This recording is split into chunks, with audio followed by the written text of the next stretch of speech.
let's look at the email.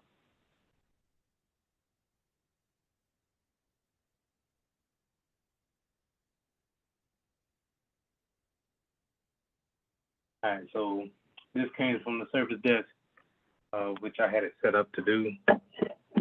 I hope it gives you the right role, but we'll see. Okay,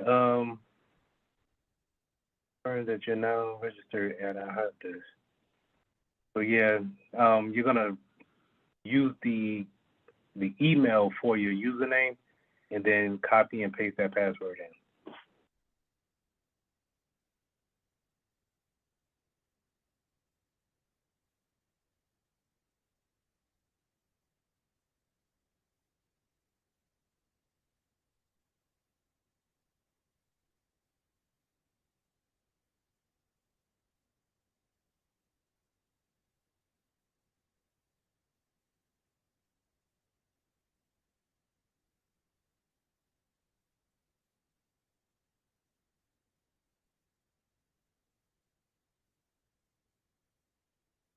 Thinking about it? Yeah, it don't seem like it. Yeah. Not authorized. Go back to the login and switch the tab over to I am a staff member. Right there.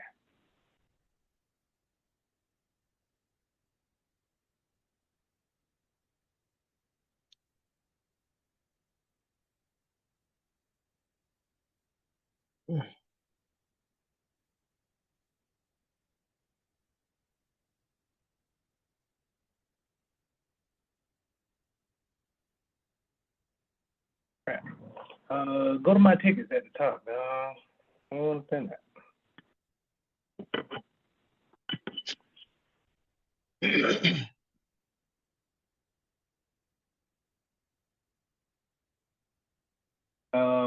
What's under my profile? Mm.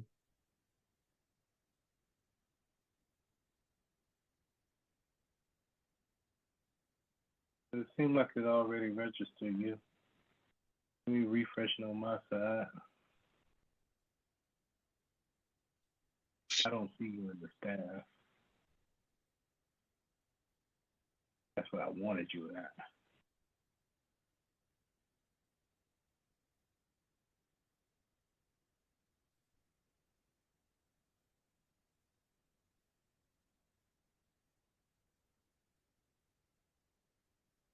All right. So right now I have you registered as a user, as if you were working for a company and you needed to put in a help desk ticket. You use this profile to actually submit a ticket.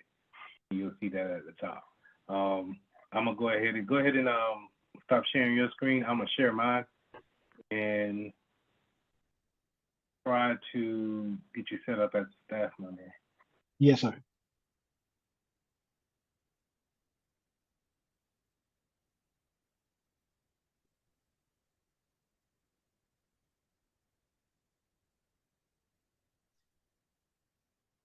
So this is the service desk.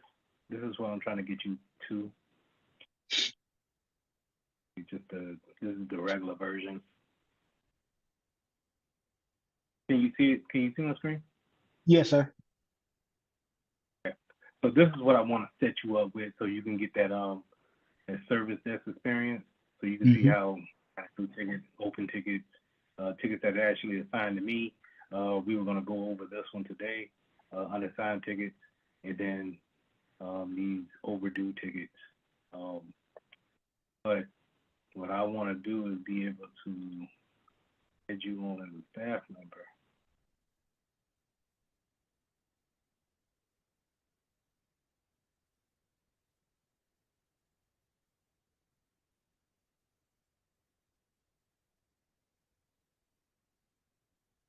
That's not right.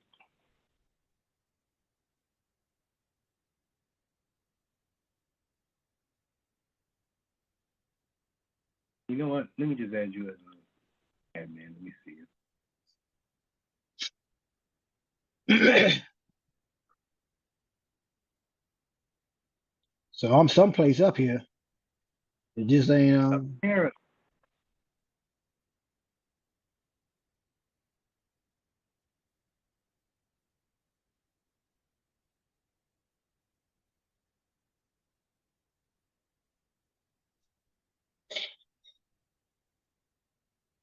I might need to go in there and delete you from the users. Um, that let's go over to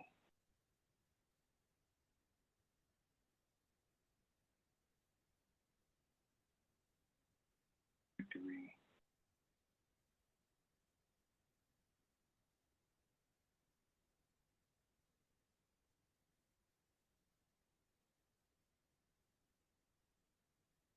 Over to manage.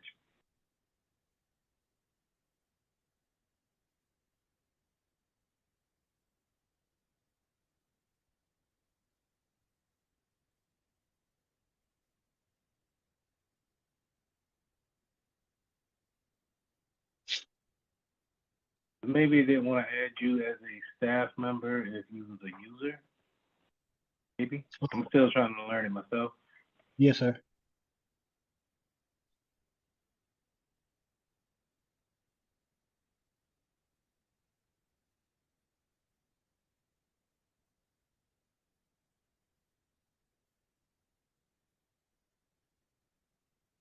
What's your Mitchell Tech email?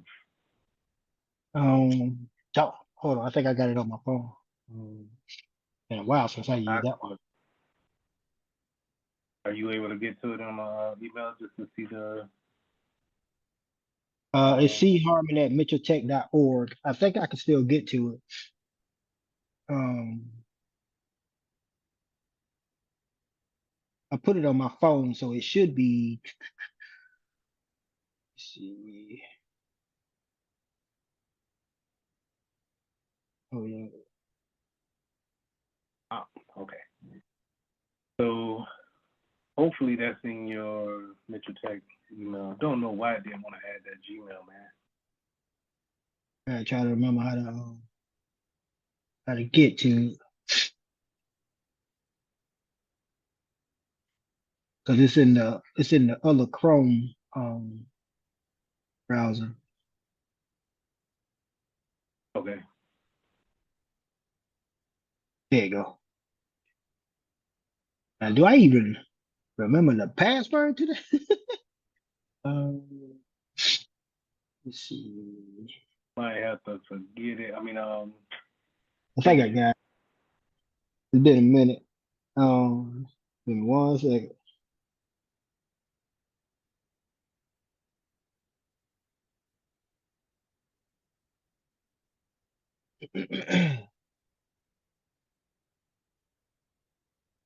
What this is? There we go.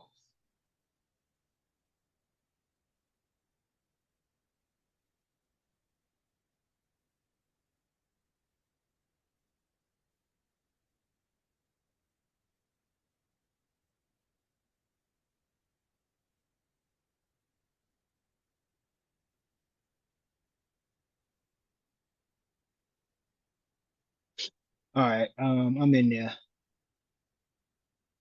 Okay. I'm gonna unshare my screen. You share yours back. Okay. Was this sent today? Yeah.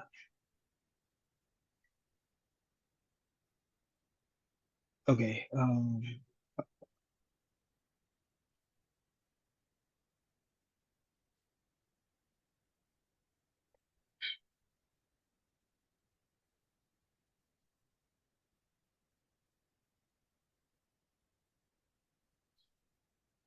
Why is it paused? Say that again. Let's see. Let me know when you're ready for me to share the screen. Yeah, go ahead. Go ahead. All right. Yeah, it says my screen sharing is paused. Maybe it's something I did on here. Do you see a pause button at the bottom when trying to share? It's a I was trying to hit resume share, but it don't want to. When I do that, it doesn't come off pause. Hmm. This is a it's not the screen I want to share anyway. All right, I Okay, see it now. all right. Is this what you sent me? Yep. I joined the team, accept the invite. So when you get the job, your remote job, that's how it's gonna come up similar to that, right? Yes, sir. Now we're gonna set your password. Go ahead and um, use a decent password. Um, yeah, 12 any, characters. nothing too simple. Said nothing too simple. Yeah, nothing too simple. I think at least one uppercase, some letters, and a special character.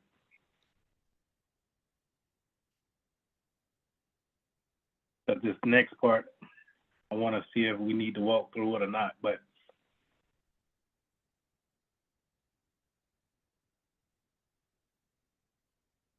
Oh, nope. Caps lock on.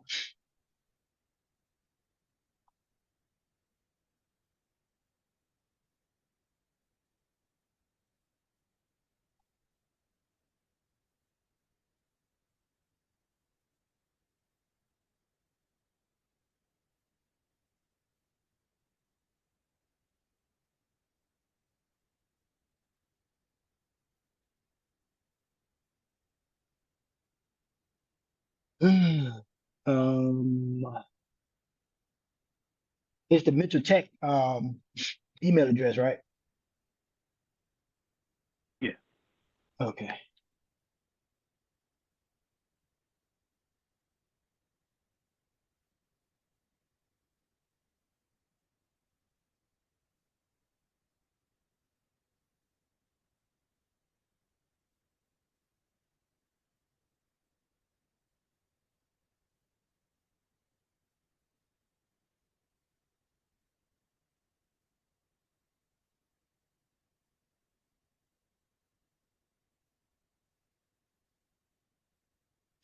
Ah, yeah. The screen paused again. Okay. yes, sir. I need to relaunch Chrome. But I do that after we get done.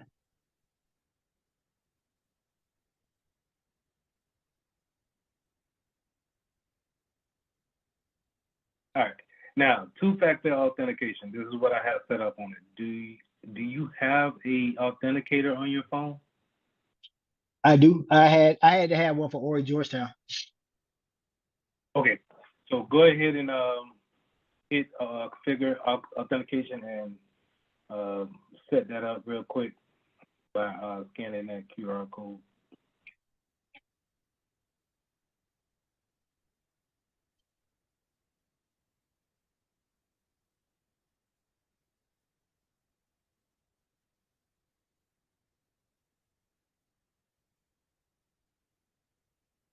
While you doing that, I'm gonna try to get my Xbox back on. Um,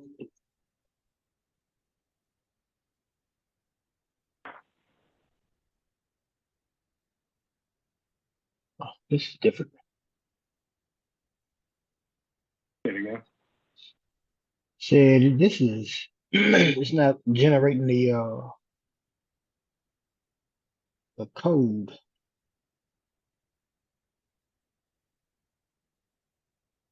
Which authenticator do you have? This one is hold up. My nope, that's not Microsoft. It just says authenticator. I'm guessing it's Is there a little blue lock with the white yes, background? yes, sir. Yep. Okay, that should do it. When you took the QR code, did you see anything that says Open EDR? Or not Open EDR. It'll say Exidium. Yes, sir. Hold on, let me do it again.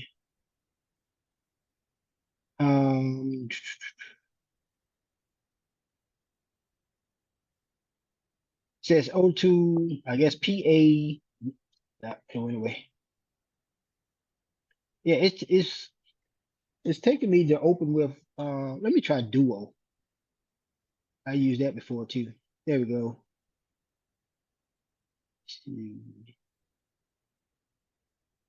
Why does it want to connect to Google Drive for?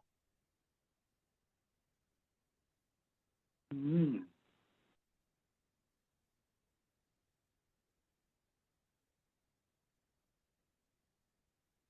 No, we're not doing all that. Yeah, this just a dry run right now. But we having all Oh sorts of yeah, I mean that's the reason why we doing it. You know what I'm saying? Just to get the because I'm not saying that you need to do this at a particular speed at work, but you know, whenever you see something like this or somebody says, "Hey, can you help me set up my two-factor?" Um, normally I'll take them to that Microsoft Authenticator and scan that QR code and see if yeah, we can that's what set I'm up. using. Uh, It's, that's what I'm using. Yep, it's a Microsoft. Hold on, let me try this one. I had to have three of them up here, so nope, that's ID me. This is that's for the the government. IRS. Yeah. Mm, yeah, it's giving me a link, and every time I try to I go to Authenticator, it's not generating. Scan this barcode with your Authenticator app to generate the. Let me try these. Let me try because I scanned it with my picture. There we go. I got it.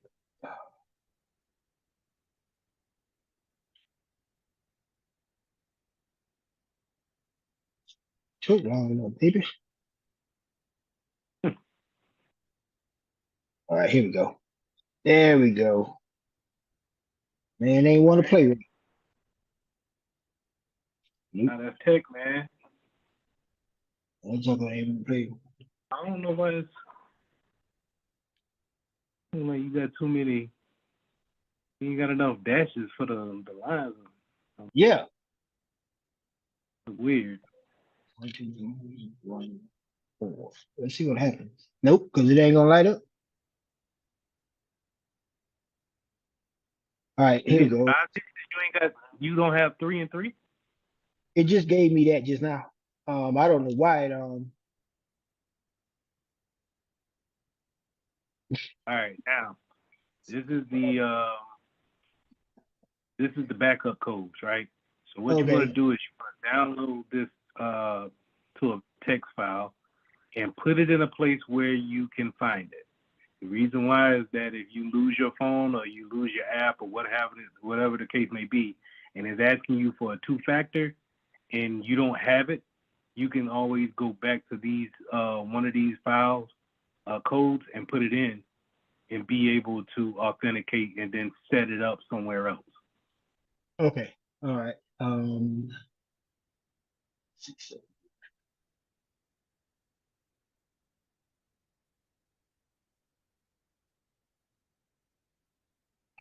Because if not, like you do, like how I did the other week, I forgot it. I couldn't get back in. I was trying to two-factor and everything, and I had to end up putting in a help desk ticket with Insidium to reset the whole two-factor for my account. And they were Goodness pretty gracious. good with actually getting back with me, so I like them. But I put it in my folder, my home screen folder, so I'll keep it Yeah, in there. it's just in case, because I can't reset it for you if you lose it. So, Yes, sir. and I don't have these files. So yeah. All right, continue to the platform, and then let's go ahead and get into oh, real quick. Just go ahead and knock those security questions out because um, if you forget them, or that might be another option other than a two-factor Yes, doing sir. the authentic.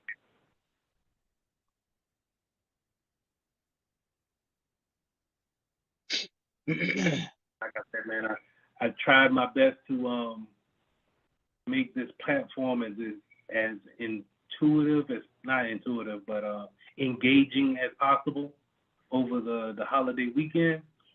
And I think you're gonna learn a lot from it, man. I'm gonna have a lot of fun, just kind of building it up.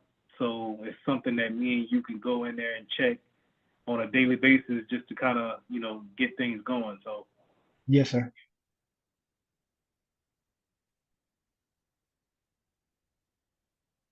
all right,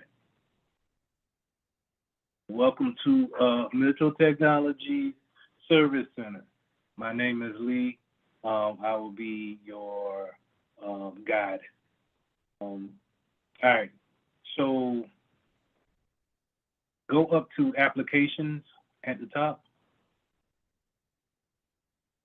and let's go into, you see Service Desk, and then you see Service Desk version 2.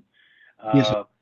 Open one of them up, and then the other one in another tab. So just right click on one and just open it up in another tab.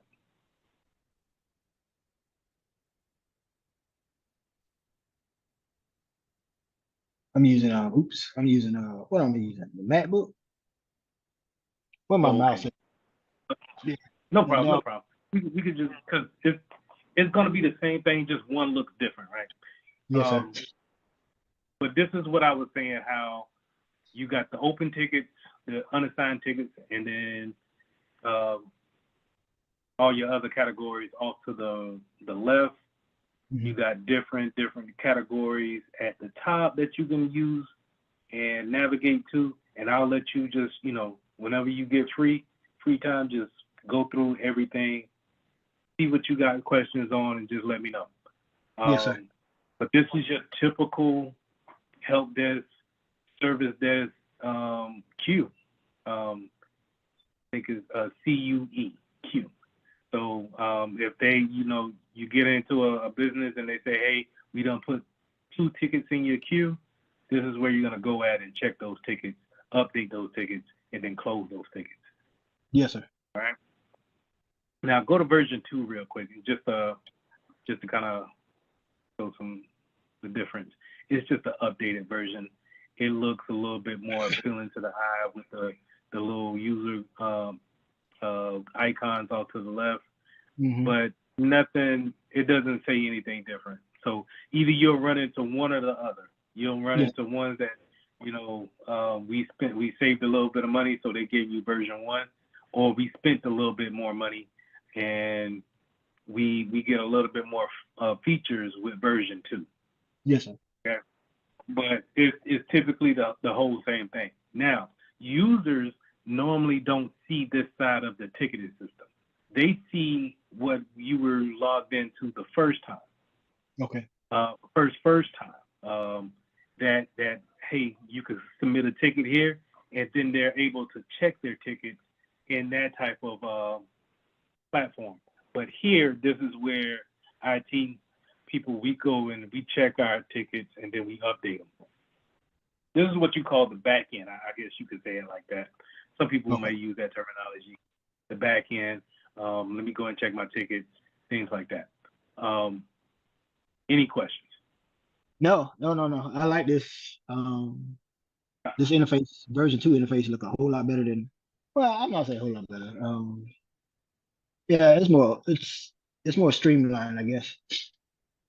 Yeah, it's more appealing to the eye. I'm not gonna lie. I mean, if we were shopping this off, which I'm hoping to do, I'm hoping to take this platform and shop this off to more clients for Mitchell Technologies and show them that, hey, we can put the endpoints on your PC, and then we can give them the link to the help desk, and they could put in the tickets from wherever, and me and you can see them, and then solve them, and then keep it moving.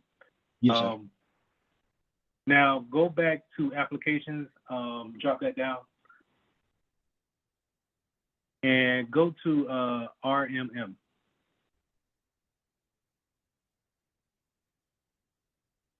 This is the work I've been doing. So I got some clients for us to look at, and these are the agents that I have out there that's actually on machines, and some are running, Some of them are already reported issues. Mm-hmm. And we'll get into this as we go along with these sessions.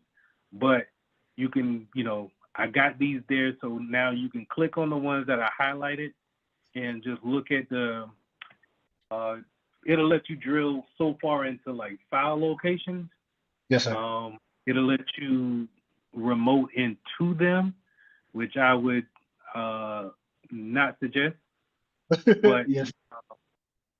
unless you get permission from that person, because this is not just me and my household. This is, I think, 2 other households. Yeah. Oh yeah. This is real. No. Okay. You about to get this work. You about to get this work.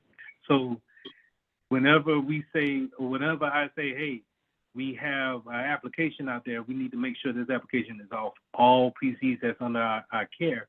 You can go in here and we can look in the application part of them and then tell that endpoint to take it off. Okay. So we'll get to that. Yes, sir. Whenever those names, those computer names are highlighted, you can click in them and then, drill down into them to see the information that the endpoint has collected. Okay.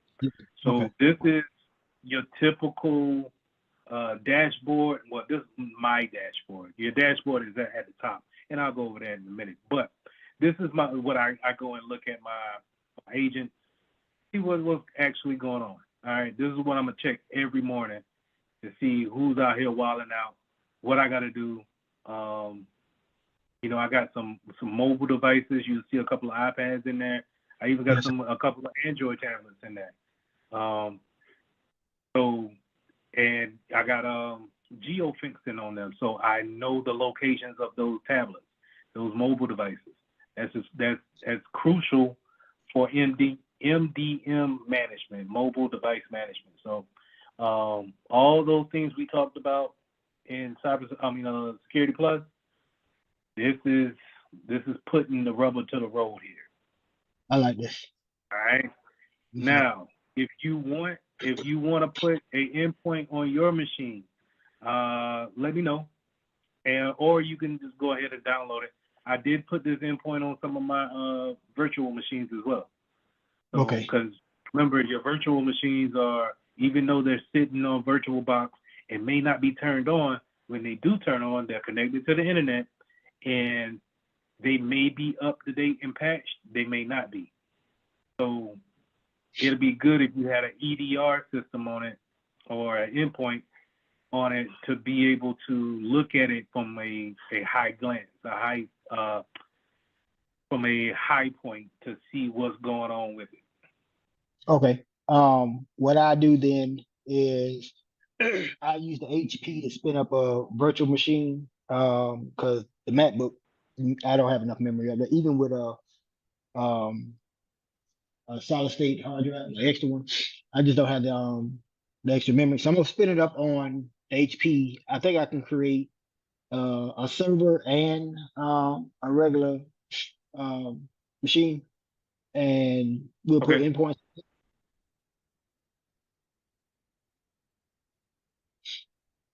Did I lose you?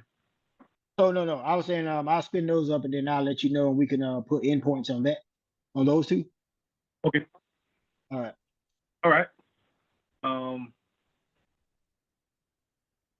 So let me go ahead and go to your. Go back up to no. Go ahead and unshare, and I'm gonna share mine, and then we'll go through some more settings. Yes, sir.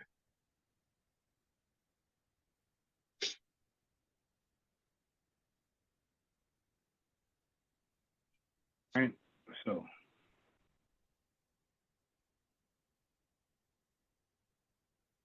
now this is the good looking version of Acidium. It's the same thing as what we just looked at over here. So it's not the enterprise users. If I go to the device management, platform. As you can see, it's just kind of bland, but it tells you everything you want to know. Yes, sir. This right here. Now, this is where you can get the endpoint, and I'll go over that in just a second. Matter of fact, I'll just copy that, and you are seeing my screen, correct? Yes, sir. Okay. I'll just copy that. Hit next, finish, and close. All right. So this is the sexy version, if you will, of the same platform over here.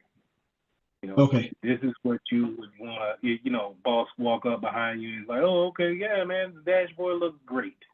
And this is what, CISOs, IT directors, they're going to look at these. They just want to see the big numbers with the graphs, and that's going to indicate to them that they're safe or not, right? Because they don't have time to dig through this stuff. But you, as a security professional, you're going to go through and see, okay, I got 10 alerts. What's going on here? And we'll get to this on why this is wilding out like that. Okay. But this is, when you look down into it, this is your threat hunting at a glance. This is how you dig into what's actually going on with the vulnerability. What is the hacker trying to do? Not saying that this is being actively hacked right now, but this is how you threat hunt. This is how you look through and you see what processes is happening on that computer to see exactly what is the hacker trying to do. Okay. Okay. Now you can get a lot of information here. Time. You can see what's going on. Where is it? What's the location of it? Right. And then we can actually, what a lot of people want to do is they want to, I think I can show them. At least I don't know where it's at just yet. But they'll show like this work tree or like an event process, and it's just basically arrows pointing to this happened and then this happened next. Yes, sir. That's a lot of selling points that a lot of security tools use, but this is probably could be cleaned up just by changing some settings on this server. Okay. But I left it up here so you could be familiar with it. Now we can go into the event case over here. I think this is where I wanted to show that work schedule.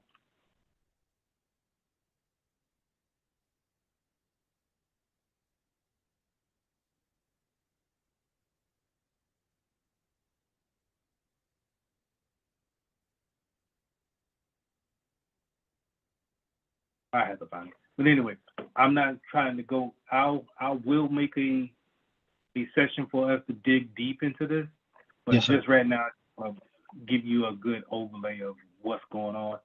And I'm gonna jump back over to this platform because I like it better. This is more.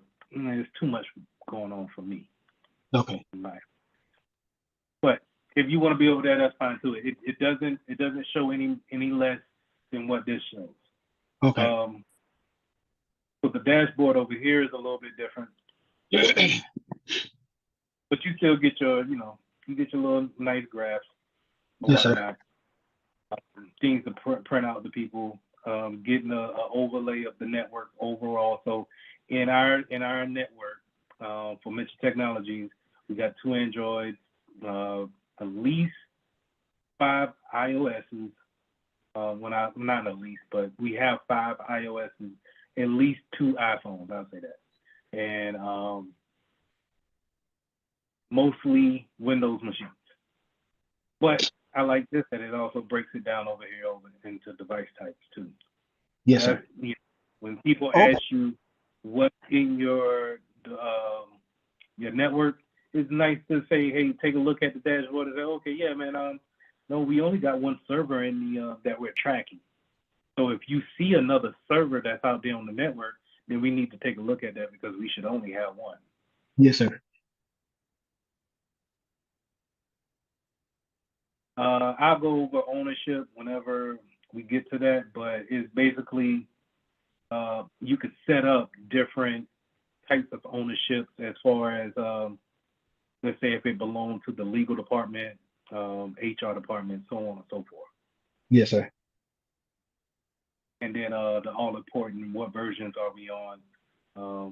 A lot of IT directors, CISOs will want to know what versions that we're on. A key note to remember is that you probably want to be on the one version back than the latest version. Just because if we haven't tested out the new version, and let's say the new version is vulnerable, then and we already pushed it out to everybody, there's no way to really roll back until the new version comes back out. You get what I'm saying? Yeah, because you get hit with a 0-day exploit, and if you're on the new version, Right. you have to wait till a patch comes through to try to fix it. Right. So we want to stay one behind, and then whenever that new one, because we know a new version is going to come, right?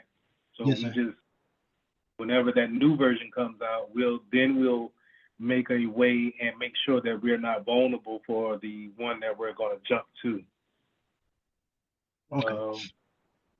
At least have some type of mitigation in place that if we're going to move up, that we can have something in place just in case we become, that vulnerability makes us more risk aware to risk acceptable to what we're comfortable with. Yes, sir. Now, let me ask you a question. In that regard, that is for like operating system, iOS's or Windows operating systems.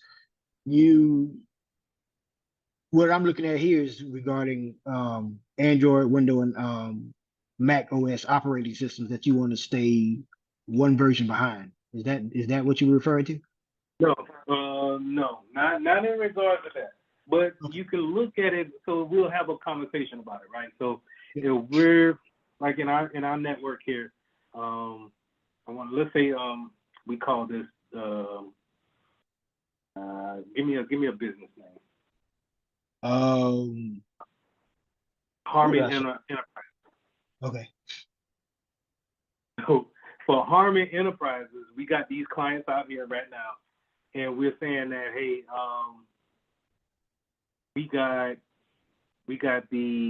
we're on Windows 10, but we know Windows 11 is out here, and they're talking about actually moving up after Windows 11 soon.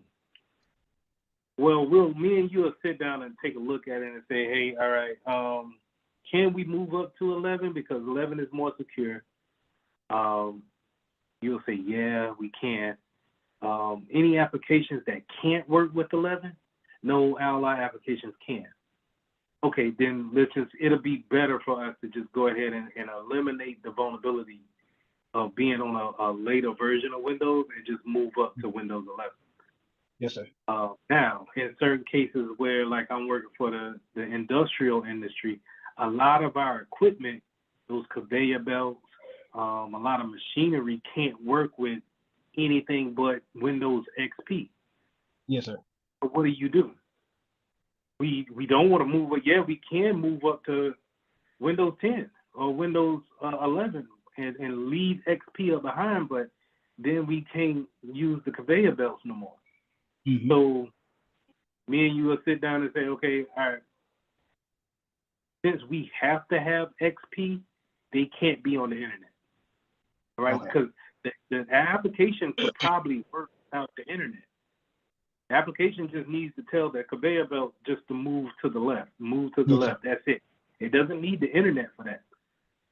So we could just leave that computer on XP and cut off the network card for it. Make sure it doesn't have any network connectivity, or segment it on the network. Put it in its own VLAN. Make sure it can't get out. But you still run a risk of it being connected to the internet. Yes, sir. All right. So we'll go over all of this other stuff in upcoming sessions. We did the device list. Good stuff here that you can click through. User list. Everybody here.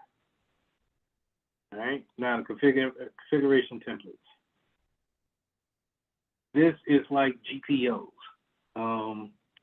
This is how we tell the device how we want them on our network. Okay. As you can see here, and the word of advice, if you're going to put one on your iPhone or something like that, yes, sir. To revise iOS. Don't do the first one that I had, which is down here. Okay. That's going to have you change the password like every 2 minutes. Feed me off. But you can't go in here and change them. You got to make a new one and then change it. So if you go here to revise, this is what I mean. We tell the device what to do. So you go to edit, and then you can find what things we want, but then we can go in here and we can edit these rules. So these are rules that we set. So in Harmon Enterprises, if we don't trust our people, hey man, let's just make sure that we give them a minimum of 6 on the passcode. Okay. Things like that. And we can tailor our policy off of these configuration templates. And then once we're ready to, well, let me get some more stuff.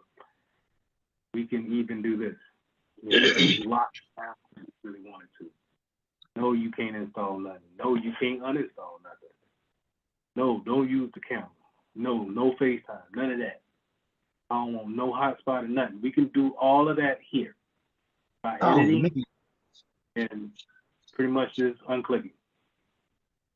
Okay. But then once you do that, the way you get it to go to that computer, that iPhone, you have to download that app. No, you have to download this endpoint. We'll go over that in just a second. But anyway, you got to download that endpoint on that device, and then you have to tell that device to look for this profile. And once it goes under that profile, then it acts the way I want it to, because this is the configurations I want it to have. Okay. Okay. So if I didn't want anybody to download Netflix on a company phone, hey, I might have to say, is it just Netflix I don't want? Oh yeah. Well, okay, maybe I don't want to block any and every app from the App Store. Maybe I should go in there and have it look for a particular app in a different section. But maybe, this is a widespread profile here. So this is going to hit everybody. And so if we're just going to say is this certain things we want, we're going to probably manipulate this profile to show that. Okay. Yeah, this is how it works right here. This is MDM. I like this. Good stuff right here. Yeah. And so what I would suggest to you, you can go in here to these profiles, and just like how I got this test here, highlight it, and then clone the profile. Clone it, and then you rename it so I know it's you. And then you build your own profile on how you want it. Then test it on a machine or test it on a device that you want to put it on. Okay. And see if that's the type of reaction that you want. So if you had a nephew or a niece or something like that you ain't want them to, have stuff on their phones and stuff like that, yeah, throw this on there. This is a great way to do that. Same thing when it comes to devices, Windows machines, Mac OS, same thing. And I can do this on virtual machines as well. That is correct.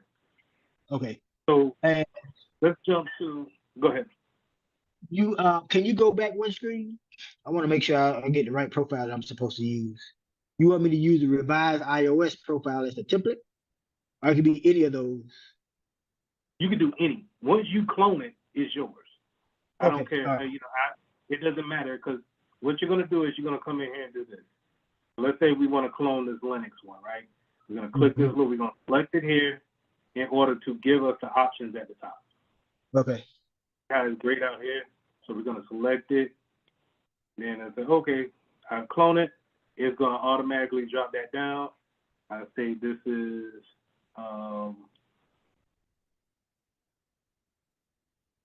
these tests. I probably don't like the apostrophe.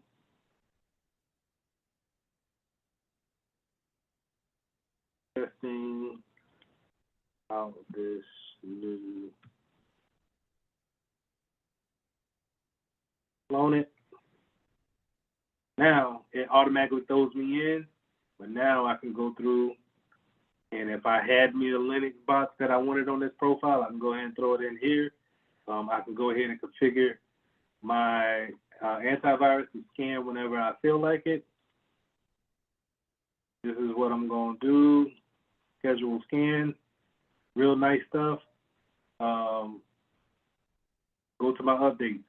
When do I want it to reach out for updates? Find access control. So that we can do enable the password protection. This is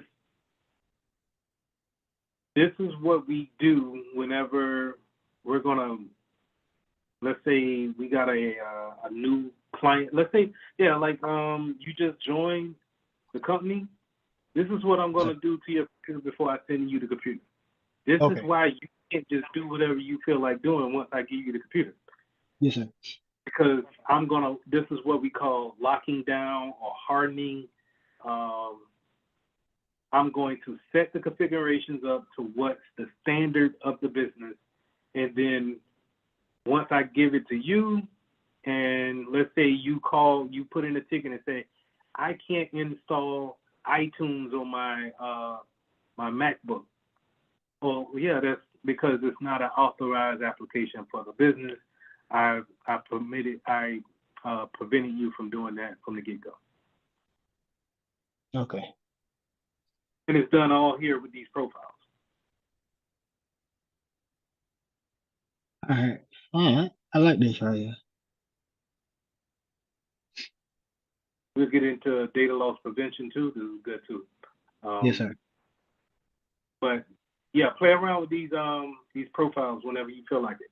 Or Okay. you know, if you got a question and you want to go through one next time, let's go through one, and then we'll throw a couple machines in there and see how it reacts. See how long it takes for that machine to actually talk back to this server and say, okay, no, I'm not going to allow screensavers to be put on this machine. Then we go test it out and we see if it works or not.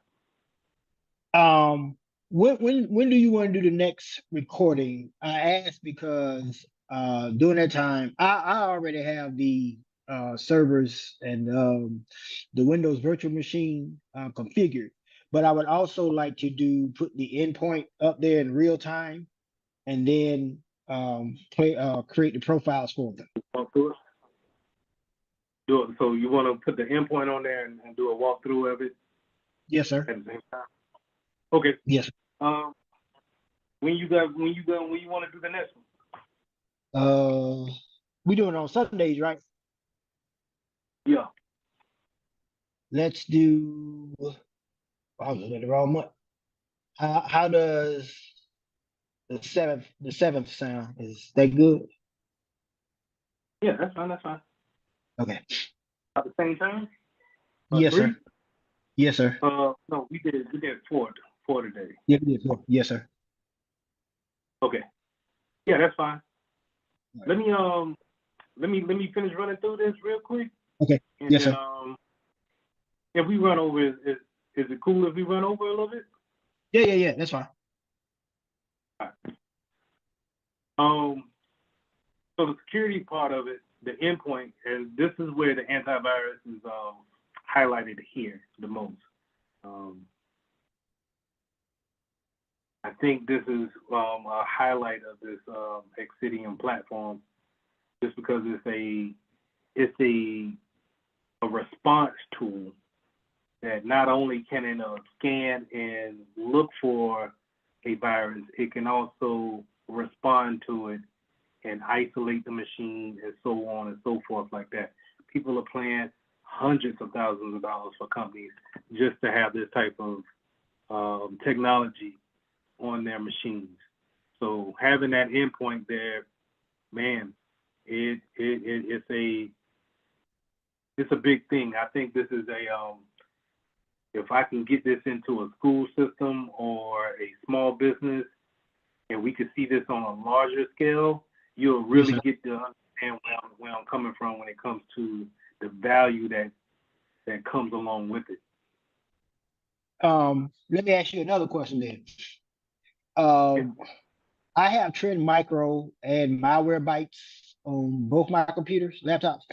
Now, with this, does it interact with Windows Defender or will it interact with Malwarebytes and Trend Micro? It will treat it as its own separate application. So it's not going to fight with those applications, but it's not going to work in conjunction with it. Okay. So those endpoints, a lot of endpoints can be on your computers at one time. So like here, I got Muninet on here, and it scans, right? But at the same time, it doesn't talk to Exidium. And then the reason why I don't like it is because I can't look at it from any place in the world. It's just like how you're logged into the platform and you could see the endpoint that's on this computer that I'm sharing with you right now. And say, hey, Mr. Mitchell, I think we need to take a look at it. Something's going on in the background. I can't get that much information out of here. It's just pretty much, hey, did you do a scan today? Did you find anything? No. All right. Well, this does that too. It does the scan, but I'm also able to dig like we seen in the earlier listing of it in the, what was it? What was it? That was in,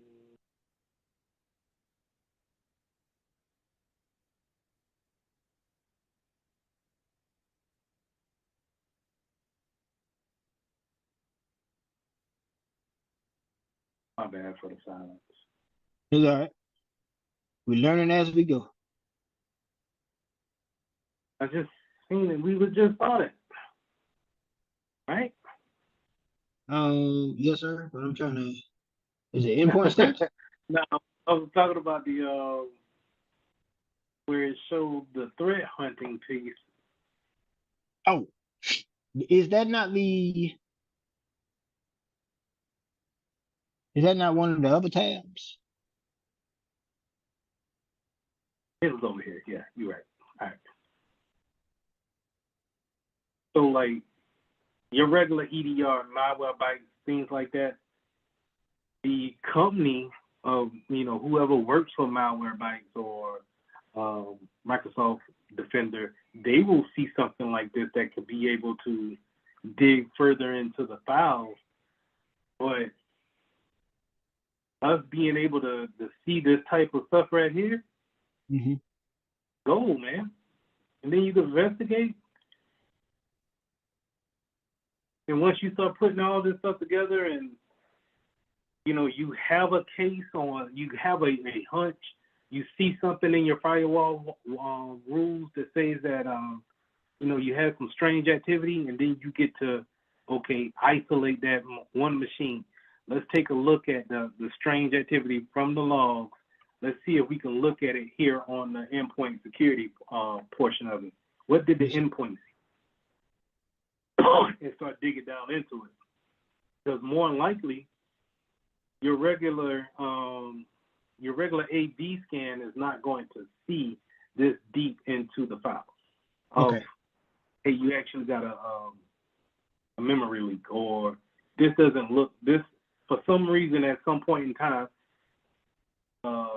this amount of traffic is always leaving from this directory, leaving out and going to this particular address on the internet, which says that somebody is infiltrating, has already infiltrated, and telling that that directory to send some information out to them. Your regular AV is probably just going to scan and look for signatures that they already know. Signatures are kind of like fingerprints of a known virus. Yes, sir. And that's what it's going to do. Hey, I don't see anything that I already know, so you're clean.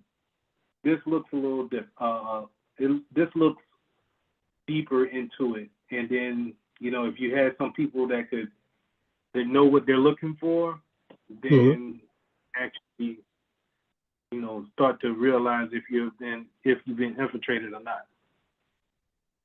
Okay. All right. All right, so How do you? let's go All right. back to, Did you go back? Get to that second tab? Did you go from the first tab? Is something on the first tab to get to the second tab that you open it up with? this right here. Yes, sir.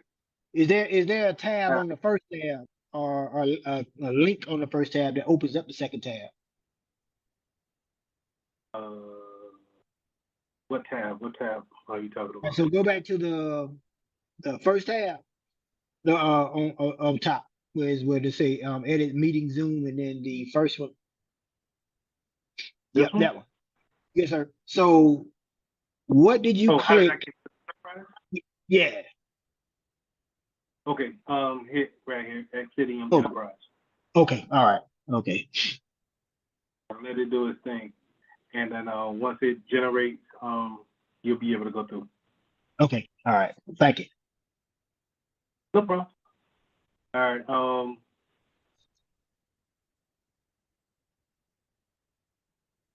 Network management, we're probably not going to get much out of it just because we don't have real routers to be working with like that. But it's there. Now the applications, this is how, like I said, if let's say you read something and you say, hey man, I heard that the Zillow app was vulnerable on this version. Let's check to see who has it on their machines. And now you get a quick rundown of all the iPads that have Zillow on them. Now we can take that, highlight them all, and then we could probably say, probably drill down into it and then remove those apps. I want to say. I saw something on there that's bulk installation package. That's more on the how was that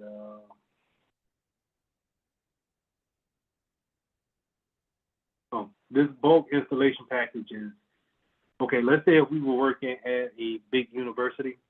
Yes, sir. And we needed to put these endpoints on 500 machines. Mm-hmm. We can come here and work with a package installer called SECM, or the new term is Jesus, I forget the new term of it. ECM, EMMC, I think. Okay. Anyway, SECM, Software Management System. They use that to take the endpoint that we will give them and then push them out to like thousands and thousands of connected computers. And they do this pretty much overnight. So this is how if you had like a hospital, right? new hospital just been built. You have 500 machines get put in throughout the hospital. You're not going to image each and every machine. You're going to put that machine in place, plug it up to the network, and now it's going to be listening on the network for that SCCM to give it the command to install Windows 10 or Windows 11, whatever. And then with that, it's going to also install this endpoint on each machine. Okay. So that's where the bulk comes in. That bulk installation package comes into play at. Okay.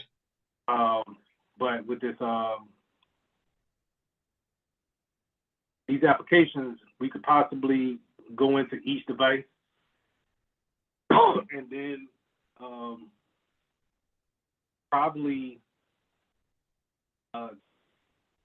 modify the profile to actually take these certain applications off. But let me look into that and make sure the actual process. Now it tell you everything that's on that iPad. Yeah. Crazy. Yeah. Yeah, like I say, man. Hey, and that's just the first page. Slow it down. That's wild. Will it also allow you to go into my files as well? No, I don't think it'll drill that deep because then it gets into privacy. Okay. Privacy laws you're going against. So just seeing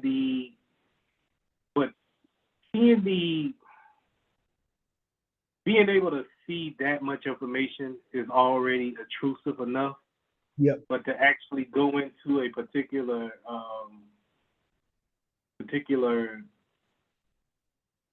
device, you probably need to, if you need to see further into it, then we'll just run the remote tools.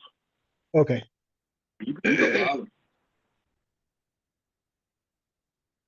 That's wild. They'll come over with something like this. Your administrator needs to remotely access your device, perform routine security maintenance, which will not interfere with your work. Please click allow to start a remote session. See how it works. So from here, now I don't see any changes to the desktop, right? But yes, here on the platform, now I'm able to actually drill down into this is what's actually on my actual file directory.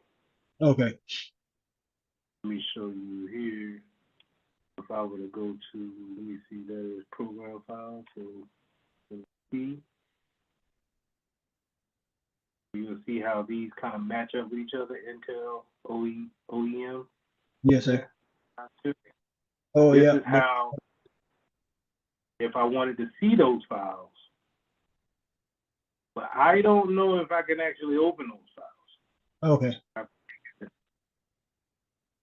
So then you go into, do you have something that can read it? All that.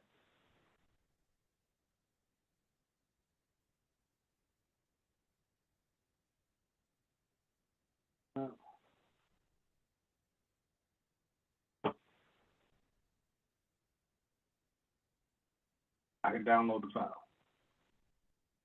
I downloaded the file. Now that's risky. I'm gonna just tell you that up front. And if you're doing this, right. So you want to do this and know exactly what you're looking for when remoting into someone's PC. Now this is just the back end. So even though it's just the back end and they can still continue their work, they were prompted that you connected to their PC and they had to give you control. But like I said, if you download the wrong thing that was, above your pay grade or sensitive, let's say you got a secret clearance and you downloaded something that was top secret, now we got issues. Yeah. So always be careful on that. Yes, sir. But good for you is that you get to play around with this stuff see exactly what you're doing because you don't want to learn on the job when it comes with this. You know what I Yeah. mean? Yeah. Don't want So to get started. right. So you want, you know what I'm saying? And the funny thing is that a lot of companies that I've seen, they don't even have endpoints that can go that far in between, like the remote session of it. They might have what I use, Team Viewer, or they might use Microsoft Teams to share the screen and stuff like that, or Zoom. Yes, sir. But when it comes to like those type of applications, when it comes to executing, installing applications, you're going to need that user to help you along with actually getting things installed. So, Yes, sir. but I think there's still good stuff to look at and to learn. That's just one version of remote control. I think you can actually you could download this piece right here, and this actually let you remote into it and take over as if you're in that machine. So Okay. this is a good thing too. All right. That's all. Well, reports, we'll go over reports later, real later. These are more tools that you can look into if you want to. I haven't looked into them just yet, but they're here. They're free. Okay. So, yeah. I have a question for you. Yeah, my bad. Do companies make rules about remoting into computers? Because like at a bank, I used to work at a BB&T a long time ago. Um, you couldn't just randomly open up somebody bank account and just be like, yeah, let me see how much money this person. That is an automatic fireable offense. Do companies also make rules like that? Is it like if we catch you just randomly remoting into people computer without express permission, or if you have any kind like if that customer didn't give you permission to contact them to remote to the computer, that's an automatic termination. No, it's a little bit not a little bit lax. Like you could do it, just whatever. Yes, When sir. you get your job in, you'll fill it out of, hey, I got this ticket for Emily. Emily is not. She ain't been at work for 2 days. I need to get this thing closed because the one thing about tickets is that even though Emily put this in, the time starts on these tickets whenever she puts the doggone ticket in. Okay. So if she's not there for you to get consent to remote into a PC, you got to do what you got to do. Okay. Okay. But pro tip now, if you do that, you log all of that stuff here in this response. Or Okay. some of them have notes. You'll say user was not in, remoted into her machine, fix the issue, close the ticket. You cover yourself yourself by doing stuff like that. Now, Yes, sir. let's just go ahead and just jump into this one real quick. So Okay. this is a ticket, right? Your normal ticket, right? So Yes, sir. Emily put this in, and she put it in on the 26th. So we late on this ticket. The reason why we late is because of SLA time. So SLA is service level agreement. Service level agreement is a agreement that the higher ups have already made on your behalf to open it for users to open a ticket, and then for you to actually work that ticket and then close that ticket. Okay. When you get into this field, you will get to understand that SLA times can be a pain because they normally don't start once you get these tickets. Okay? Okay. So you're going to be coming in at a higher level than help desk or service desk. So help desk, normally those guys, they just answer the phone and then they type these tickets up and then they Okay. assign them to you. Okay? Okay. That's help desk entry level. Where you're going to be coming in at a security level or more of a desktop support role or what have you, you're going to be one level above that. So Okay. a lot of times your SLA time has already started, and when you think you had 4 days to close a ticket, you may have 2, a day and a half, Okay. 30 Okay. minutes. Good. No. But you you cover yourself because you see here, whatever, you know what I'm saying? It's already gonna let you know. And Okay. before you get out here and start freaking out, just say, hey, I received said ticket at this date. The Okay. ticket was opened up on the 26th. I did not receive my account until the 31st. So, you know, you just putting that in there. Is it going to count against you? Yes, it's still going to count against you. But your boss will know that it's not your fault. Okay? Okay. Okay. Now, let's see what she got going on. Where did I read this thing at?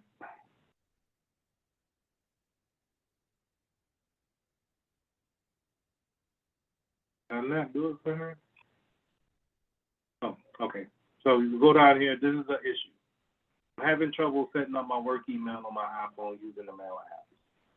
Okay.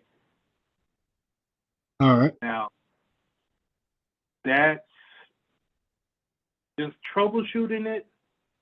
If me and you working through this issue right now, I would say, all right, Chris, have her call you up on a different phone or talk to her on Teams or Zoom or something like that with the iPhone in her hand. And let's see if we can walk her through actually setting up the email. Okay. But we also, before we call her up, we probably want to go over here to the platform and see if she has the right profile on her iPhone. Because remember, we can set them up with different profiles, right? Yes, sir. And so we may have a profile. Let's say, I can't. This is why I don't like this one.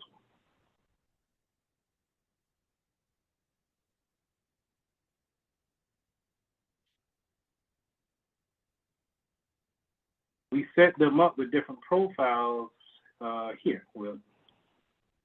Right? And let's say Yes. if you were testing one out and you accidentally threw her phone into this test profile, and now she can't set up her email because of it. Okay. So we want to just, double check, see if it's not in there. And if it's not, then you call her up and say, okay, walk me through what you're actually doing. And if you got it, more than likely you're gonna have the processes on a piece of paper on a cheat sheet, and you're gonna understand what's the proper steps to setting up an email. She's gonna probably be missing some point. Maybe her email address needs to be changed. Her password is not right to her email address, and you just simply walk her through it. Once you walk her through it, and she says, "Oh, it's populating now," because I guarantee you, it's going to be probably a password issue. You tell her to calmly type her password in one character at a time. Yes, She sir. gets it right. It populates her email. She'll probably say, "Oh, you know what? I don't know what happened, but it just started working." Right? Yes, She sir. says that, hey, it's all good. You say, all right, if you got any more questions or any issues, just give me a call. Glad to help you out. Put it right here in your response. Close the ticket. Okay. You see here. Well, come up here, type your notes in, save the ticket, post a reply, right? And let's say remote and all that good stuff. Right? And,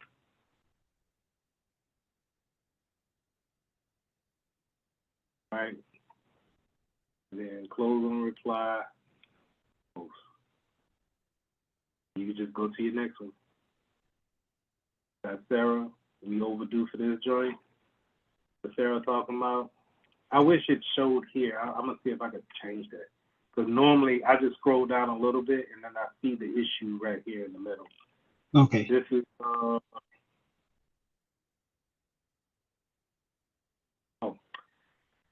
same log in, forgot my password. Right? Mhm. So you tell me what you should do. All right. So once again, you go and wait. Do you see if she's in that? No, no, no. You because she shouldn't be in there. So you give her a call, um, and ask her what was the last password. Do she remember putting in? Um, have her try that one more time. If that's not it, then you're gonna have to explain to her that you're gonna have to reset her password. Yep. You'll reset her password on a Windows machine where? Um, on a Windows machine. Oh, out now. Do I remember that? In settings. You know what? I don't know. I'm about to play around with it. I don't know that one. Yes, you do. You do know. If we're in an enterprise, if we're in an enterprise, we at Harmon Enterprises, we're remote. He's using a Oh, Windows machine. More oh, likely, access and identity management. In the what's the thing called? We built these things on the thing. I know what to do that now. But I can't call it out. I can't call it out of my head right now. But I know what to that do with it. yeah, if you know the application, then that's the only thing you got to do. Okay. Reset her there. You make sure she log in, update the ticket, close it out. I know what it's on the tip of my tongue. That's gonna bug me right now. Active Directory. Yeah, yeah, yeah, That's yeah, it. yeah, yeah, yeah, And there you go. Now we'll go over the printer next time. yeah. Okay. That's pretty much it. Now timesheets and all this good stuff. This is you might see that, you might not. Some places might take them off, but if you're salary, you're not gonna be worried about time. But some places may want you to still put in your salary. You may be salaried and you still got to put in time that you worked because um, they want to show that they have productivity. Yes, sir. Um, All right. oh, something else I was about to ask you, but I forgot what it was now. So let's go over this real quick. So the Yes, sir. installation on this enterprise. So when you go over here to the enterprise application and you just refresh it, it's always going to come here with this. Now you can click this, don't show this time, next time. Mhm. But the reason why I don't do that is because I don't like trying to find the installer. But Okay. it comes up with its own installer first, and you can drop that down, and then you can pick whatever um, OS that you want to install that installer on. And once you do that, it'll switch it up. But then you want to hit this copy paste for it, copy that link, and then throw it into a tab up here. So whenever you get your server up and spun up, you Hmm. want to go ahead and have this endpoint ready to go to where you can either download it onto that server or maybe go on to the internet on that server and then pull it from that link. Okay, yeah, that's what I was about to ask you. So on the I need to have that copied, and then once I get on the server, go to I guess it's gonna be what Microsoft Explorer, Yeah, input the link, and then download the enroll the endpoint. yeah. Okay, all right, I can do that. All right. So make sure when you're doing that Windows server, you just pick the Windows configuration, and then Yes, sir. should be easy. Okay, And it shouldn't do a restart, so you should be good on that too. okay. I think I took all that stuff off because it was eating up memory. I took all. I'm gonna have to download 20 Windows 2016 server and um another thing for a Windows machine and spin them up. Yeah, that's that's a lot. That's a lot to have up there. I ain't gonna lie. Yes, sir. Yeah. But that's all I had, man. Any more questions before we conclude? I'm sorry we No. went over. Um. Yeah. I'm looking forward to Sunday. On Sunday, we get to do everything in real time. Um.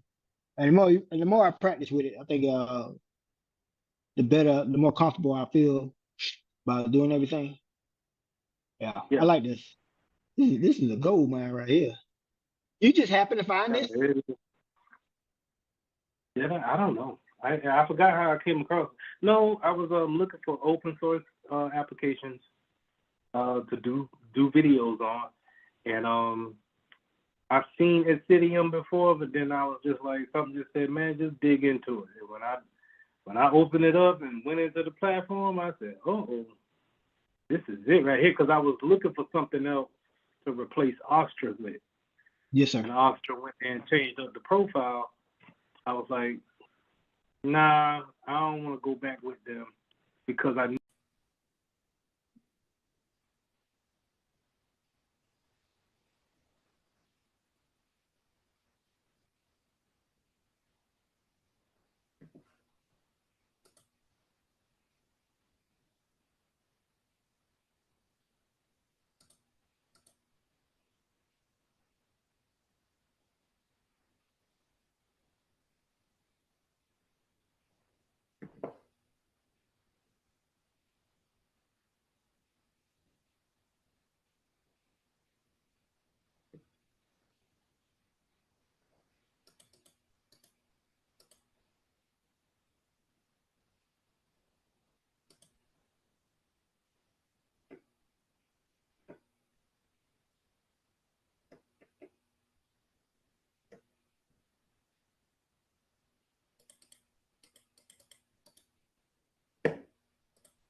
So I wanted to pick out these three phishing sites to show you how good they look out here in the wild. These are sites that you can actually land on and give your information to, and people will take money or personal information and use them for malicious reasons. So I would suggest anyone watching this video to not click on these sites, and then more importantly, give information to them. But I wanted to highlight these three. And the first one that you see here is a Facebook business help center. And so as you know, sites become more prevalent to having business and people can open up shops and sell items there. With that currency moving back and forth, there's a big movement for scammers and people with malicious reasons to emulate these type of sites and get people to give them money or information in return of hopes of having business done with these big conglomerates, these big companies such as Facebook, Etsy, Google, you know. So you got to pay attention to the signs of how these websites look. The first thing you want to do is make sure that you understand that the URL looks funny. Um, and for this particular site, they don't have any of the emblems that resembles Facebook or Meta, for that matter. And I've seen some that has those elements, but this one does not. And so, you got to understand that these sites are fully functional to where you can click on these and you can navigate to different pages. I'm not going to do that one for here, but just in case you don't realize that your browser is going to tell you that this is a dangerous site, you just have to use your own instincts that this is malicious or it seems fishy, no pun intended, to where, I don't want to click on this site. The next one I got highlighted here is the Snapchat um, website. And so while the URL up here looks decent enough, it's not. You got to understand that when these people are making these businesses and they're coming up with their URLs, they're not coming up with these URLs to be just any old little thing. They want to have it all connected back to the brand. And so it will have some type of correlation back to that brand. So um, that's one dead giveaway. Another, of course, dead giveaway is that Google is letting us know that this is a malicious site. If you click on that, you can see that it will say dangerous sites, and it'll give you the same reasons that I'm giving you, not to click on anything, or definitely not to input any type of personal information into these sites. The one thing that I find fascinating is that they will get certificates um, of authority to be on the internet and to actually do these things within on a web server. So you can't always rely on the certificate to be a validating point that if a site is safe or not. Um, but I thought that was interesting.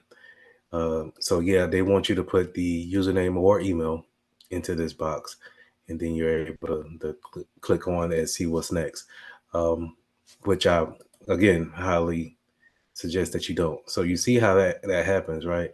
So when I click next, it automatically asks for a password.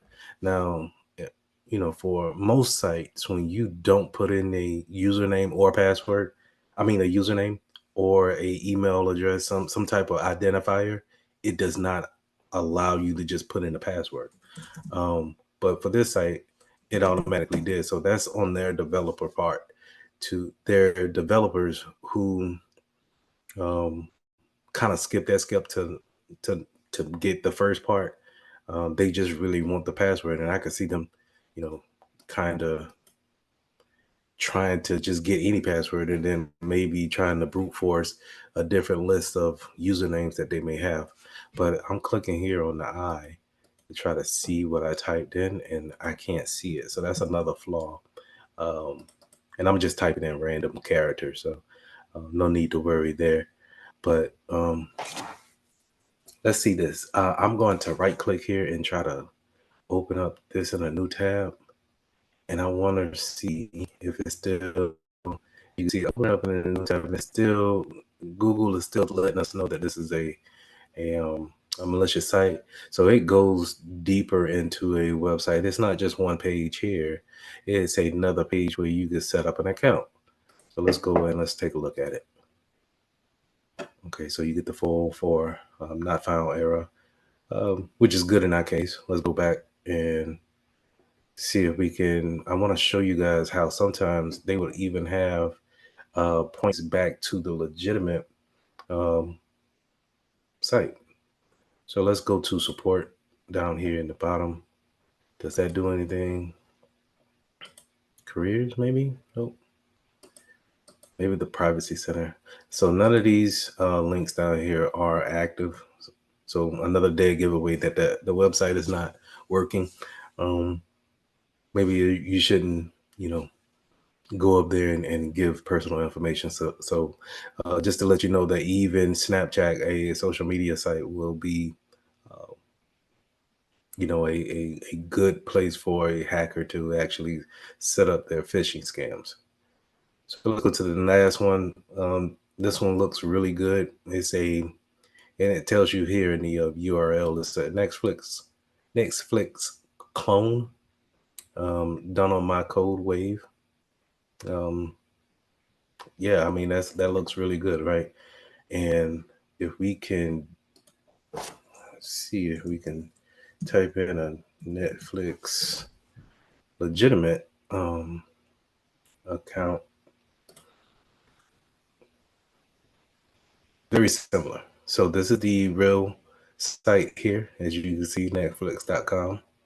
But this is a clone. This is a malicious site.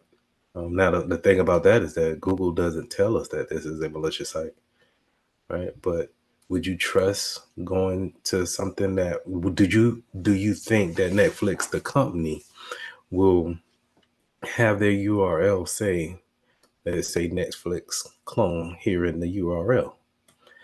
So use that as, telltale signs that this is not a trustworthy site. And so you can, let's go and let's close out the legitimate one so we won't get confused. I'm gonna close out these other tabs too. And you can sign up. It's all functional. Let's sign in. Let's see. Email address badly formatted.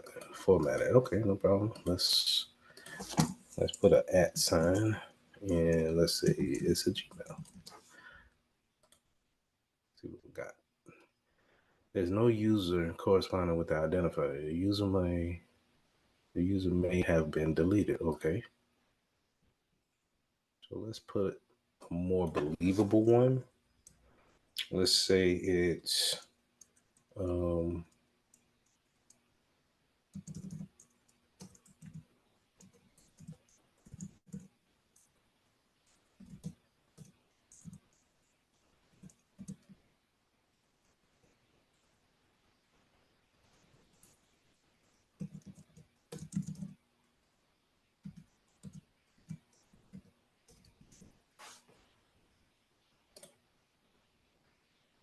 and as you can see, even if I put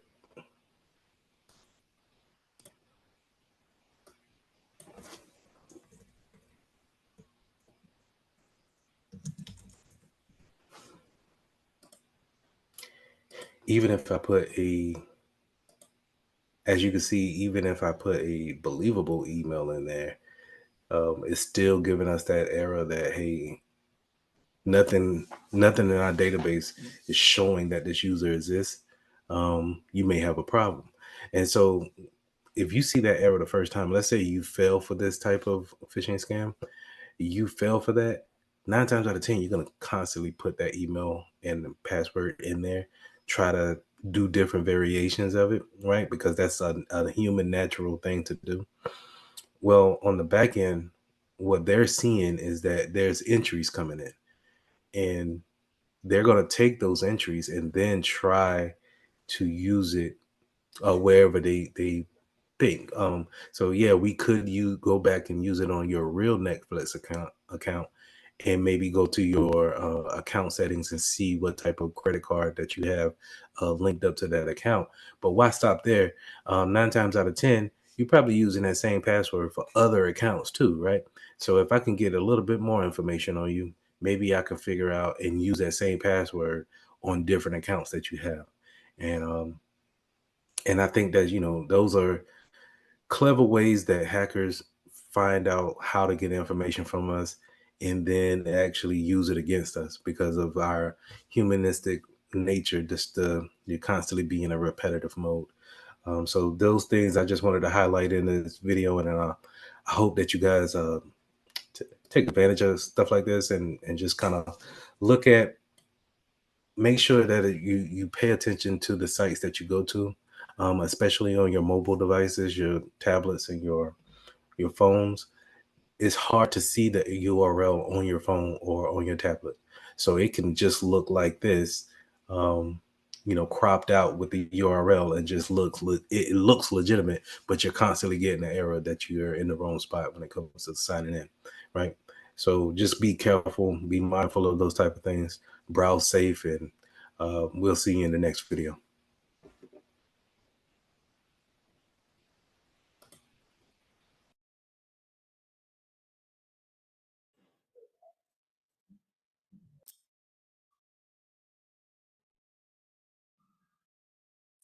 All right, so kind of recapping what we already been through with the first 7 chapters of this book, we're gonna go back and we're gonna review some of the things, make sure that you have it in your mind when it comes to this midterm that's coming up. And so with that being said, I wanted to refocus back on I think it's chapter 3 and 4 when it comes to social engineering and then host security. So I got a couple of slides here that I just want to kind of reiterate. Again, like I said, this lecture will help with the test that's going to be due on Friday. All right. So again, it's going to be easy grade for you to actually get and go ahead and make sure you go ahead and knock that out by the end of the week.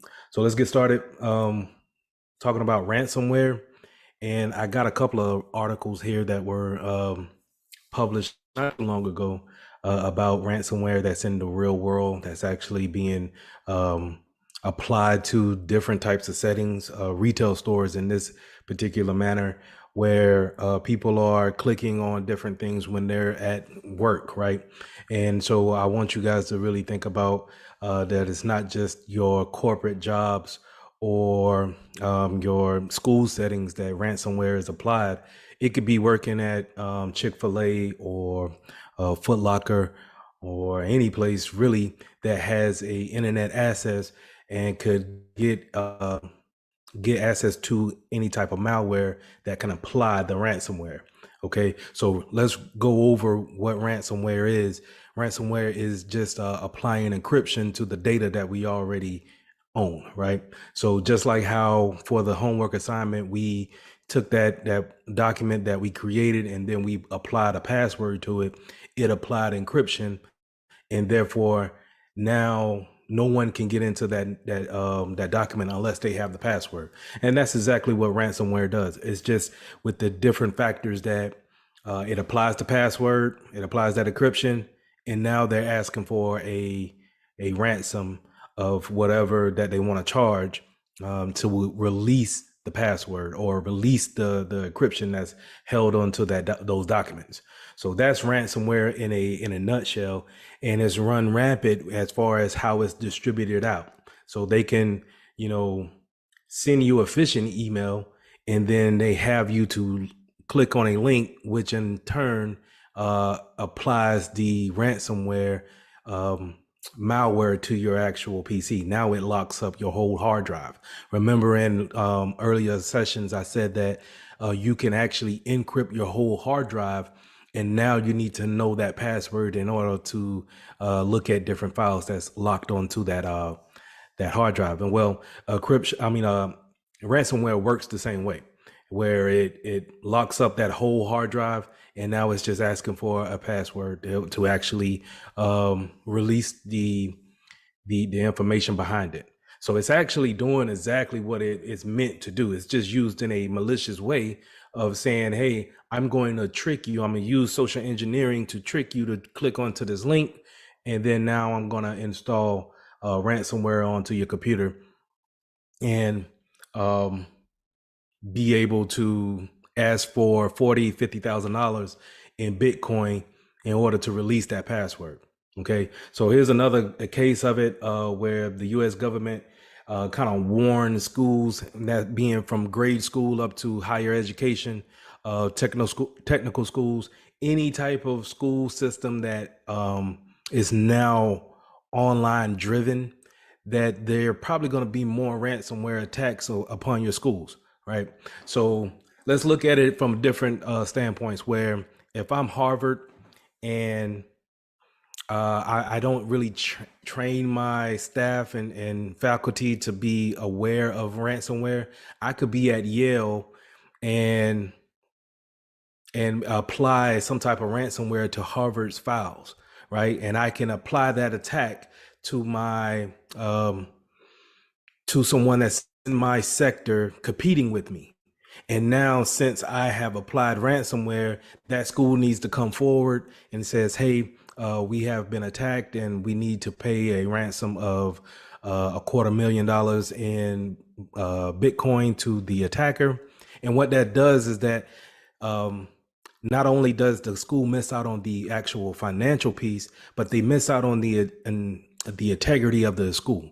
So now people will not enroll to Harvard because how careless they have been, because they haven't trained their individuals to actually be aware of ransomware or any type of cyber attacks. And so those type of attacks could actually ruin the reputation of certain businesses, not just schools. So whenever you are in the working space, or you're in school now, you want to be mindful of the things that you actually click on, because they have repercussions further down the line than just locking up your computer and then actually getting that information back. So how do we compete against, or how do we defend against ransomware? Is always going to be uh, backups, being able to seeing that the PC has ransomware on it, but being able to take that PC off the network, re-image it, but put the files back from a backup that we already had. If we're doing backups on a normal basis, on a routine basis, we should be able to let those files go and just be encrypted forever.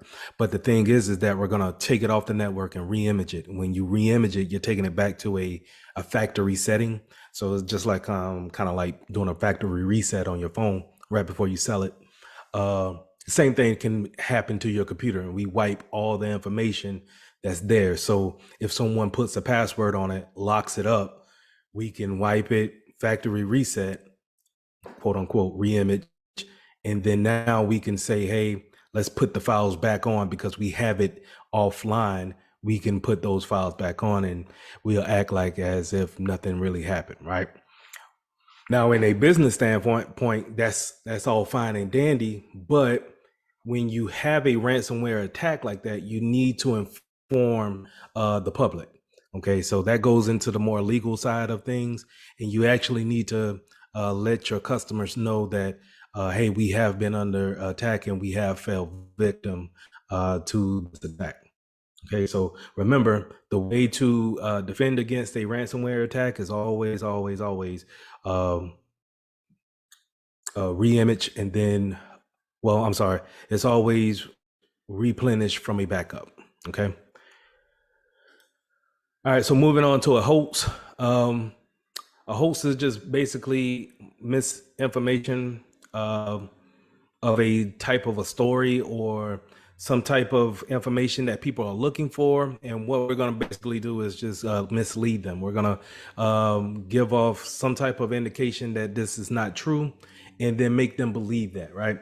So some famous cases is just like the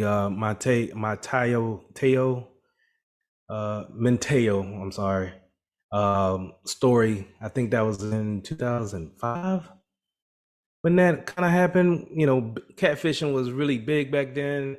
You could get on social media networks that were kind of just starting up, and you could be whoever. There wasn't no vetting or blue checks back then in the Twitter space. I don't think Facebook even kind of validated who you were back then. So you could be anybody. And in this case of this hoax, Teo here, he was having a good football career at that time at Notre Dame, and he became a victim of this weird catfishing storyline, and it just kind of spiraled out of control with him, right? But it's basically just it was someone pretending that they were somebody that they wasn't, and they were misleading him with the information that they were telling him on a daily basis. Okay, so with more recent events, TikTok and other social media networks saying that they will actually try to defend more against hoax that are put out there in the beginning.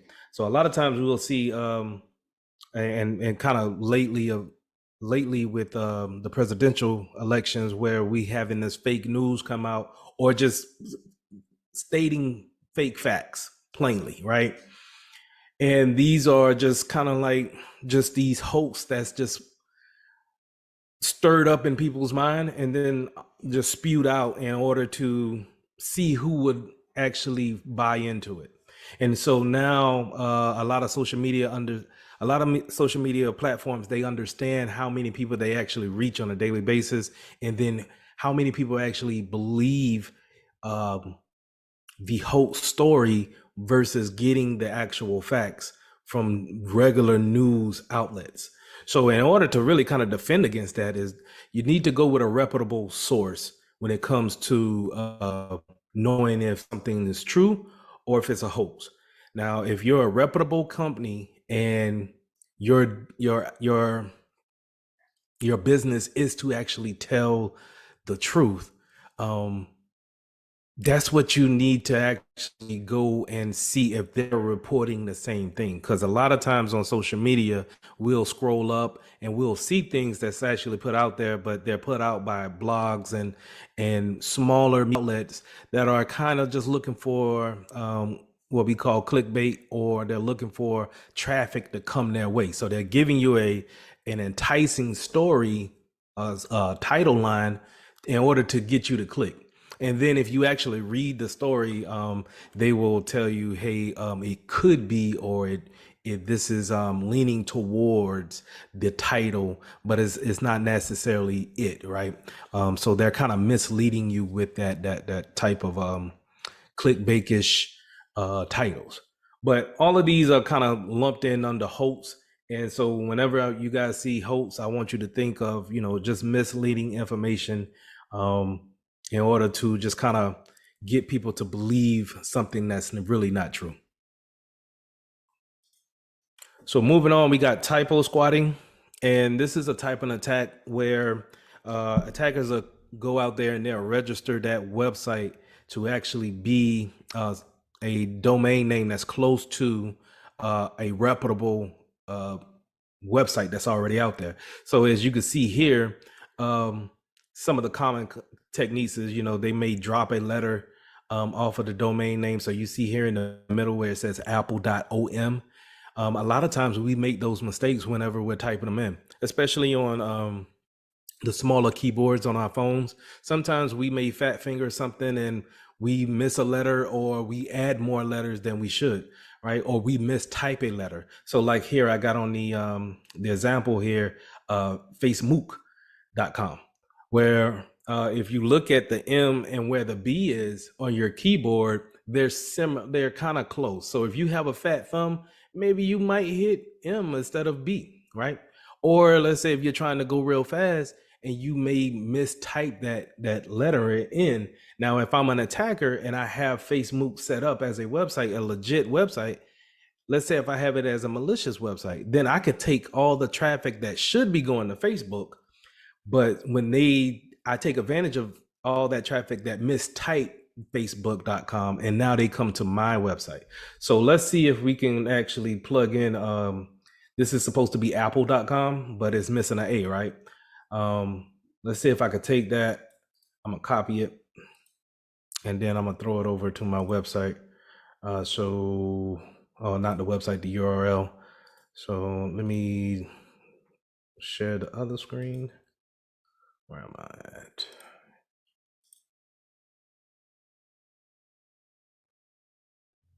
So if y'all see that, you see that I plugged it here in the URL. I'm gonna go ahead and hit enter. Let's see where it takes us.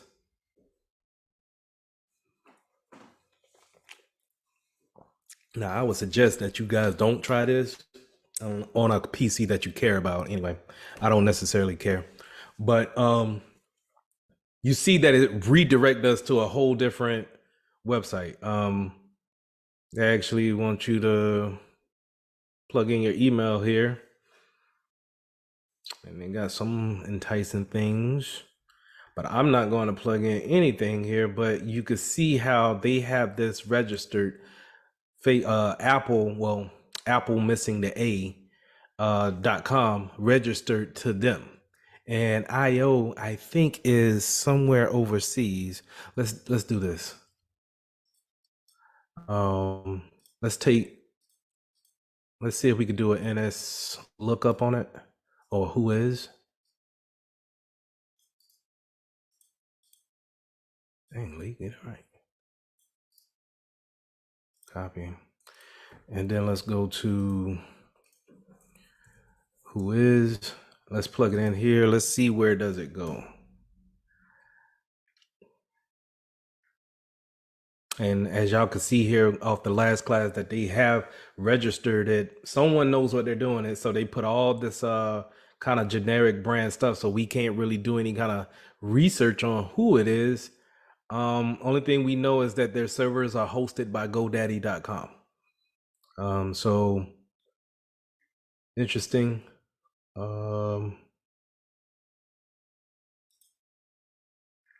Looking into the DNS records. I don't know if you guys are following me here, but I'm just kind of looking to see if there's anything interesting, and I don't see anything interesting. So I will look at that as a this is a perfect example of a typo squatting type of attack, where if this was a malicious site, which it could be, right? All of these links could be malicious, and they could affect my machine if I click on them, right? This could, if I click on something and it downloads in the background, then now they can look at the traffic if I'm sending anything, or they can record that traffic in the background, right? All because I was doing a class and I showed you guys an example of typo squatting. So let's go back to our slide. All because, they took advantage of someone going to apple.com and they mistyped it and just put pple.com. And now it redirects them, So that's a good indication of a typo squatting. So let's go to facebook.com. Let's see what they got to offer.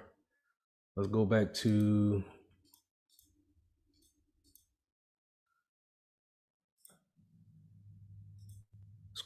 our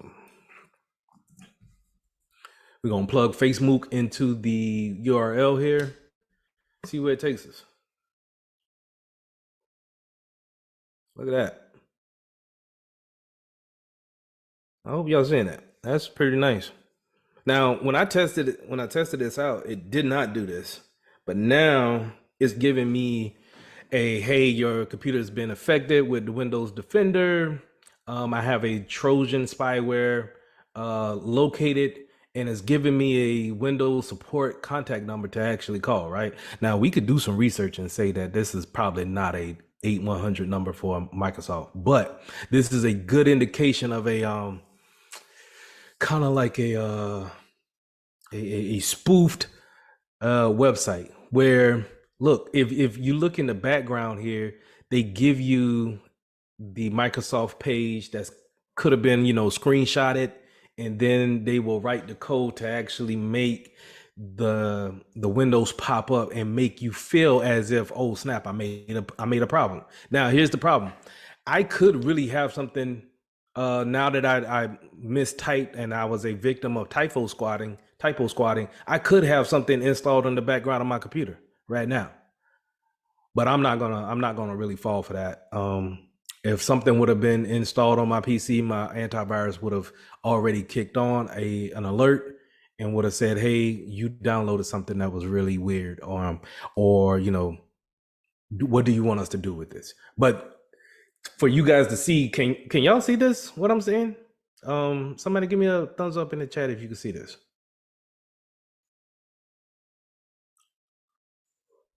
All right, so this is a good example of typo squatting. Straight up just took me to a whole different site that I didn't want to go to. I was trying to go to Facebook, and now I got something on my phone. Now, if I or got something on my PC. Now, if I was a elderly person or someone that was real new to PCs, I probably would be, alerted and say, hey, I need to actually call this helpline and see, you know what? Let's call them. I got my phone right here. Bear with me 1 second. I'm gonna put them on speakerphone and let's just see who actually answers the phone. 5120. And I probably they ain't even do the phone number right. It's supposed to be 3 digits and then the 4. So you could tell like little things like that. It's telltale signs that it's not a legit site. But people, if you see this popping up on your PC, you might panic. And they even put it down here for the security helpline. So that lets you know that you're probably going to be dialing out of country. Probably so. I'm not going to, I'm going to dial it just for learning purposes, right? So let's see what's going on with it. Y'all let me know if you can hear it. Give me a thumbs up if you can hear that. All right.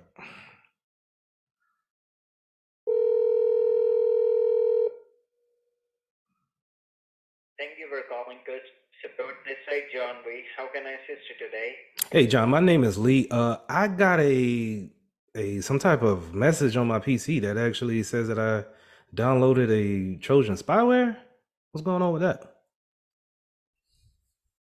All right, sure, I got it. And may I know, Mr. Lee, how you get this message in front of your screen? Do you recall what was the last thing you were doing? No, not really. I was just really trying to go and check my Instagram. Threw me right here to this doggone spyware thing.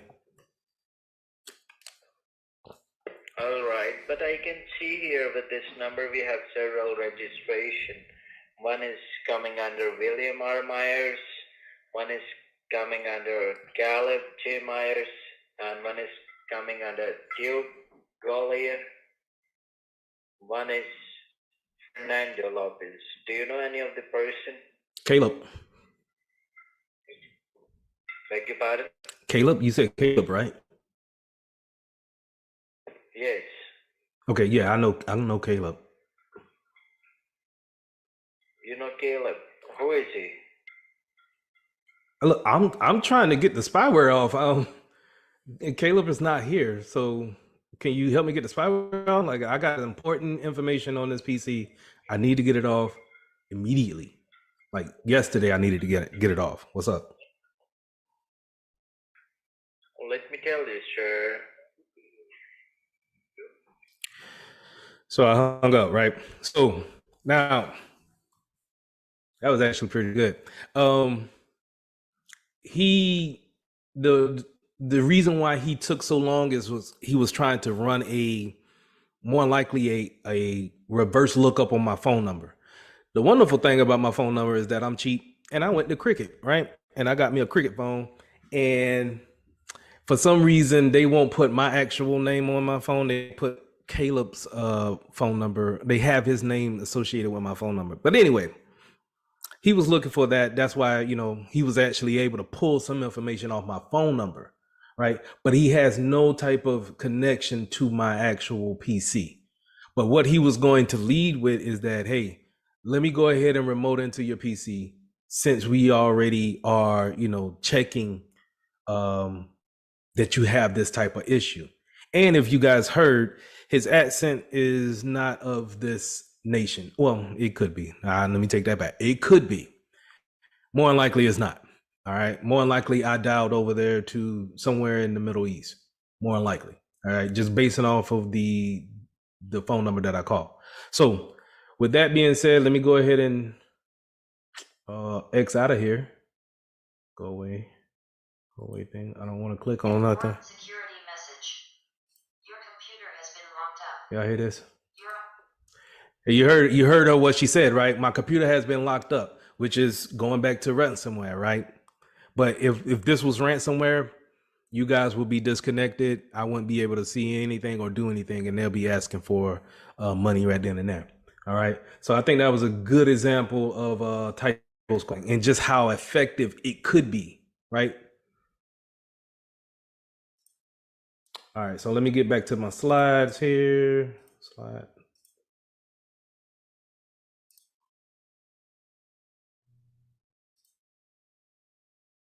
and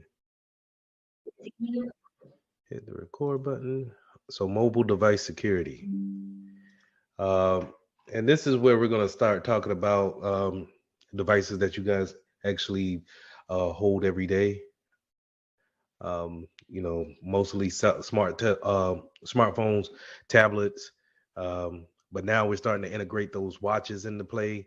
A lot of things that can actually connect to the internet and be able to give you messages such as emails, text messages. Um, you can understand your heartbeat per minute, and you can send that to some type of cloud drive and have it for data for forever, really. So a lot of these mobile devices have become our everyday means of being. It actually kind of picked up, I think, in the last 10 years. It really kind of really got not out of hand, but it just really took off from the times where I remember the first set of cell phones coming out. There not being that much technology in them. They just was able to actually make phone calls and maybe do texting. Um, but majority of those cell phones did not have that capability. And then once two-way pagers really kind of set the trend for actually sending messages back and forth, mobile devices have really just taken off and became this you know just taking mobile devices to a whole nother level where we really, if you wanted to, you don't really need a laptop. You can get the bare minimum of a iPad with a keyboard attached to it, and then you're able to connect to the internet and really do all the things that your regular PC will do. Okay, but so my first slides here, we talk about portable computers. That'll be your laptops. So any anything that's not a desktop is what you kind of see this icon here. So I kind of got the wrong icon here. The icon over here is a laptop, right? But this is your desktop. This is something that you have a big computer that actually sits at a desk and it's not really made to be mobile, right? It just kind of it sits there and it does the same thing as a laptop does. Okay. Um, so you have your portable computers, which is your laptops. You have your tablets, iPads, Samsung books. Um, any you pretty much have two players in the game, where it's just either you have an Apple product and then you have every other product that's a Android product, right? And more times out of not you're gonna have a Samsung type of a build. Well, I would say Samsung is the most build quality ready producer or manufacturer when it comes to Android products. But you may get a Google phone, or you may get I know I had a OnePlus phone. They're pretty affordable, but they're running an Android operating system on top of that. So that kind of takes us into the smartphone type of build, where you have pretty much Apple and then everybody else who wants to get into that field. But um, it's just how can manufacturers really compete with the fame and the popularity of a Apple product? I really don't understand. You get a lot of more customization out of your Android products, but a lot of people just really like the simplicity of Apple products and just that whole structure of apps just being there, and then they really don't give you uh, that many features as an Android product, in my opinion. But it may sound like I'm an Android fan, but I actually prefer an iPhone as well. The build quality is incredible. So I just like that. A lot of Samsung products, while they give you a lot of features, um, the test on the actual memory and the processor causes the phone to get hot, and then it may freeze up on you. It may ask you to actually hard restart the phone a lot of times, and that can be could be a little frustrating at times. Wearable tech, and so that's where we're getting into the smartwatches. Uh, And I also put up here Google Glass. So if you don't know what Google Glass is, it's a people have yet to come up with the actual product and make it mainstream, but you're pretty much talking about these smart glasses that you can wear on a day-to-day basis. And what they do is they may put in some type of direction if you're walking with, trying to get your maps at the same time. So on your phone, on your watch, if you put in a direction for you to walk to, it will give you the arrow on when to turn the corner or what have you. Well, the Google Glass will actually put that into your peripheral to where you can actually see when you're supposed to turn. Okay. So it hasn't really hit the mainstream just yet.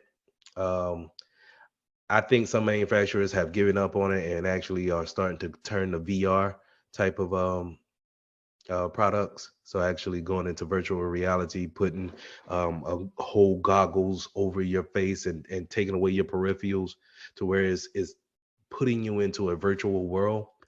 Um, and I don't think is really caught on like that. And plus, a lot of people don't want to wear the bulky type, um, stereotypical black glasses like that. So until they come up with something more fashionable, I think actual having smart glasses is something that's a little bit to the future. Okay, so moving on to your smart device having some type of storage and some type of memory, right? So your book goes into how does your smartphone actually resembles a laptop. So it's able to go out to the internet, but the one thing that a laptop has over your smart device is it probably has more storage in order to store your files and your pictures and uh, your music on, right? But a lot of these phones, they actually have storage that we can actually put more songs on them, more photos can be taken and videos can be recorded and then saved on our phone. Now, a lot of times, uh, this comes into the price of the phone, right? So you could get a 100 and matter of fact, let's just go ahead and just look at that. I'm going back to Google Glass, Best Buy, and a lot of times, um, you can buy the phone based off of what type of storage that it may have. I'm going straight iPhone. I bet this 14 is like $2,000.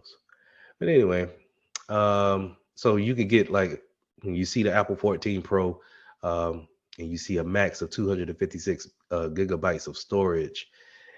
In today's world, that's considered to be fairly small, or right there on the medium side, right? So it's really when you look at that GB, right, that 256. I want you guys to think about how many pictures that you actually take, how many videos that you actually record. That's gonna actually play a part into how many apps you can actually download. And then it may cause your iPhone to kind of run slow if you have so many things blocking up that much storage space, because a computer is supposed to work like this. It's supposed to have its processor speed, and then it's supposed to have the storage and then the memory. And these three things work together in order to keep a speed type of reaction to whenever you're hitting that app is supposed to react, right? But if it's all clogged up with you got 2,000 pictures up there with um 40 videos recorded at 4K quality, it's going to eat up a lot of that space. And then you want to put your apps on top of that, it bogs down the actual processing speed in order to keep those things in place. So a lot of times, um, we go for a cheaper phone when it comes to the storage, but then when we actually are putting the phone to its everyday usage, we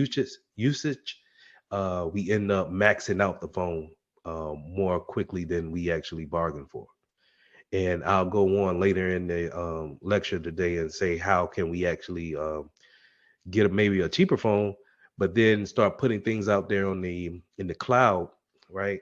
That way it could free up our space on that. Like nowadays you don't have to load your songs onto the phone. Back in my day of being at Morris, we had to, no, we didn't have, the phones could not get music at that time. That didn't come until I think 2012. But um, back when I was in the army, you could load the actual songs onto the phone, right? But then that would eat up a lot of space. So nowadays you can actually stream the songs off your app. So Apple Music, I use Amazon Music. You also got Tidal and these streaming platforms clear up that space that you actually taking up, putting on phone on songs on your phone, and now you're just using the radio waves or the Wi-Fi waves to actually stream music. Great, but then like the bad part of that is that you gotta pay for that service, right? So it's things to wear out or way out, right? I really wanted to go back up in here and really just show you.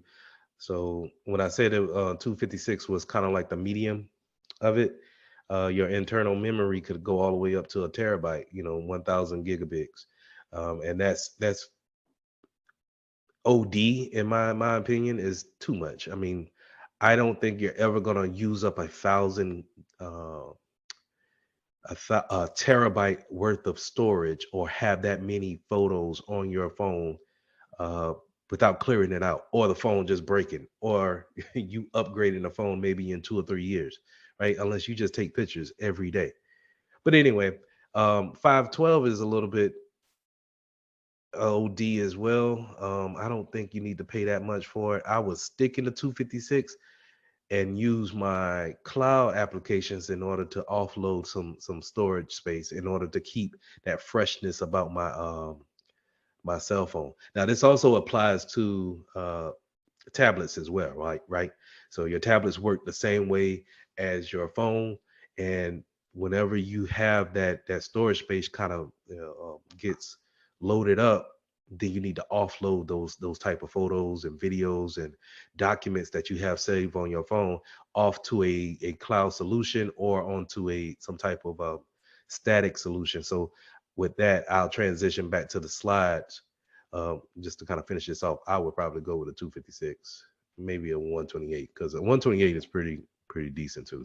So, but anyway, if you had that 256 and you wanted to just offload those files off to a something that you have in your hand, you can have a flash drive or a USB. So this is goes here to this flash memory or USB uh, component where you hook up your cell phone to your laptop and then you make those transactions between those two devices, right? So hopefully we're all familiar with USB and then what type of storage that there are. It's just kind of like having a hard drive in your hand that you could pretty much go from machine to machine. Okay. Same thing when it comes to the SD slots. If you have a Android phone, you'll probably be more familiar with the added memory that you could put into a SD slot versus an Apple phone. Apple phone doesn't allow that feature. Um, so you're pretty much going to have to buy that out of the store. But with a Samsung, it may come with a a SD slot on the side of the phone. It's not the slot for your phone provider, not that chip slot, the slot that you put in there and you put your actual service chip in there, but it's another actual insert, maybe on the other side of the phone that you could put is removable.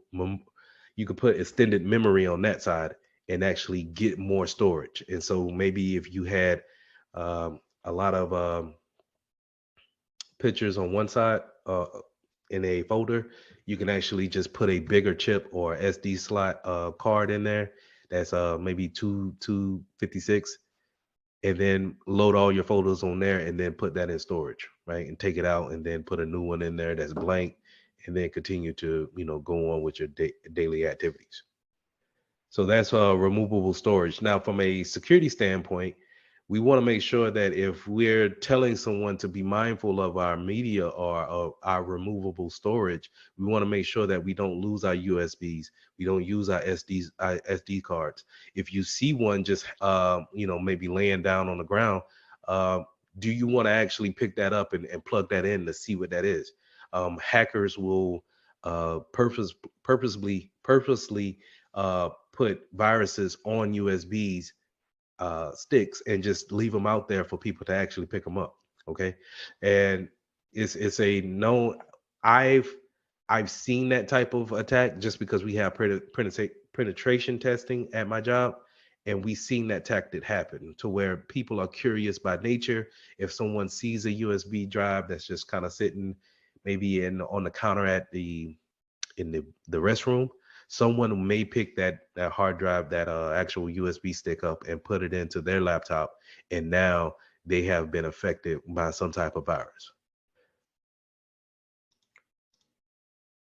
So other risks that we may be facing when it comes to our mobile devices is, of course, the classic, hey, someone stole my actual device. And also man in the middle attack. So remember that man in the middle is sniffing of the network, right? We're using Wireshark to look at the network going back and forth. And our cell phones are just like laptops. They actually communicate on the network going back and forth. So they can see that type of traffic. And we need to be mindful of that. So not necessarily, I don't want you guys to think that you need to use a VPN on your phone all the time, but just be mindful of if you're opening up your browser on your phone and you're going to a unsecure site and you're doing a transaction of some sort, then someone can see that. Okay. So I don't want you to think that, hey, if someone is out here with a Wireshark and then I'm doing a texting back and forth, someone can see that. No, I'm more talking about doing transactions in a browser, doing laptop activities on your mobile devices, and then, someone looking at the traffic in that sense. Okay. So stolen devices, I want to jump back on that. Later on in the slides, I'll talk about how can we move on from our stolen devices. What should we be doing on a daily basis, just in case we actually lose or someone takes our phone? How do we get that information back? In most cases, you just gotta, bite the bullet on it and charge it, and just say, hey, I lost that information, but it's backed up here. So whenever I get my new phone, then I could just take all the information off the cloud and transfer it to my new phone. Okay. Now, if we put some security things into play, hopefully they should not be able to look at that information on that phone. They could just have the actual physical phone, but they should not be able to get into the hardware, the software. Excuse me. So we also want to make sure that we are understanding that public networks, when we go to our Starbucks or we go to that hotel and we're connecting to a public network, that it could be uh, vulnerable to certain type of people looking at that traffic. So we just want to keep those things in mind as well. Going to GPS. So yeah, what goes into GPS and how these mobile devices can actually track you. A lot of times we have GPS turned on our phones and we don't really know that we have it turned on. So I wanted to show you exactly what I mean by that is that if you got it, you guys came into the room early, you seen that I was playing around with my Google account, and I was here on Google Maps. And if you go down to, let me show you how to get there. So if you go and you're looking at Google Maps, right? And if you go over to the three lines over here, which is more likely your menu, and you drop that or bring that out, then you can see where Google has been tracking me per se. And I think they've been tracking me since 2009, from what I've seen. But as you can see here, I clicked on timeline, and then it shows all the places that I pretty much been going at uh, since I think since the time they've been tracking me. Like I said, 2009. Um, which is crazy, right? But these are places where I probably had some type of cell phone on me and it checked into Google to update my location. Okay. And they'll, it's convenient to a certain extent, but then it's kind of creepy to where, Google doesn't really put this in bold print for you to actually see. So it's kind of scary at the same time that someone is actually looking at the 289 places that I have visited. Let's see, the place I visited the most is, of course, my home, right? And then it got here at Cherry Park. I love to go to Cherry Park during my lunch breaks and take a walk. So um and the also another creepy thing about that is that it actually shows you here on the map where I've been at. So uh if this tells me about, if this is going on in my phone, could you imagine what they're tracking on your phone? Um, have you guys ever went out there on Google and seen if they were tracking you like this? If you had an iPhone, have you gone into Apple Maps and seen if they have been updating where your locations are at? Um, it's just it's kind of weird, right? Bank of America Plaza. What the? I might have been there, maybe. Probably was. That's about the time we went out there for a Panthers game.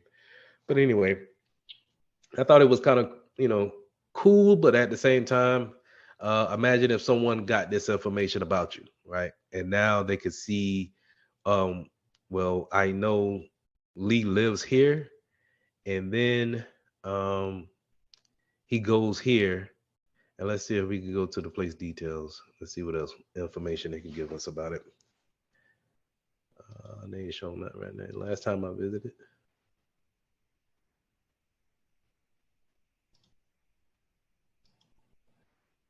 Oh, well,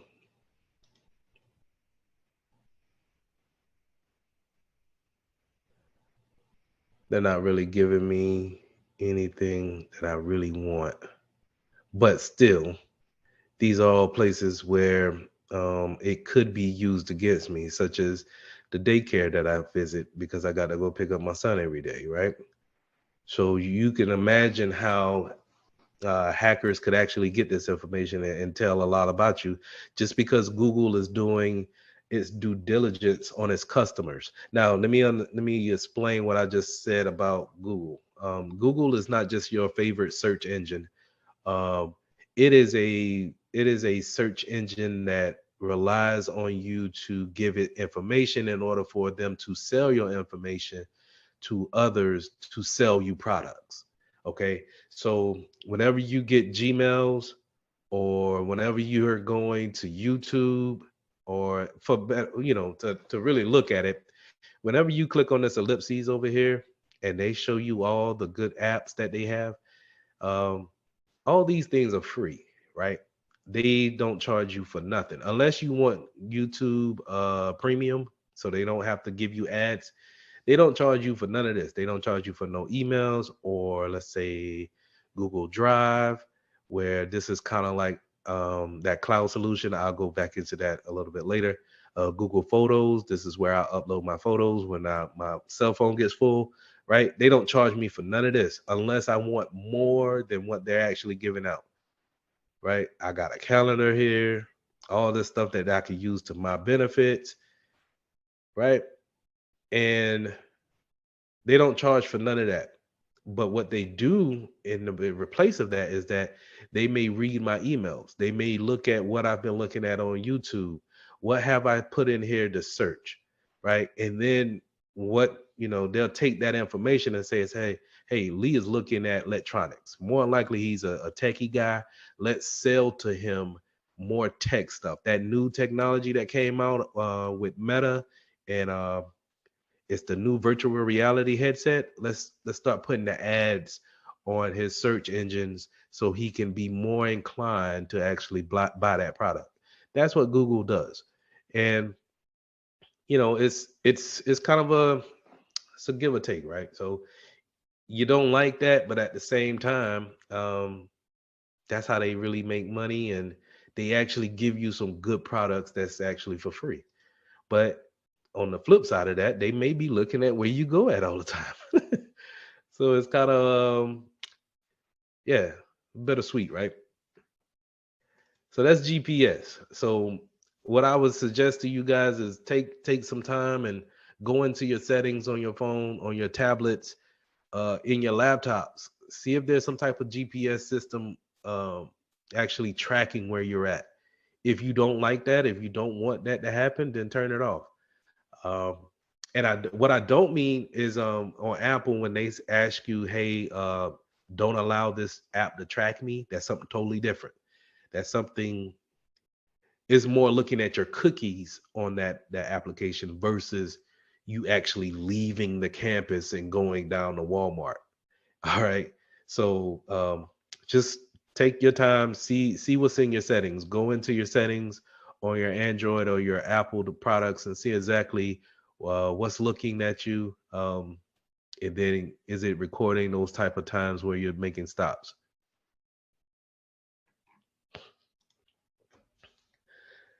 Now, going on to the next slide, we got installing insecure applications.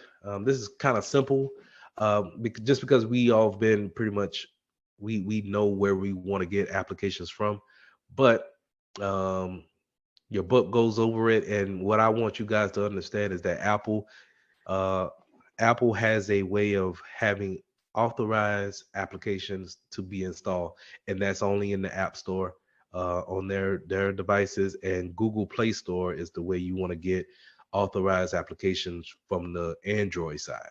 Okay, um, so you don't want to really go out to any type of place such as Reddit or GitHub and then get those applications and install them around the safe. They put those stores in place in order for it to be a kind of a safe place to actually install those applications. Okay, so pretty simple here. Apple, we're going to the iOS store, and then Google, Android machines, we're probably going to go to a Google Play Store. Your book goes into actually understanding what this well, it going off on our last slide of going to a authorized place to actually install new software. We want to make sure that if we don't understand where we're going at on the internet, that we probably want to stay clear of that, right? So if you see these type of QR codes and you're curious, you can go ahead and scan that and see where it takes you, right? So uh, that's a real QR code that I clipped and I put it into this slide. It doesn't take you to a malicious site, but I wanted to really kind of preface it to say, hey, if you see a QR code, to be wary of it.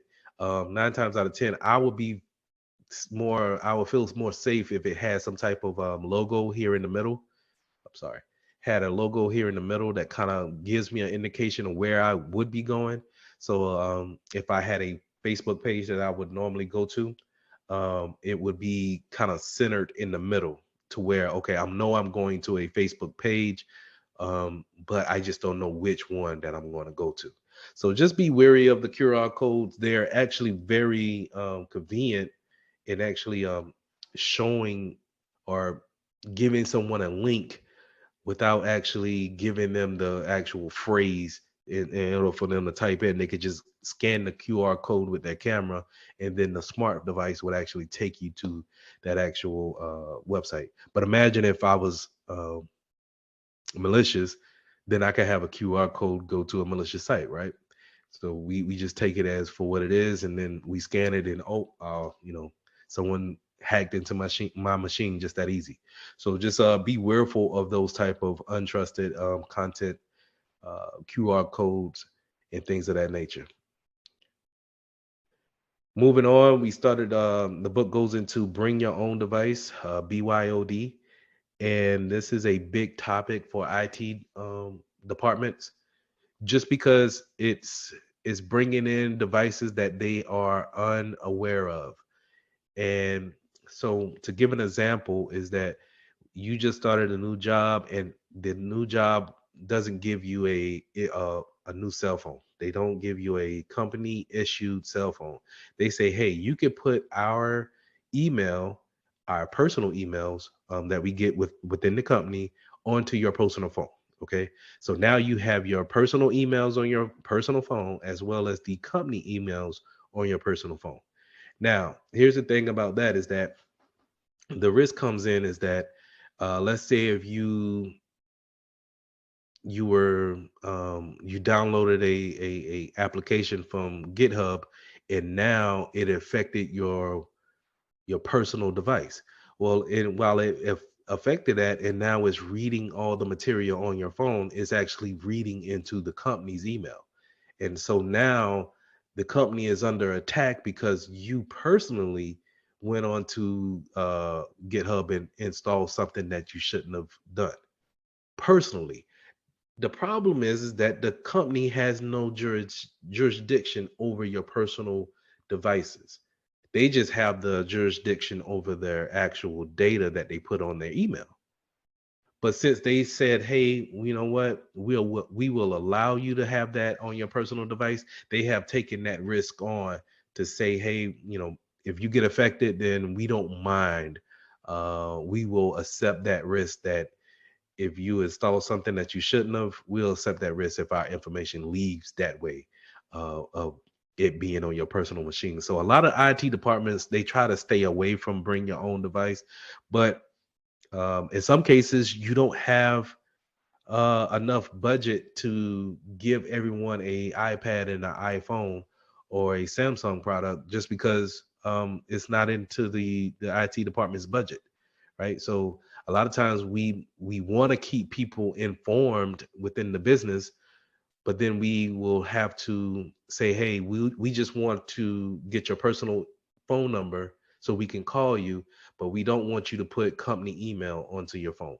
And you need to actually have policies in order to understand what's going on there.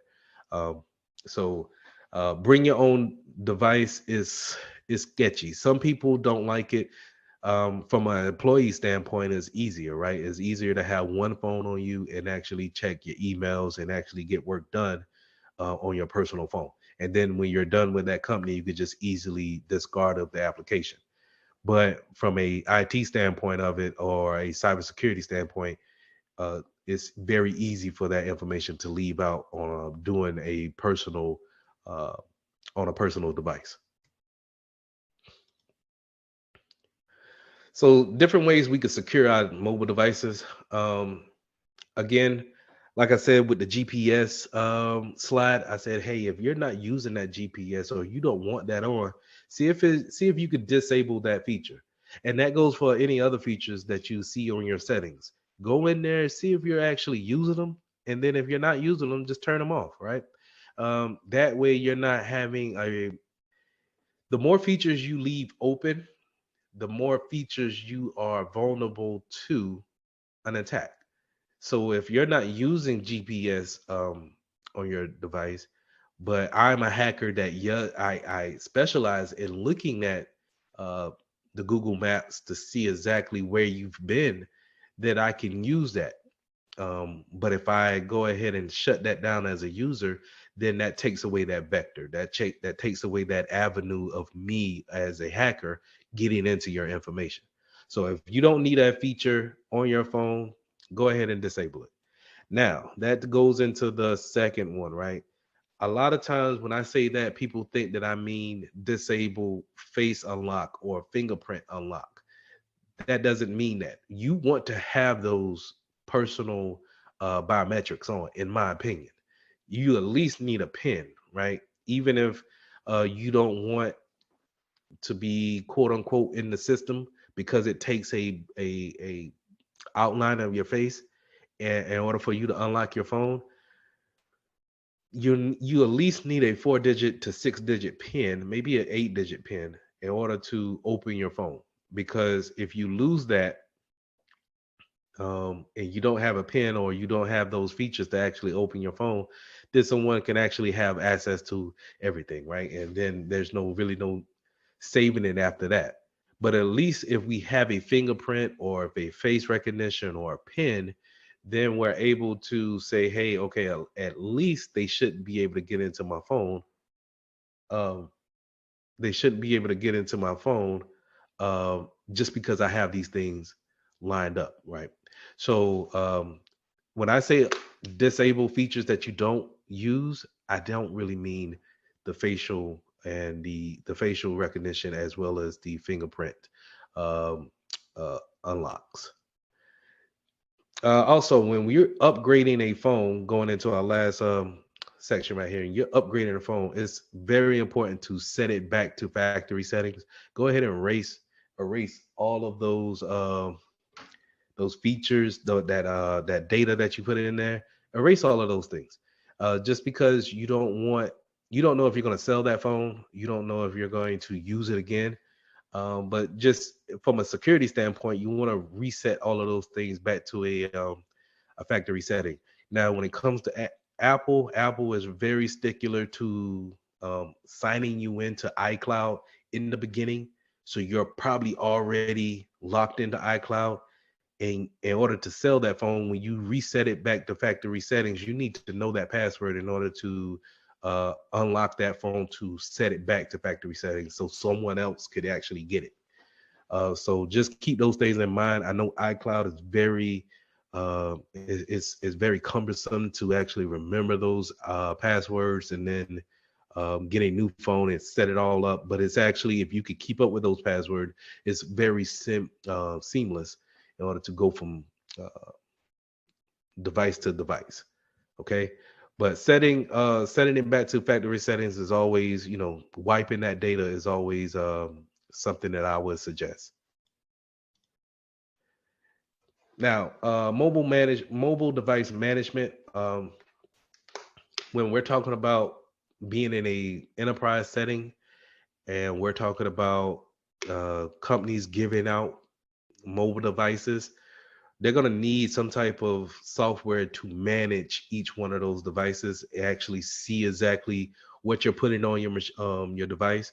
So they can use the software to see if you downloaded some type of gaming app, or if you downloaded Instagram and there's no reason for you to have it. And so they can see what you actually downloaded, and then some software will actually send a signal out in order for you to actually remove those applications. Or they could send you an email and say, hey, Lee, you downloaded TikTok. There's no need for you to have it. Go ahead and remove that from your company issued device. Okay. But with the companies that I've been with, I haven't seen something like that. Normally, when they give you a company issue phone, you could do with whatever you want to do with it. Just be mindful that company information is on these phones. And so if you lose the phone, if you leave it somewhere and you forget it and now it's lost, then hopefully you have those passwords on there so no one can get into the device. Then two, uh, you need to let the IT department who has this mobile device management tool know that they can actually remote wipe the phone. So they will send a signal out, and that automatically causes the phone to go into a factory reset, and it wipes the whole phone clean. And now they don't have to worry about their data being in the wrong hands. The funny thing about that is that those um that remote wiping feature for this mobile device management tool is caused by the GPS being turned on that phone. So it needs to go up to the satellite in space to see exactly where that phone is at on the earth, and then it sends that signal down in order to go into an automatic reset mode. Okay. So if you have a company issue phone, you're probably not going to turn off your GPS just because they need that feature to be on, right? So they probably will disable you from actually turning that feature off. But with your personal phone, hey, I would say turn it off. But anyway, last slide here. So let's go ahead and let's get back to the cloud solutions. Let me pull pull my web cloud back up, not my web cloud, my web browser back up. And so when I was talking about having so many videos, photos on your phone, documents saved on your phone, you can actually throw these things into something like a Google Drive. You can actually set like for my photos, where is it? Well, for my photos, I actually use Google Photos, and I have Google Photos automatically pulls my photos off my phone and uploads them to the cloud. And so now, if I get a new phone, I can just go ahead and download the app for my phone again, the Google Photos app, and then take all the things that automatically upload it to the cloud and throw them on my new phone. Okay, so that's what I meant by if we ever lose our phone, our our data should be constantly backing up to the cloud. That way, if we ever lose it or someone hacks us and we have to get rid of that actual device, we can get our new device and then just put the applications on that new phone and then just download the things that we already have in the cloud. Okay, so Google gives you this for free. With Apple, you have to go to iCloud here, and again, that's having that if you understand, not understand, but if you know your Apple ID as well as your password, this is automatically kind of set up when you first turn on the phone. So having this actually set up is actually great for switching phones. The problem with iCloud that I see is that they don't give you much storage, and then they want you to pay for the extra storage, right? So eh, it goes back to how they nickel and dime you here with the actual buying of the phone. So if you get a 512 gigabit of storage on that phone, and then maybe you can get a free subscription to iCloud and have all your photos there. But then what do you do when you finally fill up the iCloud and you're getting close to filling up your phone? Then you probably need to put in a USB device and a thumb drive and actually save those things off your iCloud onto that thumb drive in order for you to have more room, right? In order to clear out that iCloud and then bring everything off that phone into the iCloud again. And so you just need to keep the physical USB drive in your possession. Okay. So the cloud is your friend. The cloud is going to help you against losing your phones, um, losing your tablets, even when it comes to your laptops. Putting those documents out there in cloud solutions is a great thing. Just understanding that they are being locked down by your username and password is just probably the biggest thing about that. Okay. So with that, that's all I have. Do you guys got any questions for me?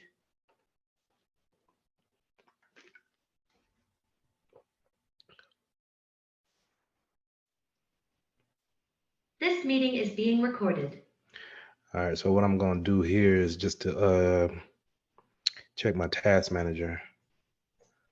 And this is nothing that you guys have to know or anything like that. Just kind of what I go through to make sure that my PC is running at a good usage. So you see here, you can see Chrome is taking up a lot of my memory as well as my CPU.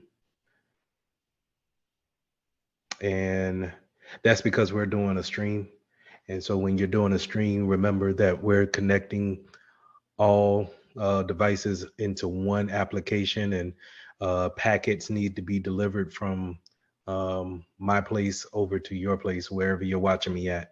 So there's a lot of network traffic going back and forth, and it could use up a lot of memory. So whenever you're going out there and you're buying a new PC or a new MacBook or whatever, just make sure the memory is what you want to really look at. The memory allows you to do multiple applications at one time, multiple tasks. And this is what I mean by multiple tasks. I'm running my antivirus in the background. I got the Zoom meeting just kind of listening. But I also have PowerPoint waiting for the presentation today. But the things that I only got like maybe 4 tabs open, maybe 5 for Google, and it's doing all of this stuff in the background, right? So that's why we want a lot of memory on our devices that we want to shop for, so we can do multiple things at one time. Okay, so I think I'm good for today. Um, I'm almost done with the actual update. So I'm gonna go ahead and jump into the lesson. So on Monday we talked about encryption and how do we use it. You know, the different applications, different devices that uses encryption, and exactly what are we using encryption for? And that's pretty much confidentiality of our data. We also talked about the integrity that it holds when it comes to making sure that no one can change that data. Now, I talked about having that homework piece out there, so you can actually see using encryption in a real life scenario. So the only thing I ask you to do is just to go in and create a screenshot of a Word document where you put an encryption on the put an encrypted password on that document, so it won't be seen by anybody. Now, this goes into what we were talking about Monday with symmetric and asymmetric keys. That password that you put on that Word document, and we're going to turn in for homework, is an example of symmetric keys.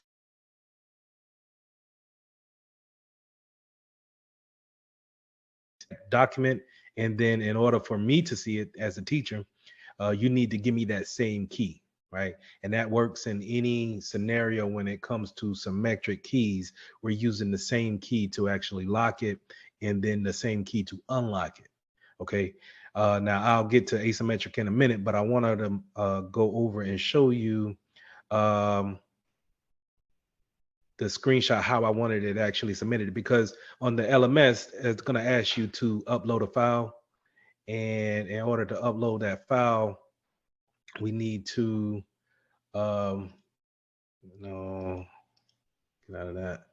We need to um, turn that screenshot into an actual uploadable file, right? So what I'm going to do, let me go to my home, and I'm going to go to the LMS, and I want to my course. And what I want to do is I want to change the view to a student. And I'm going to go to coursework. Now you guys will see this right here, right? And once you click on it, so this is the description of the homework, and you'll click on it, but what it's going to ask you to do is to upload that one file, right? And when you upload that file, when you click on that, it's going to ask you to choose that file wherever it's saved on your desktop or computer, right? So what I'm going to do is I'm going to show you exactly how to do that. So let's go ahead and open up a Word document here. And my Chris test here. And so I'm putting my password because I already encrypted it. So it's going to open up. This is the way we did it is we went to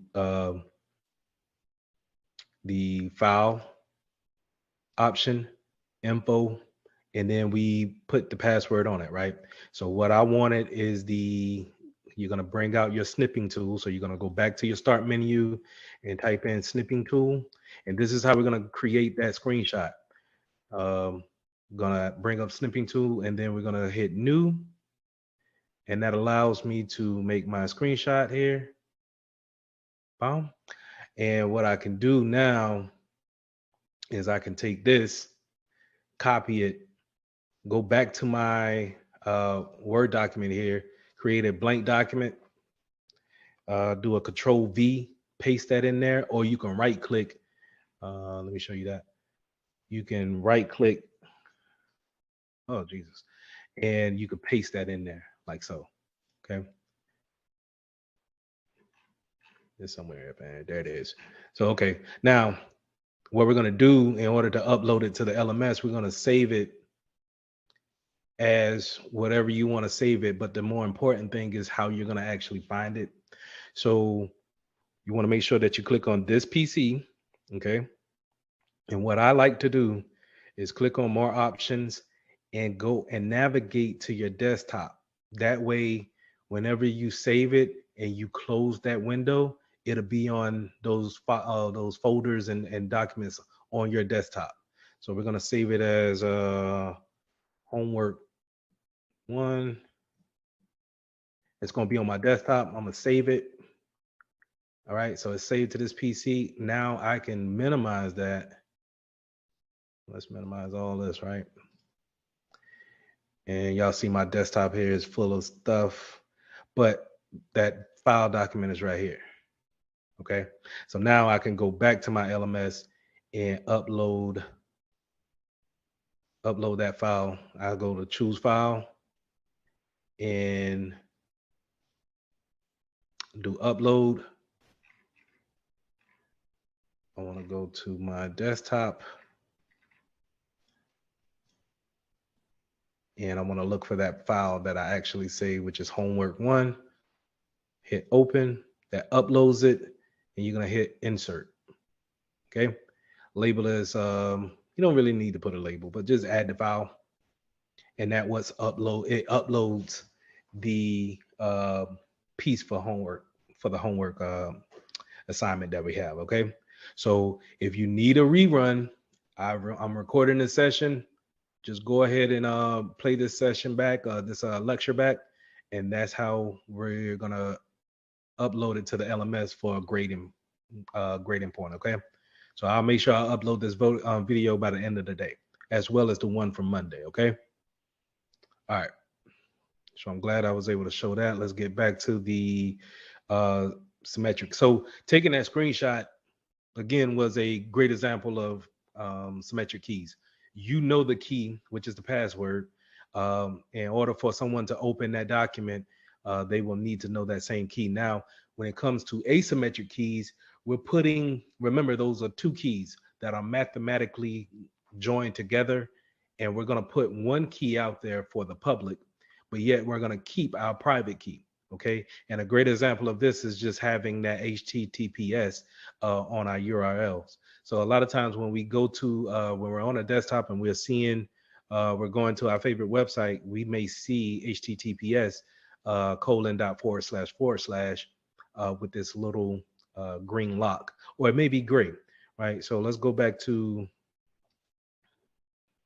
we can go here to the LMS and we can see how up in here with the, in the URL, we have our little gray lock with the URL right beside it. That means that it's using encryption in order to talk to different servers that have their public key. Okay, so that public key is distributed out through a certificate, which we went over last time.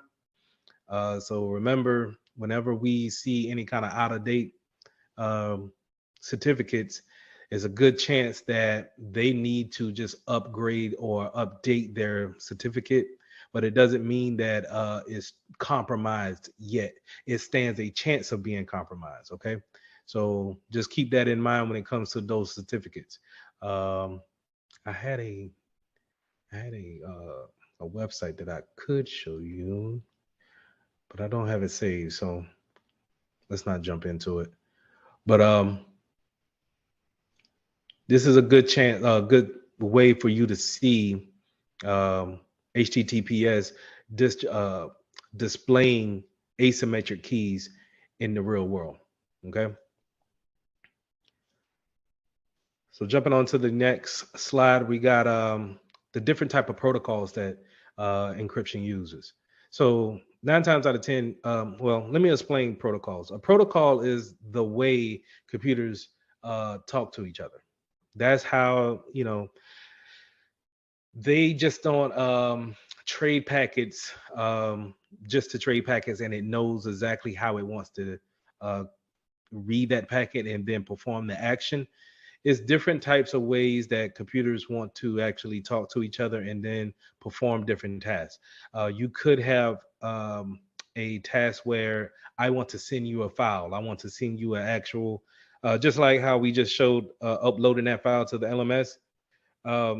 We could have a function where we want to have that we want computers to actually do that. So when I look at here and I see that upload file, it's not using a protocol to actually be secure.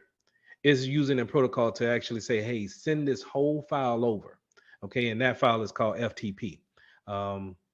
So in order to use that, or to tell a computer, hey, I want this whole file in order to show you a Word document, it needs to use the protocol FTP. Now, there are hundreds of different protocols that we use on a daily basis, right? But they are some protocols that are well known that we probably need to be familiar with. And FTP and HTTPS is just one of them, or two of them, sorry.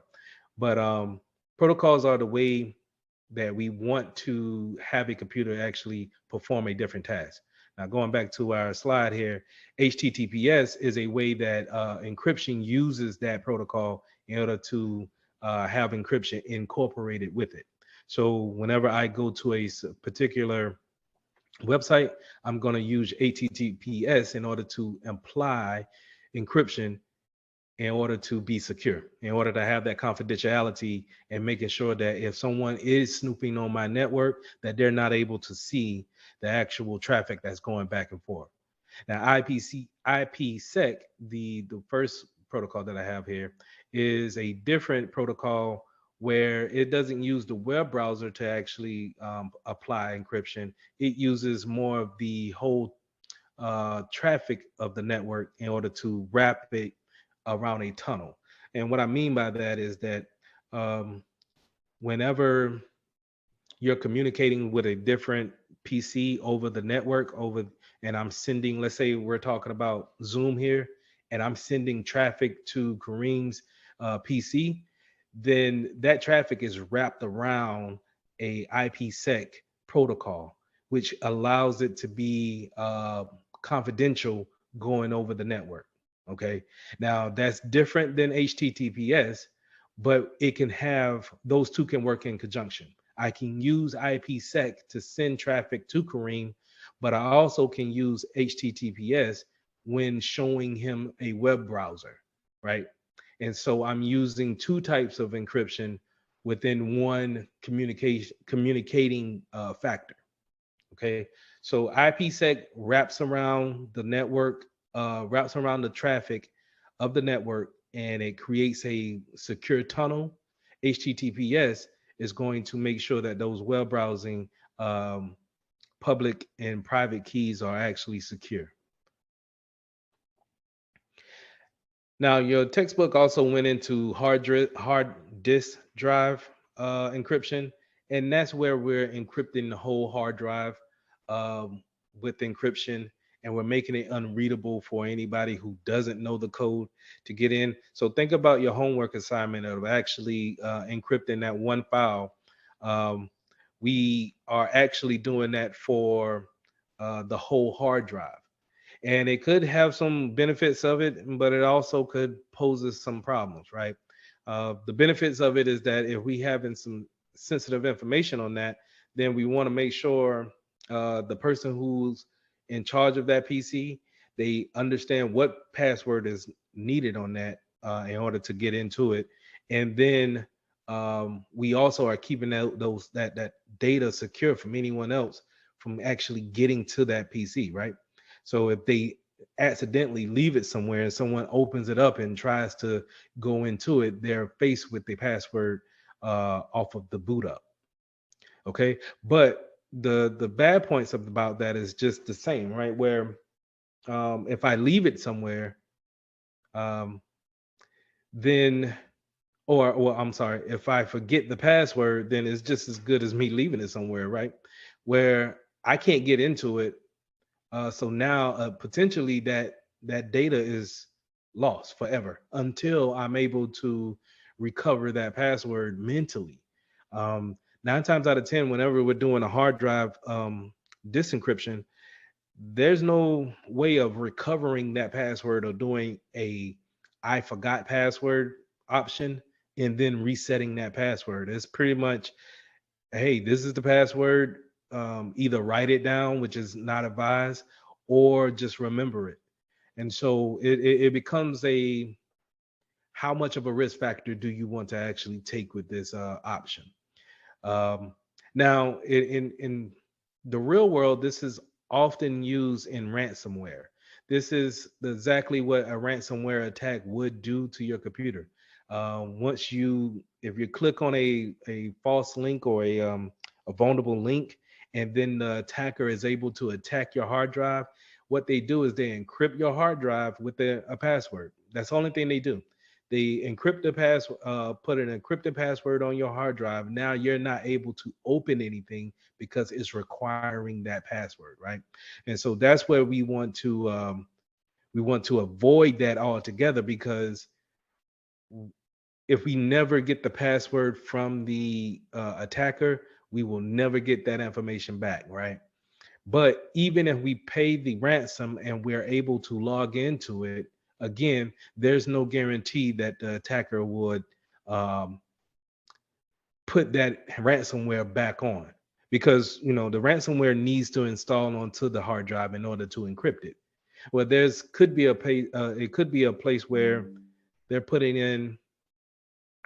Give me 1 second. They're asking me to restart, but it could be a place where um once it installs that ransomware, it's installing a backdoor or something that lies dormant onto the hard drive. And so whenever you pay the ransom, that's fine. He'll leave you alone for now, but maybe 6 months down the road, it automatically creates kind of a logic bomb technique where it encrypts your hard drive again.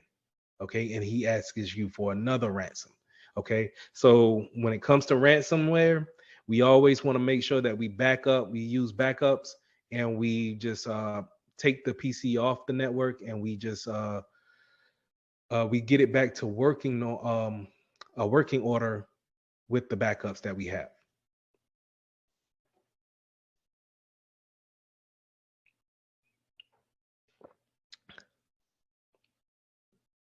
I'm gonna close this down. Okay. Now, the book also went into the CA's requirements for actually putting out different types of certificates for that. Whenever you're having a web browser or website put out. So remember, a CA is a validating authority in order to validate who you are on the internet. Okay. So going back to our example here in our LMS. Oh, you know what? Let's get out of the LMS. Let's go to my favorite ESPN.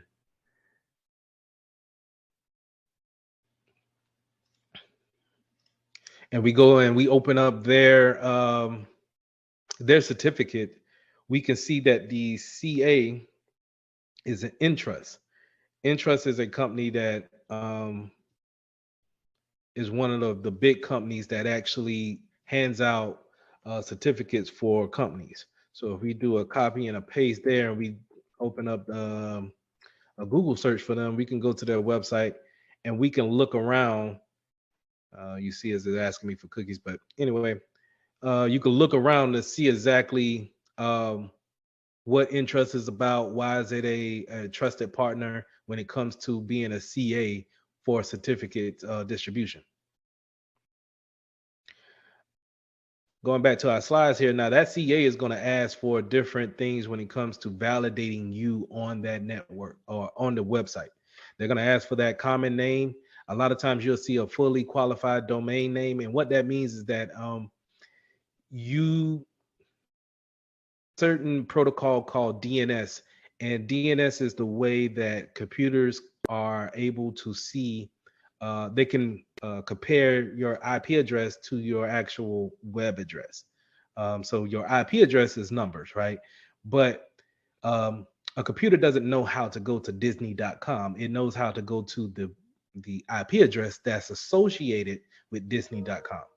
And so with that being said, uh, sometimes a fully qualified domain name falls under different types of names.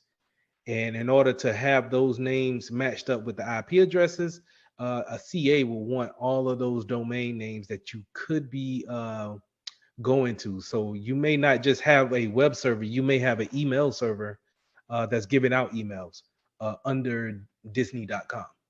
Okay, so they want to know all of the domain servers names that you have associated with that company.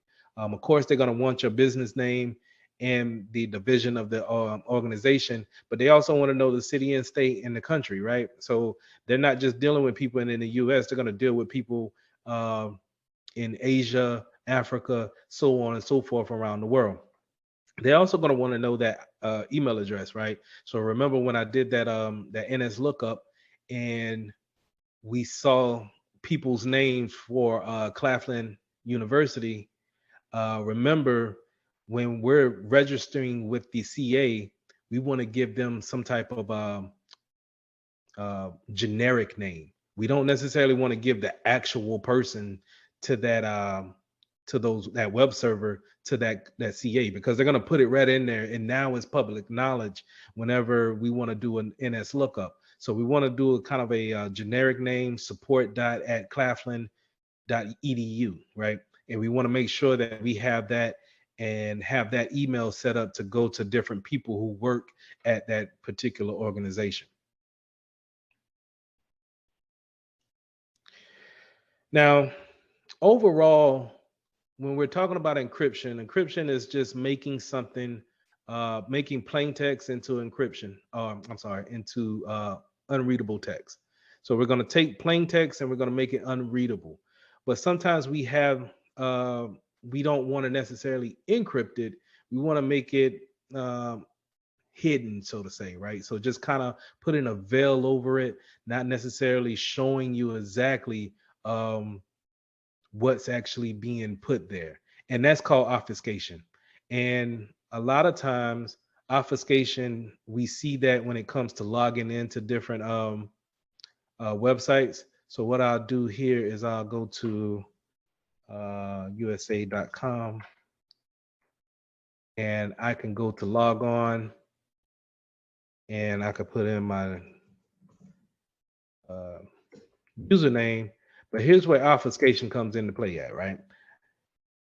I'm putting in my password, and while my password is behind these dots here, it's not actually applying any type of encryption to it, right? It actually gives you a option over here. They didn't do this back in the day, but now they do, because it sometimes can be confusing when you just see dots come on the screen and you're not actually matching those dots with your finger strokes.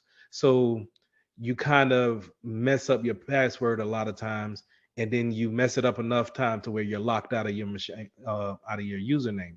So what they'll do is they'll give you a show button here, and you can see that this is not my real password, but it shows you, it takes away that obfuscation and shows you exactly what you wanted to put in, right? But this is an example of obfuscation just by putting the dots. Okay, so if I have anybody shoulder surfing or looking over my shoulder at my screen, and if I don't have those dots there, then they can easily take a screenshot with their phone, or take a picture, I'm sorry, and just use that for later use. Okay, so that's a good example of obfuscation. Um, so moving on, the types of attacks that encryption actually prevents, or actually makes it harder for attackers to actually get the reward that they want, are your typical man in the middle attacks. Those people are who are using Wireshark. Um, Remember, Wireshark is just a sniffing tool, a protocol analyzer tool. Tool is the proper word for it. As you see here, Now, remember what Wireshark can do. I can go to any place in the world with my PC. No one has to know that I'm running this application. And I could just click on the Wi-Fi here and then be able to capture packets as they go through. Okay, real time. So those are what you call man in the middle. Now, mind you, I clicked on my Wi-Fi, but that doesn't mean that I'm not capturing the data from someone who's on my Wi-Fi. Let's say if I have a neighbor that's using my Wi-Fi and I don't really know um, that they just connect because when you connect to a Wi-Fi signal, no one knows that you connected unless they're looking at the traffic. Okay, so let's say if my neighbor he got onto my Wi-Fi and now he's doing illegal activities on my Wi-Fi. I can use Wireshark to kind of look at the traffic and then see. Well, I don't know who addresses 162.12.234.96. Let's do a lookup. Let's try to find out who is that.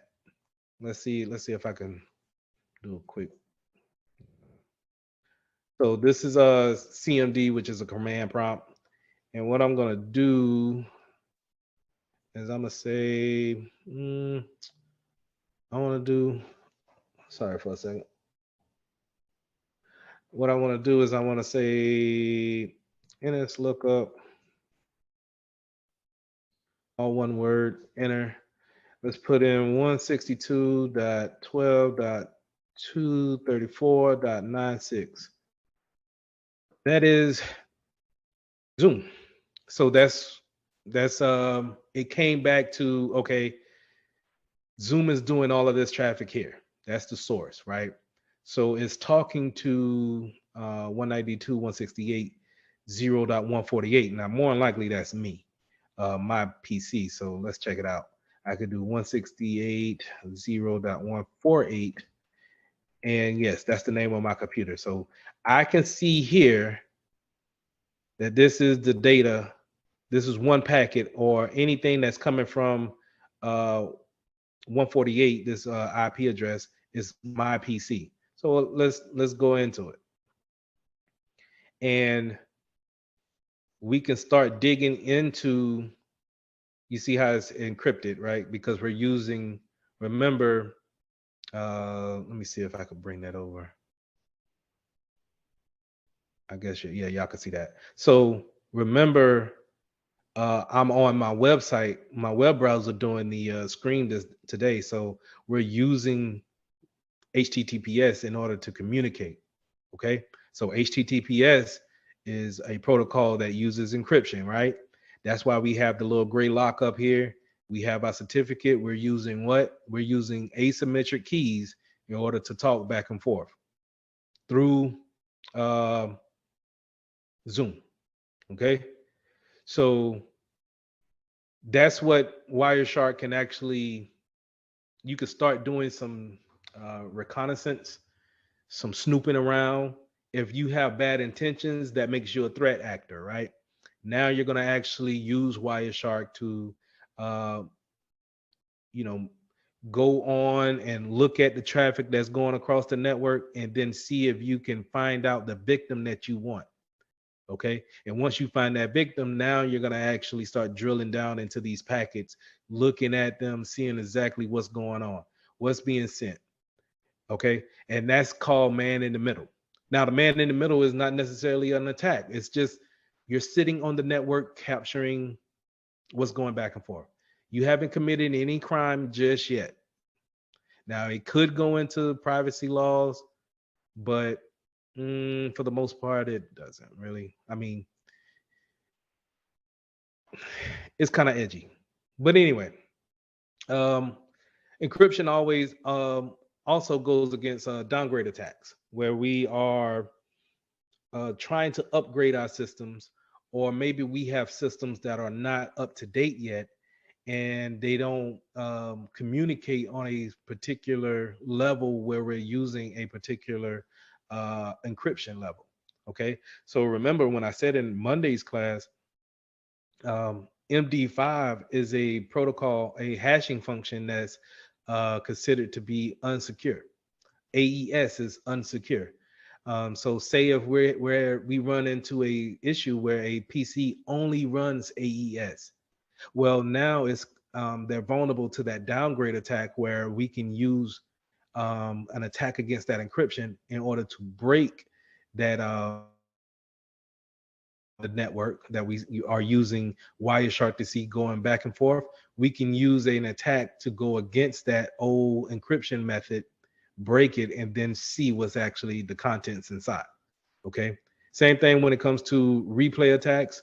Well, not the same thing, but encryption also works against replay attacks where I'm using someone's session key in order to replay it for my own benefit.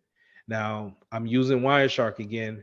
I can see the session key that's in Wireshark, and now I can take that session key, open up a web browser on my side, and then be able to use that session key in order to go into your bank account or go into your account on whatever website that I want if I have that session key that's for that site. Okay. So once I'm able to grab that session key, I can pose as you and do legitimate things because I have that session key that was implied to your user account. Okay, but encryption, hopefully, it stops that thing, those things from being seen. Right, if we're running the necessary encryption on that session, then we don't have to really worry about anyone grabbing that session key and then replaying it for their use. Okay, so that's all I have for today. Hopefully that was a little bit more engaging when it came to record. This meeting is being recorded. All right, so chapter 9, we go into wireless network security. It first started talking off about Bluetooth attacks, being able to have Bluetooth enabled on your wireless device, and then someone able to actually get close enough to you to actually steal information away from you. So while we look at Bluetooth devices as being very convenient for us, we got our AirPods in, or we got our headphones on, or we connected to a car. Hackers can take those two things, or those that convenience that we have, and then use it to their advantages by actually sending you information that you don't really want. That's what you call blue snarfing here, where a theft. I'm sorry, blue jacking, where we're sending information to someone that we really don't want.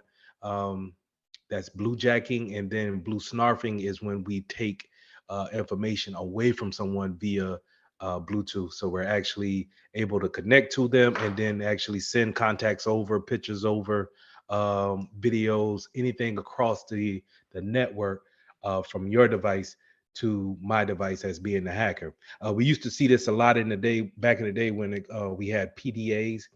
PDAs came out and they were kind of like the first smart device that was actually handheld. So it was as big as your iPhone, but it was supposed to be more smarter than your normal Nokia phone at the time. Um, where cell phones back in the early 2000s, just it had enough information to have your phone number, contacts, and maybe one game which was pixelated to Snake or some other really simple game. It really didn't do the internet type capabilities that your smart devices had now. So we had this thing called a PDA, which was kind of like a small version of a laptop, which was like I said, about as big as a iPhone Pro now, any kind of Pro Max that you may have. So it could do several things like go on the internet, keep more functions than your regular cell phone would have. The problem is that when it came to having Bluetooth on those type of devices, you can actually send files back and forth. And before they actually got smart to to the fact of actually putting security on your Bluetooth or telling you to turn your Bluetooth off, a lot of people will connect to these PDAs and then pull important information off.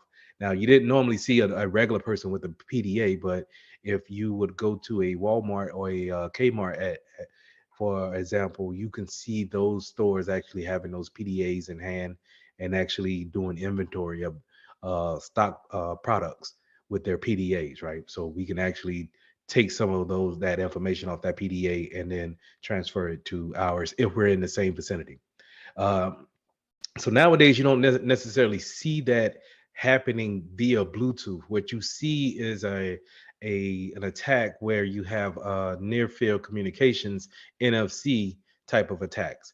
And I don't know if you guys have seen the commercials where they want you to buy this type of metal that goes into your wallet, and that causes a friction in the radio waves between um, your credit cards that actually use NFC technology in order for you to tap to pay, or your phone that actually, whenever you don't have your debit card on you, you can tap your smartwatch, or you can tap your phone to the actual swiper, and then it actually transfers your bank account information via the radio waves. Well, a hacker can come and sit beside you in a let's say a park, right? Let's say if they at Dillon Park and they sit beside you on the bench, and then while they're on their phone, they can actually transfer that information off of your wallet from your cards onto their actual device, and then steal that information away from you. So while NFC is cool and it's more convenient, again, um, hackers are not necessarily looking for a conveniency, but they're looking for the convenience in actually taking advantage of you. So I don't know if you guys seen those type of commercials where you can buy those type of metal protectors to protect or kind of disrupt those radio waves that allow you to transfer data back and forth. But what they're doing is disrupting the NFC fields in order for you to tap to pay, right? So just keep those things in mind. Do you really need it? Um, it's convenient. I'm not gonna lie. It is convenient to not really if you got your hands filled and you just need to tap your watch real quick. I think that's nice to have, but just keep in mind that if you're not using that technology, don't open yourself to an attacker actually getting connected um, to you and actually stealing some information off you. Next, we got Wi-Fi protected setup, which is WPS. And going back to the example where I was asking you guys to actually put, saying if we wanted a better Wi-Fi signal in the dorms, we might want to put a repeater out there in order to repeat the Wi-Fi signal throughout the dorm. We will use I would if I would actually do that, I would take my extenders that I have and I will go to the main router that's in that dorm, and 9 times out of 10 I'm going to see this button here, WPS, in order to connect those two devices over the radio waves. So think of it kind of like a NFC type of a function where you're doing a tap to play and it's communicating over the radio waves. WPS does the same thing, but it sets it up in a more secure mode to where I'm not able to sniff that traffic out, right? So I'm able to make that connection from one device to the next, and now I'm connected to that Wi-Fi network, and I can put it throughout the dorm wherever I feel like it. Or if this was a household setting, I can put that new extender wherever I want to put it at, and still be connected to the network. So that's how it's a very convenient way of um, buying an extender and saying, hey, all right, I'm gonna put it close to my router that's already in place, hitting those buttons pretty much simultaneously, and they communicate to each other that way and say, hey, I'm new to the space, I'm here to extend the network. And the primary router will say, okay, let me put you onto the network, and then I will have you as an extender. You can go wherever you want to be put at afterwards. So then you can unplug it and then go at the end of the hallway or go upstairs, mount it wherever you want to mount it at, plug it back in, and then it communicates back to the primary router and sets up the signal that way. Now this also works on printers as well. So um, a lot of these wireless printers, they have that WPS function on them, to where again you could just put it close to your router, hit those buttons at the same time, they communicate automatically. Now if you don't want to do that and you wanted to manually configure these devices, you would have to go into the interfaces of the new device and then connect it to the old device, which is a little cumbersome, right? um, it's a lot easier to go about it just setting it up on a WPS. Next slide, we got the SSIDs. I remember talking to you guys about the SSIDs last time, showing you what I had on my network. I gave you a screenshot here, but basically I want you to just remember when it comes to SSIDs is that, do we want to actually show our SSID or not? Do we want to broadcast what actual Wi-Fi network we're actually putting out there, or do we just kind of want to under we want to have a true understanding of what it is? And so whenever someone wants to get onto your Wi-Fi, you have to give them the direct name. So that could be a little cumbersome, to where, you know, if you having a lot of guests over and they want to get onto your Wi-Fi, you don't really know the particular name, the exact spelling of it, they will never find your Wi-Fi. So a lot of people will choose to broadcast their SSID in order for people to connect to it, you know, without any issues. Okay. Moving on, we got WPA and WPA2. And this is how we want to encrypt our network when it comes to actual connecting, and then what type of encryption we want to have over our network in order to connect to it. Okay, so what I mean by that is um, here you see the screenshot that I have of my router.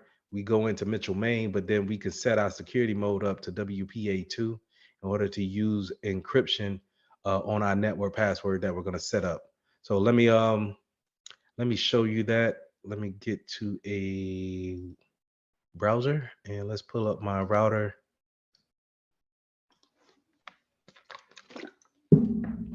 Excuse me.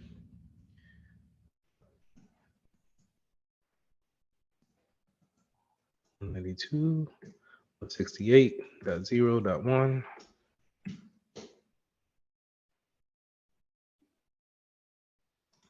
Still saying my browser is out of date, which is not. Log into my router here. And like I said, let's go into, should have showed you the password again, but it's all right. Y'all see I didn't change my password since the last time I blooped up and did it. So if y'all looking at this video again, if you wanted to come up and get on to my Wi-Fi, you know the password to get onto it. But anyway, we got the security mode here. We can change it to TKIP and AES. Now the thing about the TKIP and the AES mode is that these are known unsecure methods of encryption on the network. So we don't want to use these. If we're going to use anything, we want to make sure we just keep it at AES. If you see anything with TKIP on it, Tango, Kilo, India, Papa, which is TKIP, we want to make sure that we don't use that. That is a known unsecured network, okay, or encryption. So we want to make sure that we use AES when it comes to pre-shared keys, which is WPA2, okay? And a lot of times in these routers, it'll show that it's recommended that we use this type of encryption on it, okay? So again, going back to my previous slide, you can see if I wanted to actually broadcast my SSID, if I wanted to take that off, then now whenever I go to my networks and I want to connect to a network, I won't see Mitchell Main here. Okay. If I wanted to actually disable this network altogether, I could just hit that, hit save, and then like I did in the last class, I'll drop away from the actual Zoom call. Okay. So let's jump back to our last slide here. Well, let me close this out. Log out of that. And just to kind of let me not practice what I preach. The reason why I'm not changing my password because you guys saw it is because I have so many things that are using my network password, and so when you change that password on your Wi-Fi, you disconnect everything that's connected to the Wi-Fi, and I don't have time to go through and actually connect everything back right now. So I'm not practicing um, good security measures because I've shown myself to be vulnerable to show my password, but yet I'm not taking the due diligence to actually go and change the password on my phones, um, all my laptops, gaming systems, anything else that's actually connected to my Wi-Fi. So the reason why I'm doing that is just it's not convenient for me to actually do so. Um, but you should. That's the good security practices. Is that if anyone sees your password by mistake or on purpose, then you should take the appropriate measures to change it to keep things secure. All right. So last slide here. Let's go into captive portals. That's supposed to be another P. Captive portals, and what that says is that you want to, before someone gets onto your network, if you can send them to a captive portal to actually encrypt the encrypt their network connection once they log on to your network. You see this a lot of times in hotels. Whenever you log into a hotel network, they will ask you to go to a particular page and then accept the policies there, right? Remember in the the first couple of lectures that I gave you guys, I told you about acceptive use policies. What can you do on my network? What shouldn't you do on my network? What am I responsible for, right? Those policies need to be put out there just in case anyone comes out there and actually does some illegal things on your network. So captive portals can go ahead and give you an opportunity to put that policy out, and then for have your users accept that policy.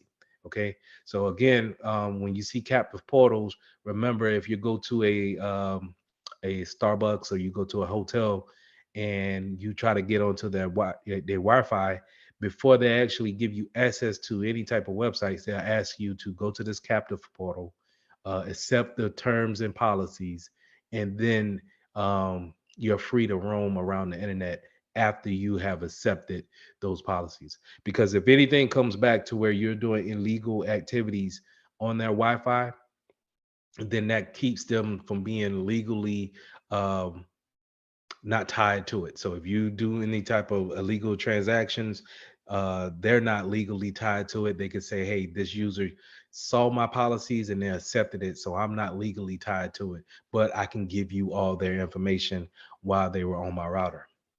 Okay. Moving on to role access point discovery tools. So a lot of times you'll see some people get onto a network and you may see a duplication of the same network, right? Uh, Let me see if I can show you that. Let's go back to this slide. And so what I mean by the same duplication of the same network is where uh, you see this areas network here is very similar. But when you see a duplication, you will see something that says areas, and then it will be exactly uh, 7B41 and maybe an underscore at the end or a exclamation mark at the end. But either way, it's very similar to that actual broadcast name.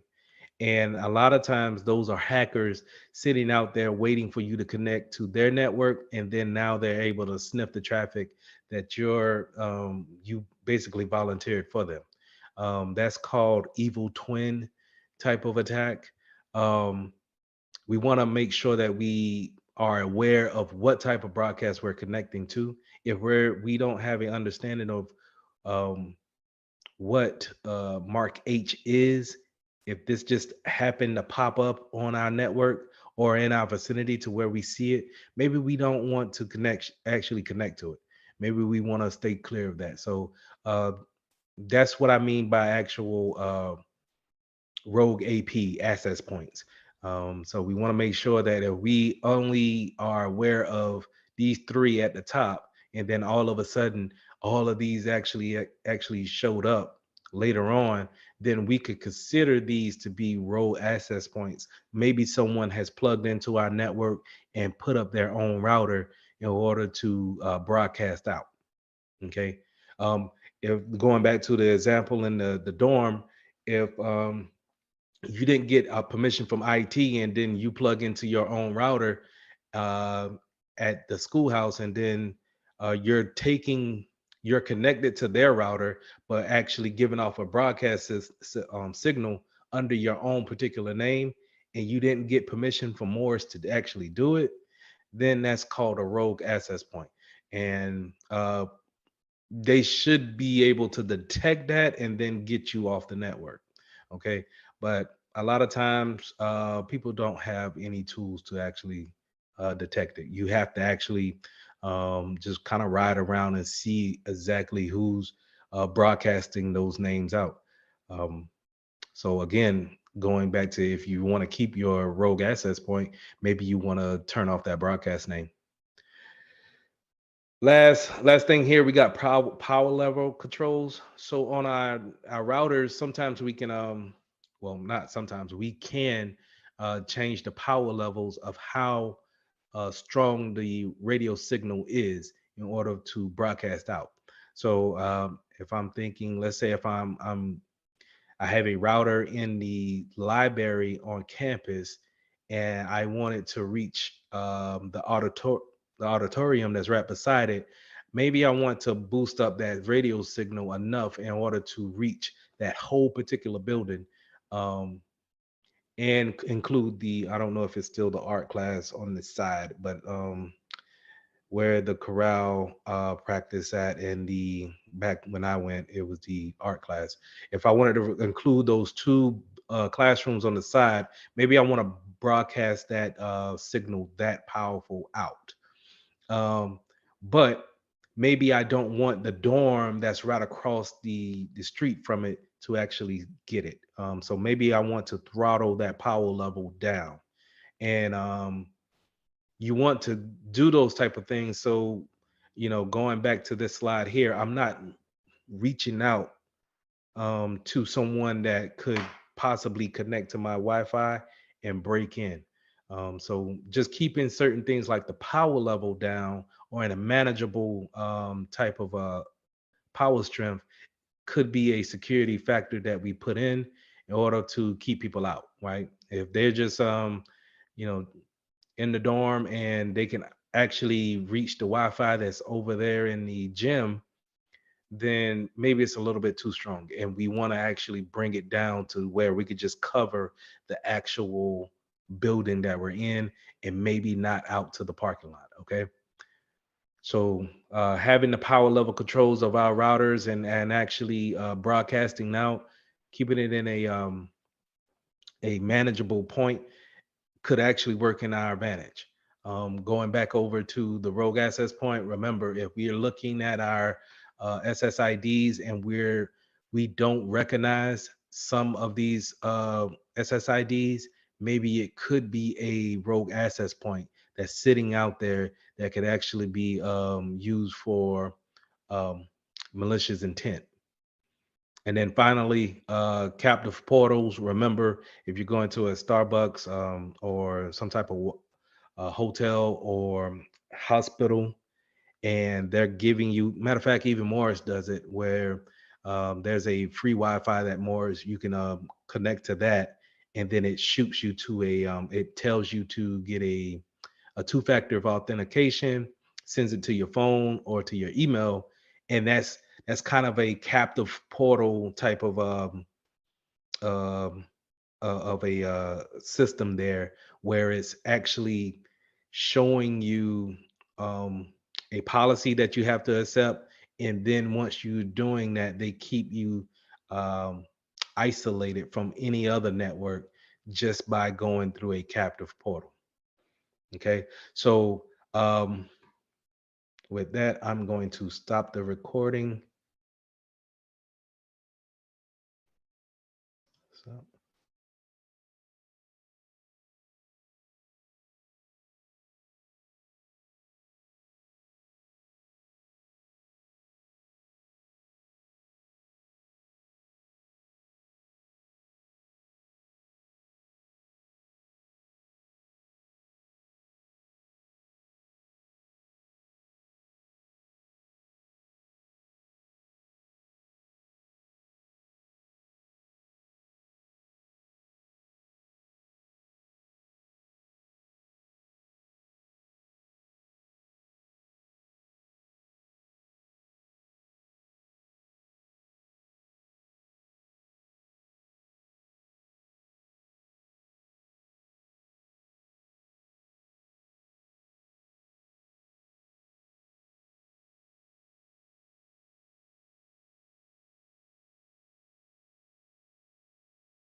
People coming in afterwards can look at the video. So test 3 is out there, ready for you guys to go ahead and complete. So try to complete that by Sunday. Um, again, not nothing too stressful. So it's a test 3 that's out there, not counting the midterm. The midterm is going to be available on starting on Monday, going through the end of business on Wednesday. So that'll be 5 o'clock Wednesday next week. That's the 13th. All right. So go ahead and knock out that test 3 and then get ready for the exam coming up on Monday. So what will go into the exam? What will the exam cover? We're going to cover chapters 1 through 7. And it's going to be pretty much everything that we had lectures on, things that we talked about in class. Those topics will be covered on the exam. So it's going to be around 20 to 25 questions, multiple choice. Yeah, I'm gonna sprinkle some true and false in there. The big thing is that it's not going to be any type of time limit on this exam, so that's going to be good for your benefit. Um, and like I said, it's going to be available on the 10th, going all the way up to the 13th. Uh, it will behoove you to go ahead and get this done in your free time. Just dedicate an hour and a half to it. Um, find some free time that you can really concentrate on the exam. Go ahead and knock it out. I don't think it'll take you an hour and a half, but just to go ahead and just make sure that you read every question um, and understand what I'm saying in the question, and don't overthink it. So I think that we went over some real good information, some real nice baselines of what security is, and these questions will reflect that. Okay.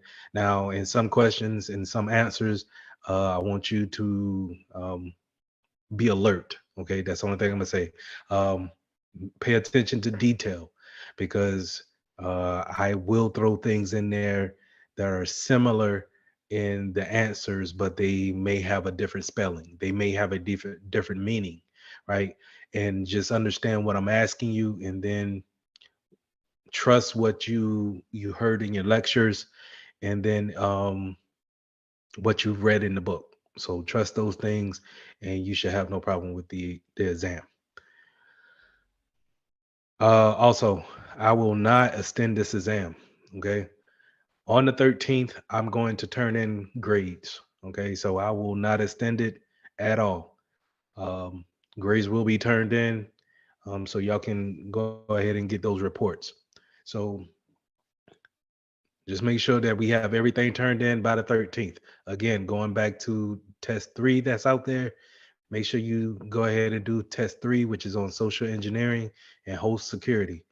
Um, and then make sure you go ahead and do your midterm.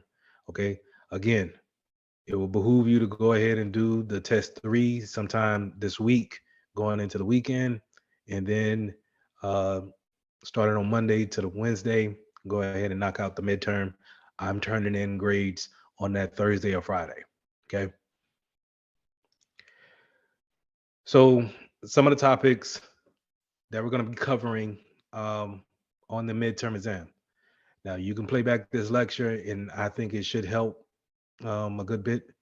But if you've been paying attention and really going over the lectures and reading the book, you shouldn't have no problem with it. So I want you guys to understand what Wireshark is, how we use it as a man in the middle tool, but how hackers use it as a man in the middle attack.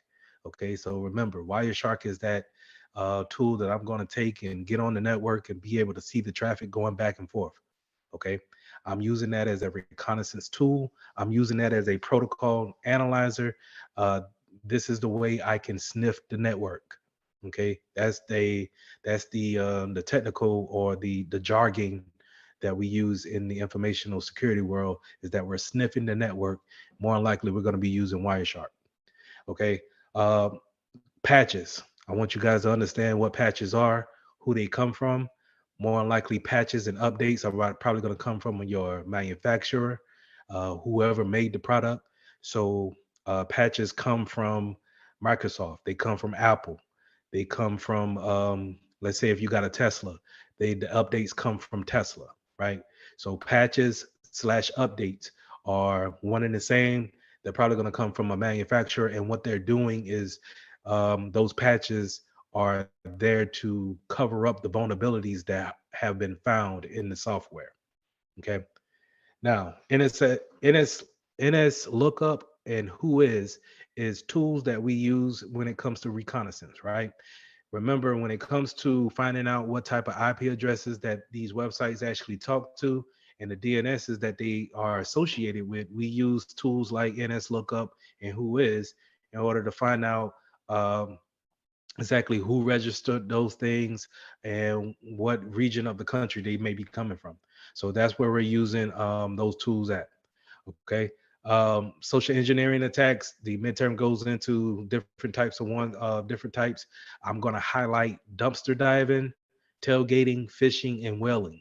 Okay. So remember, dumpster diving is that I'm going to see if I can find out what type of information that the business has thrown away. I'm gonna jump into the dumpster and retrieve any type of paperwork that they haven't shredded. Okay, so in order for us to beat dumpster diving, we probably want to have a policy built in order to say, hey, let's go ahead and shred the paper instead of actually throwing it away. Tailgating, remember, people just want to be nice. It's human nature to be polite. So tailgating is very effective. And we can go ahead and just follow people into a building that we don't supposed to be in. Phishing, whaling. Remember, phishing is kind of like your spams, right? It's some type of form of social engineering that's taking emails and then convincing you to click on links or to give up information within an email. Whaling is where I'm using that phishing form, but I'm targeting higher individuals in the business. So your CEOs, your presidents, your chief financial officers, people of high standards or high statutes. I'm going to target them with my phishing campaigns, and that's called whaling.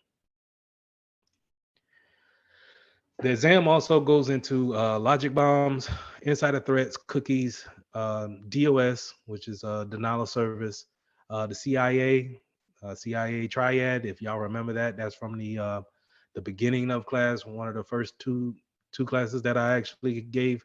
So we talked about that a while back.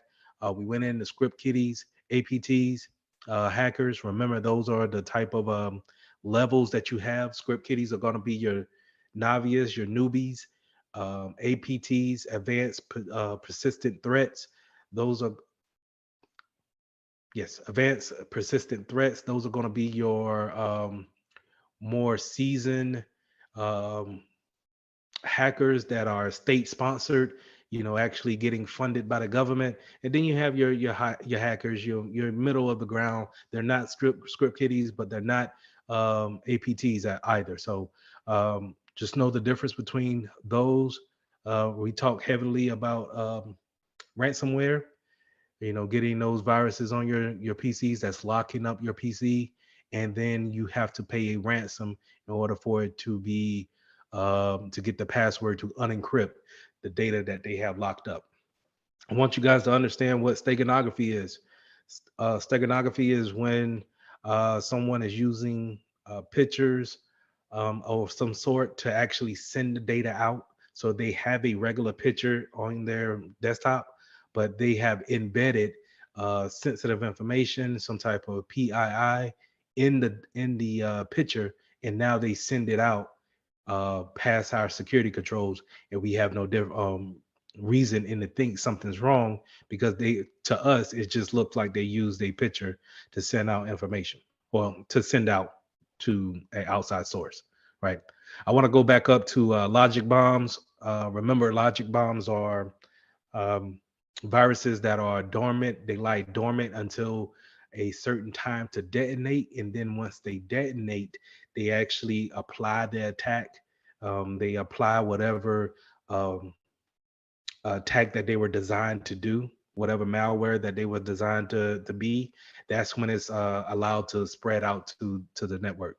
So it's a logic bomb. More than likely, your insider threats are probably going to do stuff like that, where someone may be mad about the company in a case of they didn't get a raise, or they didn't move into a position that they wanted, so they become disgruntled, and now they're going to implant a logic bomb to set off after they quit the job. And then now, 3 months after they're removed from the business, it sets off a bomb or a virus within the network.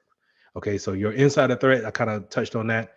Those are your people who are already in the company. They already have usernames and passwords, and they are allowed to go to different places on the network. But now, if you don't really keep people happy, sometimes they have a tendency to turn into a threat, or someone who can let go of your information without any type of repercussion. So your insider threat is something that every company faces, and that we need to be aware of when it comes to um, how to keep your information in house, and keep them from being able to let that information slip out because of they may not be aware of what they're doing, or they may be doing it on purpose. So we have to ride that fine line of how do we actually keep all this stuff in line. Cookies. Remember, cookies are a valid way for a company to actually track your browsing history. Remember when I went and showed you guys different types of cookies that are actually being shown?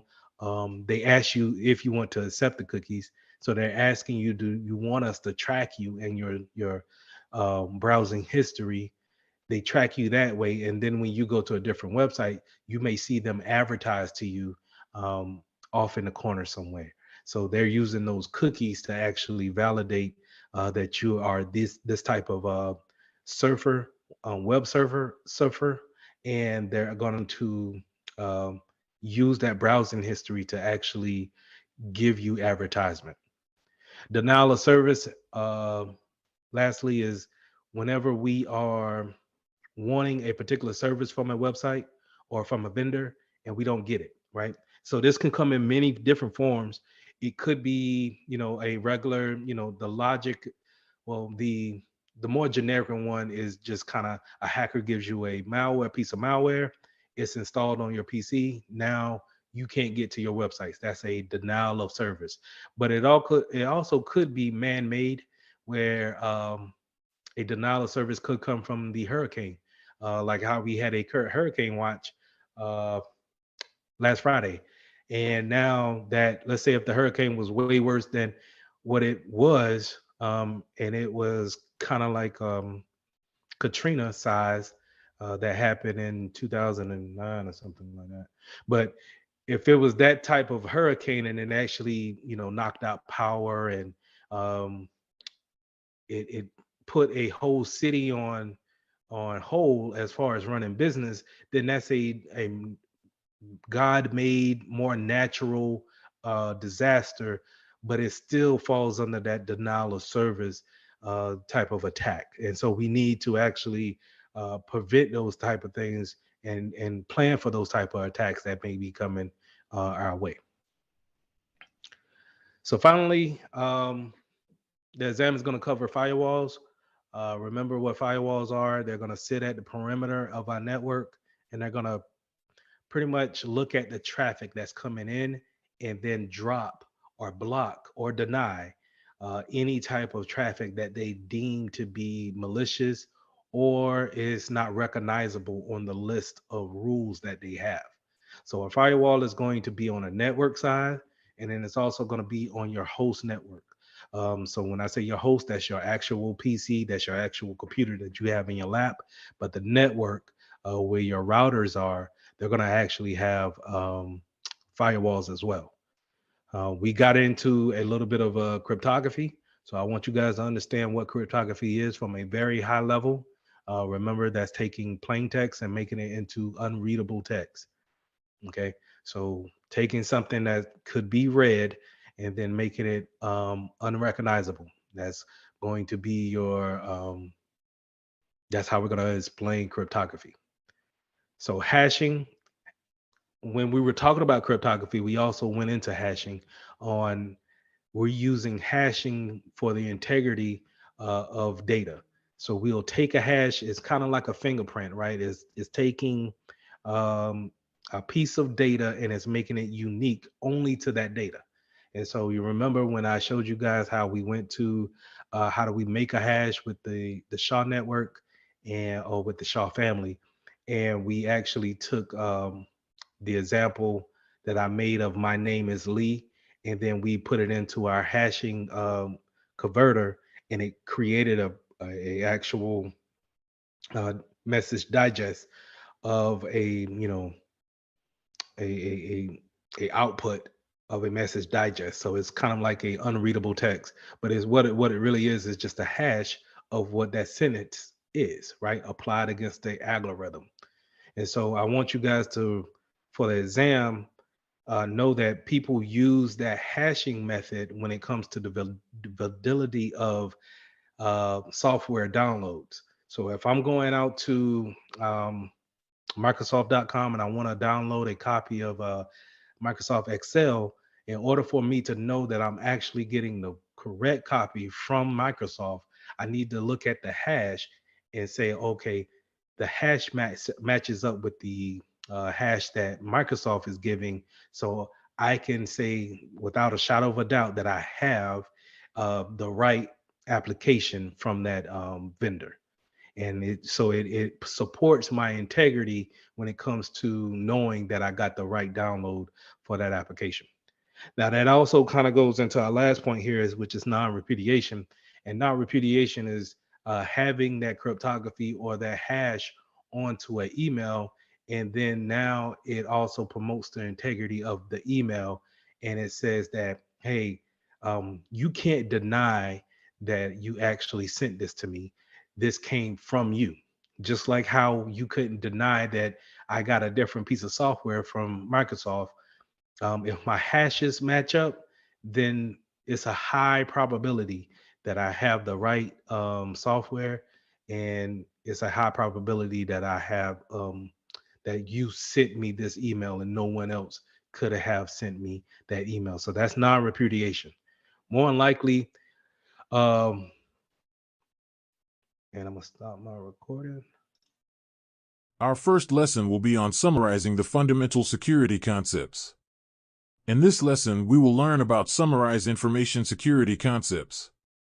Compare and contrast security control types. Describe security roles and responsibilities. These concepts are the cornerstones of information security and should be considered in any industry that you may find yourself in as a cybersecurity professional. The CIA triad is a fundamental framework in information security. It stands for confidentiality, integrity, and availability, representing the three core objectives for protecting information systems and data. Here's a breakdown of each principle. Confidentiality. This ensures that only authorized users can access and view sensitive information. Imagine confidential company data like financial records or customer information. Strong access controls, encryption, and data classification are all measures that can help maintain confidentiality. Integrity. This principle emphasizes the importance of data accuracy and trustworthiness. Data shouldn't be modified or corrupted without authorization. This includes protection against things like malware, unauthorized data modification, and even accidental data deletion. Availability. This guarantees that authorized users can access information and systems whenever needed. System outages, denial of service attacks, or hardware failures can disrupt availability. Implementing backups, disaster recovery plans, and having reliable infrastructure all contribute to achieving availability. The CIA triad offers a simple yet effective way to assess the security posture of an information system. By considering these three objectives, organizations can identify weaknesses and implement appropriate security controls to safeguard their data. A cybersecurity framework provides a structured approach to managing cybersecurity risks, and that structure translates directly into a baseline for identifying, responding to, and recovering from attacks. Here's how. Common language and process. Frameworks establish a common set of terminology and procedures for cybersecurity within an organization. This creates a shared understanding among different teams on how to approach security issues. This common ground makes it easier to identify potential problems and communicate effectively during a crisis. Most frameworks outline a series of core functions like identify, protect, detect, respond, and recover. These functions provide a roadmap for organizations to establish essential cybersecurity activities. Having a defined roadmap helps ensure no crucial aspects are overlooked when building defenses and response strategies. Frameworks don't prescribe a one-size-fits-all approach. They help organizations prioritize their security efforts based on their specific needs and risk profile. This allows them to focus resources on the most critical areas first, rather than spreading themselves thin trying to address everything at once. Benchmarking and improvement. Frameworks often include references to best practices and existing security standards. This allows organizations to benchmark their cybersecurity posture against established industry standards and identify areas for improvement. This continuous improvement helps organizations stay ahead of evolving threats and strengthen their defenses over time. In essence, a cybersecurity framework acts as a blueprint for building a robust security program. It establishes a baseline way of thinking about security, ensuring a coordinated approach to identifying, responding to, and recovering from cyber attacks. A gap analysis is a business tool used to assess the difference between your current situation and a desired future state. It's essentially a way to identify areas for improvement. Gap analyses can be used in many different areas of business, from marketing and sales to human resources and operations. They are a valuable tool for any organization that wants to improve its performance.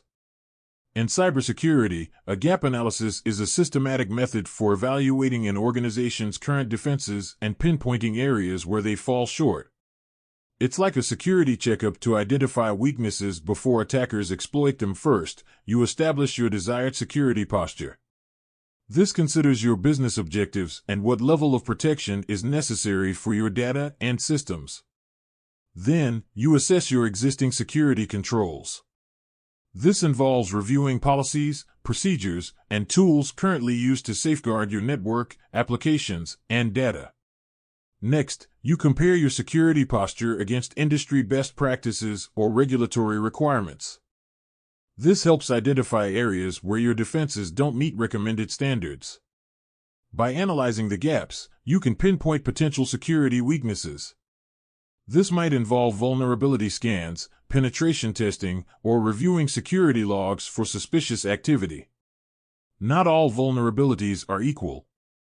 You'll then prioritize the weaknesses based on their severity and potential impact on your business. This helps you focus resources on addressing the most critical threats first.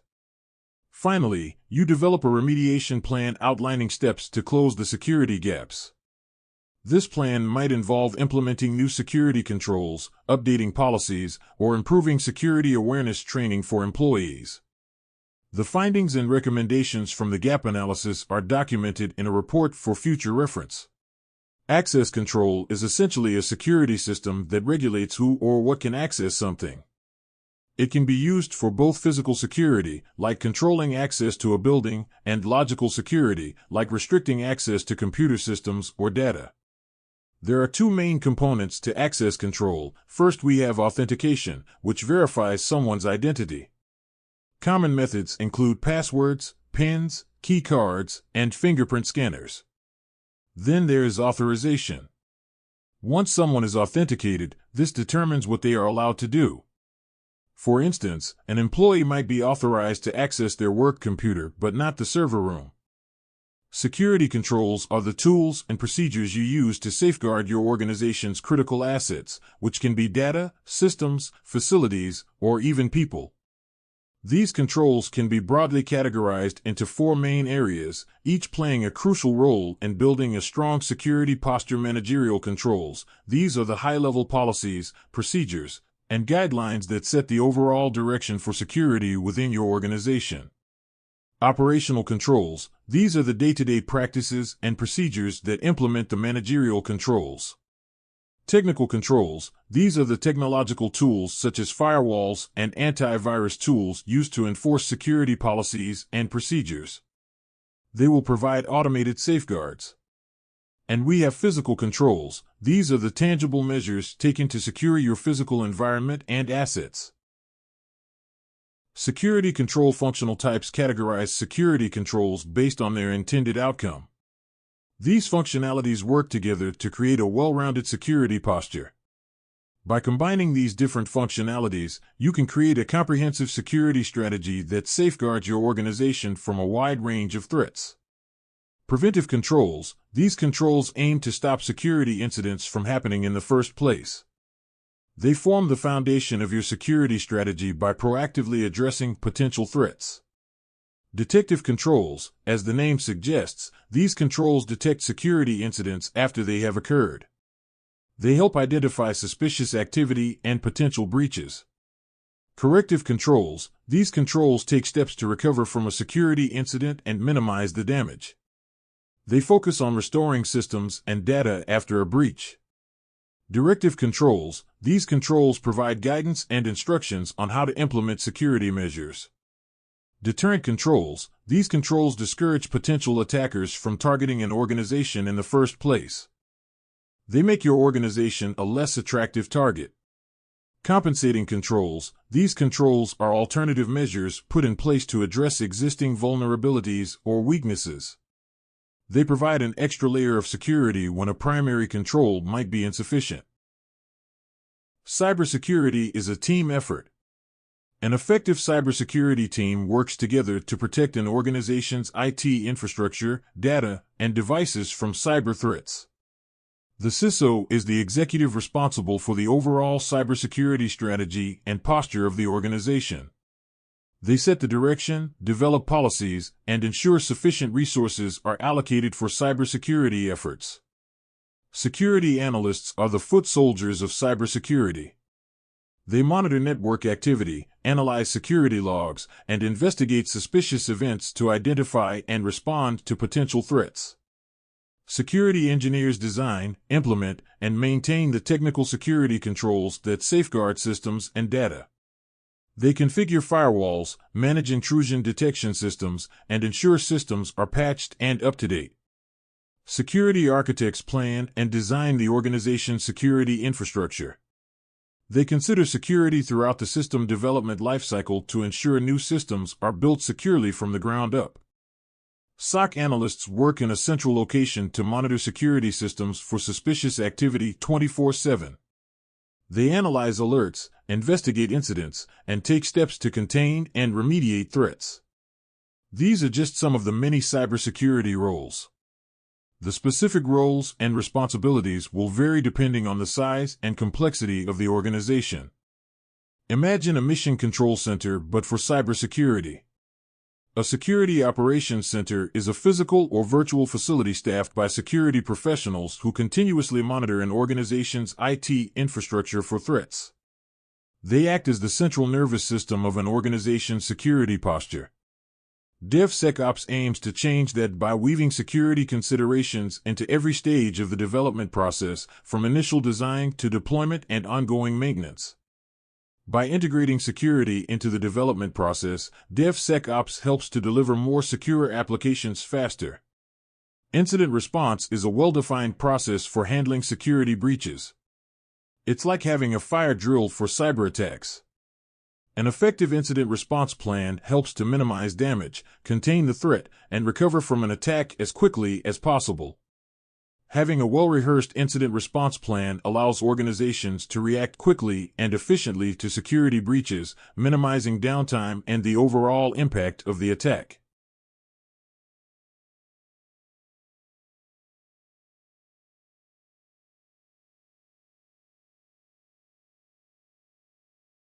One of them up and then the other one in another tab. So just right click on one and just open it up in another tab.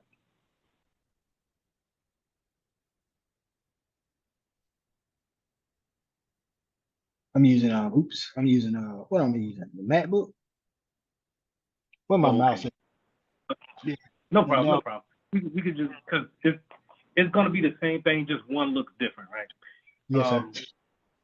But this is what I was saying, how you got the open tickets, the unassigned tickets, and then all your other categories off to the left. Mm-hmm. You got different categories at the top that you can use and navigate to. And I'll let you just, whenever you get free time, just go through everything, see what you got questions on, and just let me know. Yes, sir.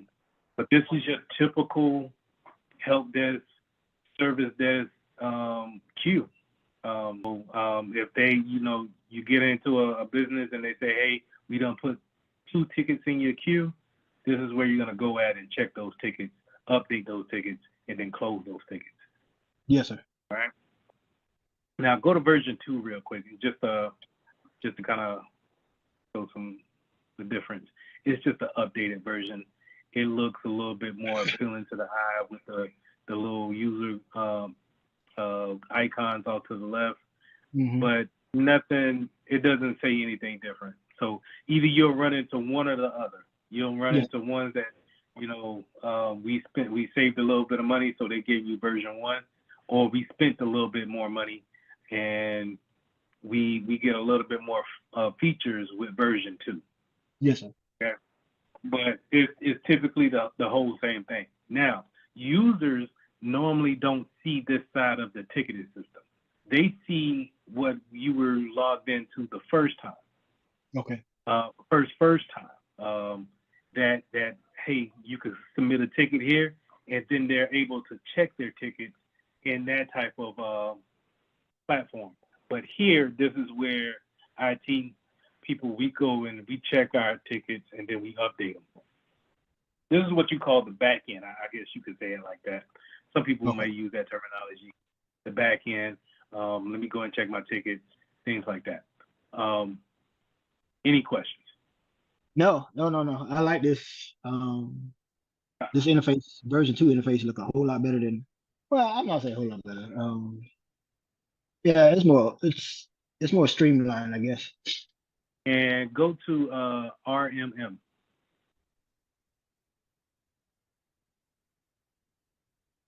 This is the work I've been doing.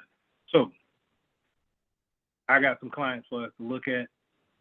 And these are the agents that I have out there that's actually on machines, and some are running. Some of them are already reported issues. And we'll get into this as we go along with these sessions. But you can, I got these there, so now you can click on the ones that I highlighted and just look at the, it'll let you drill so far into like file locations. Yes, sir. It'll let you remote into them, which I would not suggest. But yes. This is not just me and my household. This is, I think, 2 other households. Yeah, oh yeah. This is real. Whenever I say, hey, we have an application out there, we need to make sure this application is off all PCs that's under our care. You can go in here and we can look in the application part of them and then tell that endpoint to take it off. Okay. So we'll get to that. Yes, sir. Yeah. Whenever those names, those computer names are highlighted, you can click in them and then, drill down into them to see the information that the endpoint has collected. Okay. So This is your typical dashboard. Well, this is my dashboard. Your dashboard is at the top, and I'll go over that in a minute. But this is what I go and look at my agent, see what's actually going on. All right, this is what I'm gonna check every morning to see who's out here wilding out, what I gotta do. I got some mobile devices. You see a couple of iPads in there. I even got a couple of Android tablets in there. And I got geofencing on them, so I know the locations of those tablets, those mobile devices. That's crucial for MDM management, mobile device management. So all those things we talked about in Security Plus, this is putting the rubber to the road here. I like this. All right. Now, if you want to put an endpoint on your machine, let me know, or you can just go ahead and download it. I did put this endpoint on some of my virtual machines as well. So, because remember, your virtual machines are, even though they're sitting on VirtualBox, it may not be turned on. When they do turn on, they're connected to the internet, and they may be up to date and patched. They may not be. So it'll be good if you had an EDR system on it or an endpoint on it to be able to look at it from a high glance, from a high point to see what's going on with it. Okay. What I do then is I use the HP to spin up a virtual machine. Because the MacBook, I don't have enough memory of it. Even with a solid state hard drive, the extra one, I just don't have the extra memory. So I'm gonna spin it up on HP. I think I can create a server and a regular machine. And you, as a security professional, you're gonna go through and see, okay, I got 10 alerts. What's going on here? And we'll get to this on why this is wilding out like that. Okay. But this is, when you look down into it, this is your threat hunting at a glance. This is how you dig into what's actually going on with the vulnerability. What is the hacker trying to do? Not saying that this is being actively hacked right now, but this is how you threat hunt. This is how you look through and you see what processes is happening on that computer to see exactly what is the hacker trying to do. Okay. Okay. You still get your, you get your little nice graphs or whatnot. Things to print out to people, getting a overlay of the network overall. So in our network for Mitchell Technologies, we got 2 Androids, at least 5 iOSs. Not at least, but we have 5 iOSs, at least 2 iPhones. I'll say that, and mostly Windows machines. But I like this that it also breaks it down over here into device types too. Yes, sir. You know, when people Okay. ask you what's in your network, it's nice to say, hey, take a look at the dashboard and say, okay, yeah, man, no, we only got one server in the that we're tracking.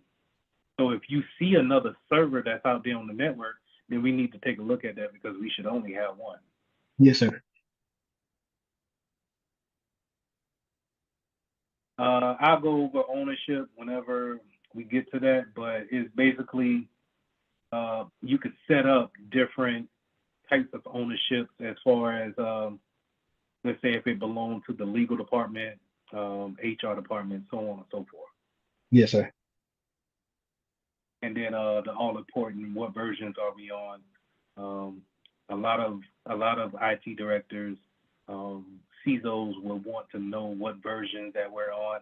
A key note to remember is that you probably want to be on the one version back than the latest version.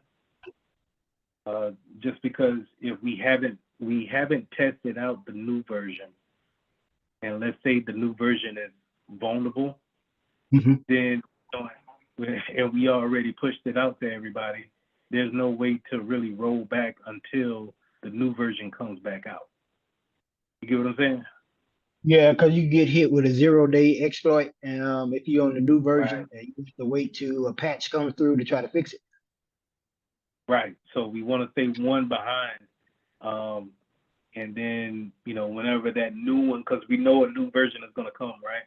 So Yes, we sir. just whenever that new version comes out, we'll make a way and make sure that we're not vulnerable for the one that we're going to jump to. Okay. At least have some type of mitigation in place that if we're going to move up, that we can have something in place just in case we become, that vulnerability makes us more risk aware to risk acceptable to what we're comfortable with. Yes, sir. Now, let me ask you a question. In that regard, that is for like operating system, iOS's or Windows operating systems. What I'm looking at here is regarding Android, Windows, and Mac OS operating systems that you want to stay one version behind. Is that what you were referring to? No, not in regards to that. But you can look at it. So we'll have a conversation about it, right? So if we're like in our network here, let's say we call this give me a business name. Harmon Enterprise. Okay. So for Harmon Enterprises, we got these clients out here right now, and we're saying that, hey,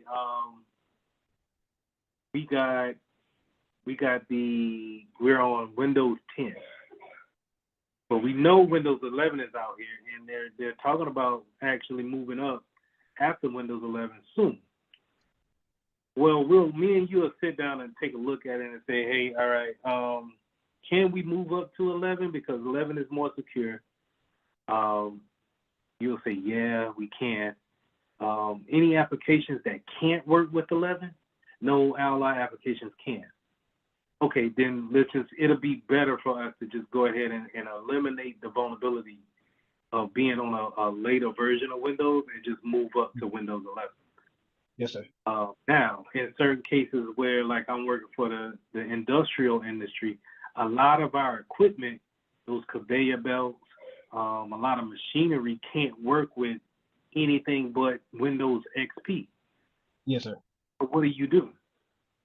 We don't want to move, but yeah, we can move up to Windows 10 or Windows 11 and leave XP up behind, but then we can't use the conveyor belts no more.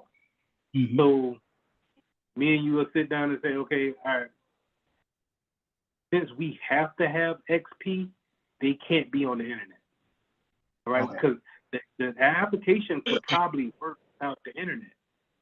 The application just needs to tell the conveyor belt just to move to the left, That's it. It doesn't need the internet for that. So we could just leave that computer on XP and, you know, cut off the network card for it. Make sure it doesn't have any network connectivity. Or segment it on the network. Put it in its own VLAN. Make sure it can't get out. But, you know, you still run a risk of it being connected to the internet. Yes, sir. All right. So we'll go over all of this other stuff in upcoming sessions. We did the device list. Good stuff here that you can click through. User list. Everybody here. All right. Now the configuration templates. This is like GPOs. This is how we tell the device how we want them on our network. As you can see here, and the word of advice, if you're going to put one on your iPhone or something like that, yes, sir. To revise iOS. Don't do the first one that I had, which is down here. Okay. That's going to have you change the password like every 2 minutes. Feed me off. But you can't go in here and change them. You got to make a new one and then change it. So if you go here to revise, this is what I mean. We tell the device what to do. So you go to edit, and then you can find what things we want, but then we can go in here and we can edit these rules. These are rules that we set. So in Harmon Enterprises, if we don't trust our people, hey man, let's just make sure that we give them a minimum of 6 on the passcode. Okay. Things like that. And we can tailor our policy off of these configuration templates. And then once we're ready to, well, let me get some more stuff. We can even do this. You know, lock it down if you really wanted to. No, you can't install nothing. No, you can't uninstall nothing. No, don't use the camera. No FaceTime. None of that. I don't want no hotspot or nothing. We can do all of that here by editing and pretty much just unclicking. Okay. But then once you do that, the way you get it to go to that computer, that iPhone, you have to download that app. So you have to download this endpoint.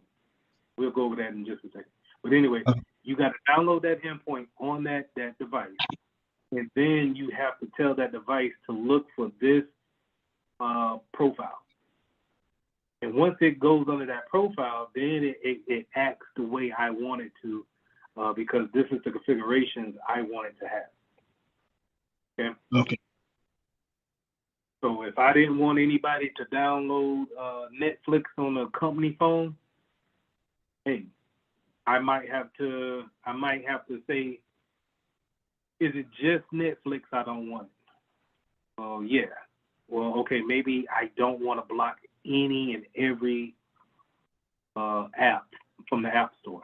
Maybe I should go in there and have it look for a particular app in a different section. But maybe, you know, this is a widespread profile here. So this is going to hit everybody. And so if we're just going to say is this certain things we want, we're going to probably manipulate this profile to show that. Okay. Yeah, this is how it works right here. This is MDM. I like this. Right. Yeah. And so what I would suggest to you, you can go in here to these profiles, and just like how I got this test here, highlight it, and then clone the profile. Clone it, and then you rename it so I know it's you. And then you know, build your own profile on how you want it. then test it on a machine or test it on a device that you want to put it on. Okay. And see if that's the type of reaction that you want. So if you had a nephew or a niece or something like that you ain't want them to, have stuff on their phones and stuff like that, yeah, throw this on there. This is a great way to do that. Same thing when it comes to Linux devices, Windows machines, Mac OS, same thing. And I can do this on virtual machines as well. That is correct. Okay. So And let's jump to, go ahead. you can you go back one screen? I want to make sure I get the right profile that I'm supposed to use. You want me to use the revised iOS profile as a template? Or it could be any of those. You can do any. Once you clone it, it's yours. I don't care. Right. It doesn't matter, because what you're going to do is you're going to come in here and do this. Let's say we want to clone this Linux one, right? We're going to click this little, we're going to select it here in order to give us the options at the top. Okay. It's grayed out here. So we're going to select it. Then I say, okay, I clone it. It's going to automatically drop that down. I say this is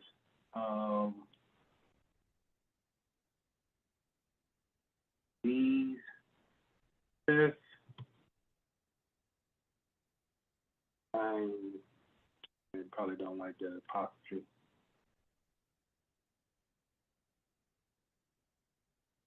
Testing out this new,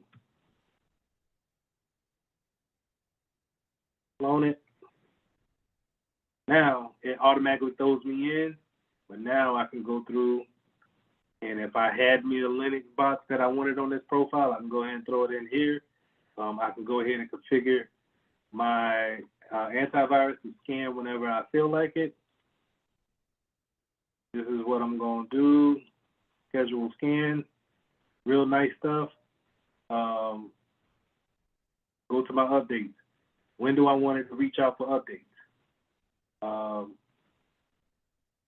Find access control so that we can do enable the password protection. This is what we do whenever we're gonna, let's say we got a new client. Let's say, yeah, like you just joined the company. This is what I'm gonna do to your computer before I send you the computer. This is why you can't just do whatever you feel like doing once I give you the computer. Yes, sir. Because this is what we call locking down or hardening. I'm going to set the configurations up to what's the standard of the business.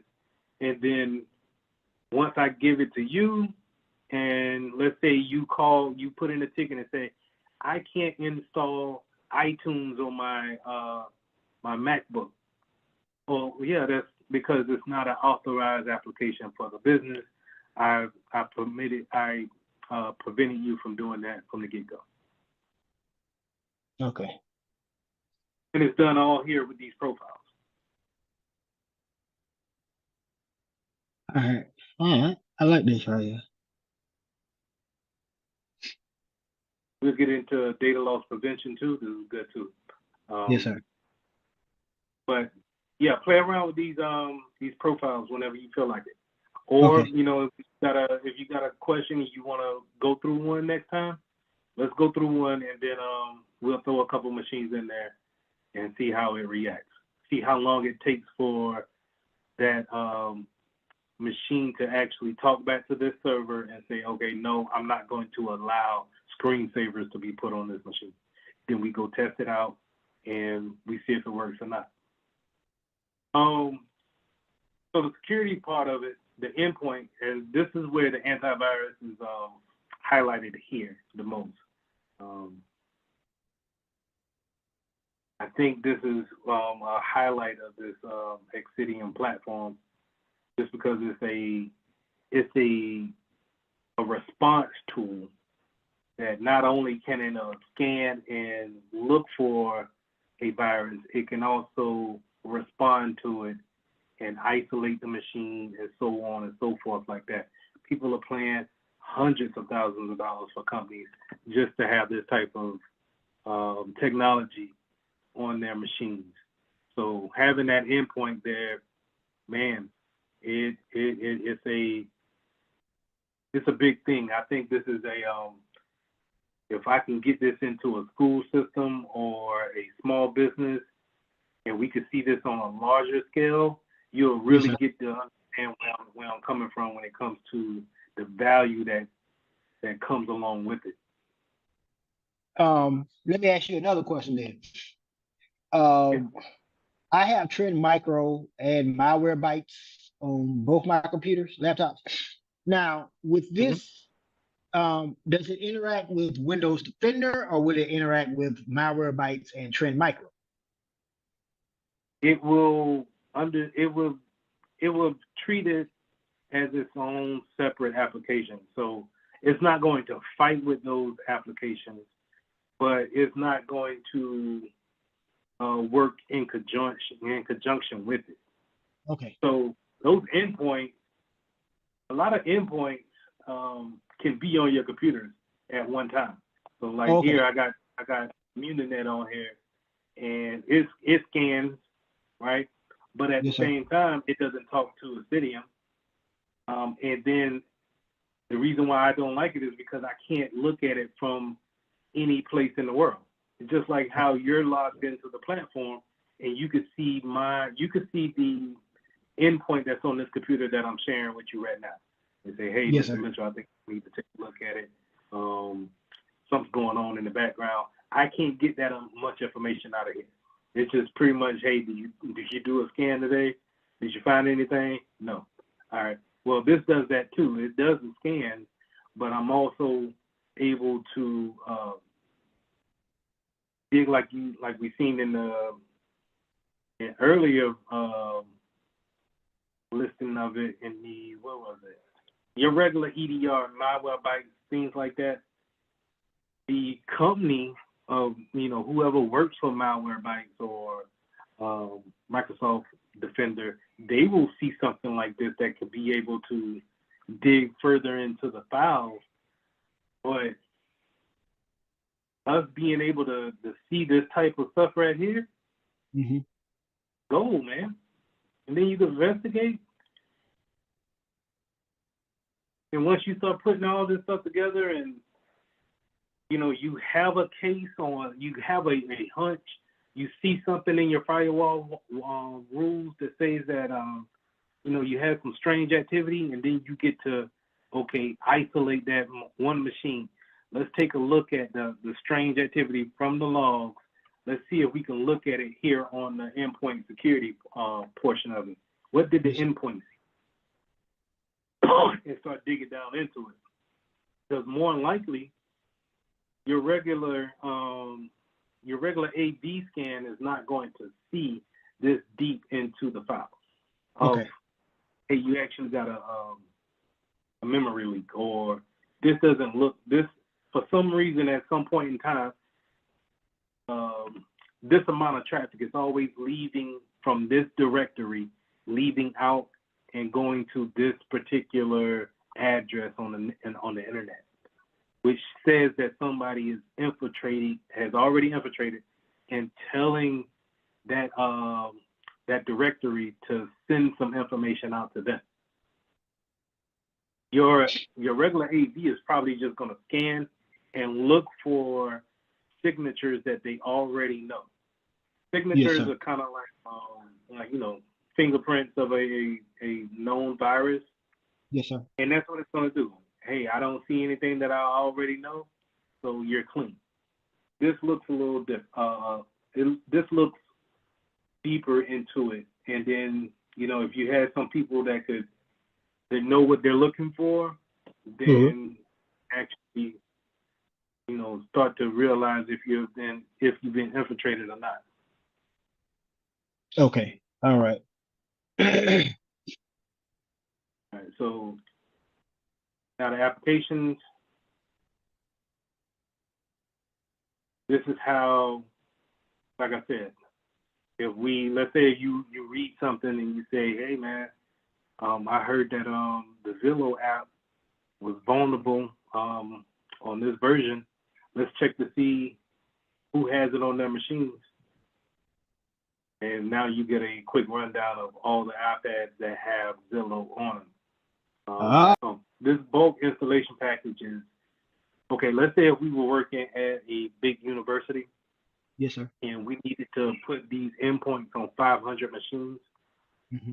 We can come here and work with a package installer called SCCM or EMMC, I think. Okay. Anyway, SCCM, Software Management System.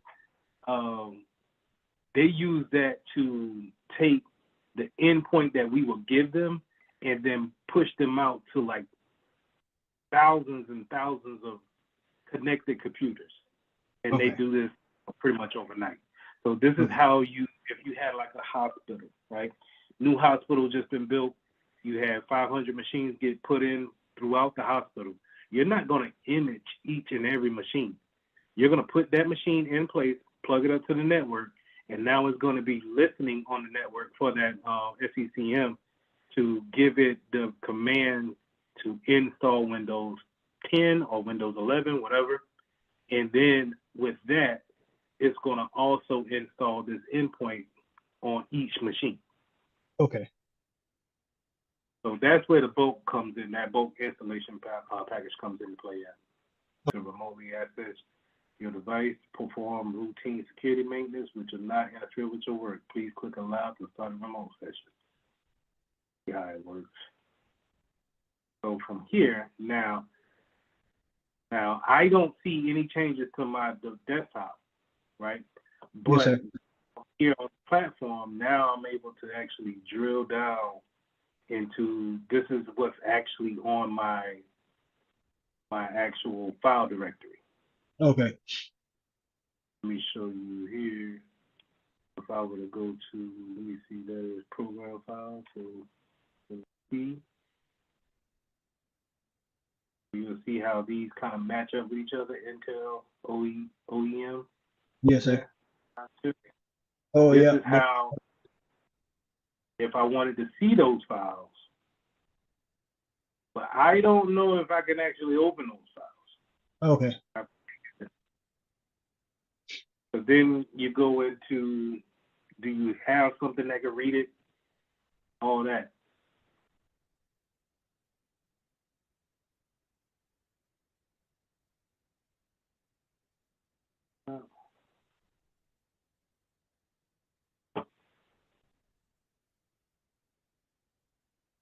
I can download the file. I downloaded the file. Now that's risky. I'm gonna just tell you that up front. When if you're doing this, right? So you want to do this and know exactly what you're looking for when remoting into someone's PC. Now this is just the back end. So even though it's just the back end and they can still continue their work, they were prompted that you connected to their PC and they had to give you control. But like I said, if you download the wrong thing that was, above your pay grade or sensitive, let's say you got a secret clearance and you downloaded something that was top secret, now we got issues. Yeah. So always be careful on that. Yes, sir. But good for you is that you get to play around with this stuff, see exactly what you're doing, because you don't want to learn on the job when it comes with this. You know what I mean? Yeah. Don't want to get started. Right. So you want to, you know what I'm saying? And the funny thing is that a lot of companies that I've seen, they don't even have endpoints that can go that far in between, like the remote session of it. They might have what I use, TeamViewer, or they might use Microsoft Teams to share the screen and stuff like that, or Zoom. Yes, sir. But when it comes to like those type of applications, when it comes to executing, installing applications, you're going to need that user to help you along with actually getting things installed. So, yes, sir. but I think still good stuff to look at and to learn. Do companies make rules about remoting into computers? Because like at a bank, I used to work at a BB&T a long time ago.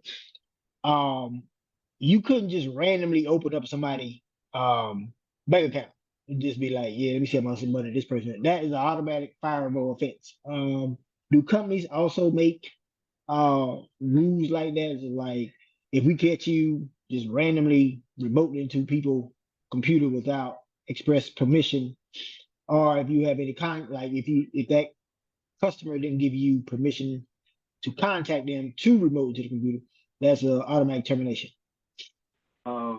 Hey, I got this ticket for Emily. Emily is not, she ain't been at work for 2 days. I need to get this thing closed, because the one thing about tickets is that even though Emily put this in, the time starts on these tickets whenever she puts the doggone ticket in.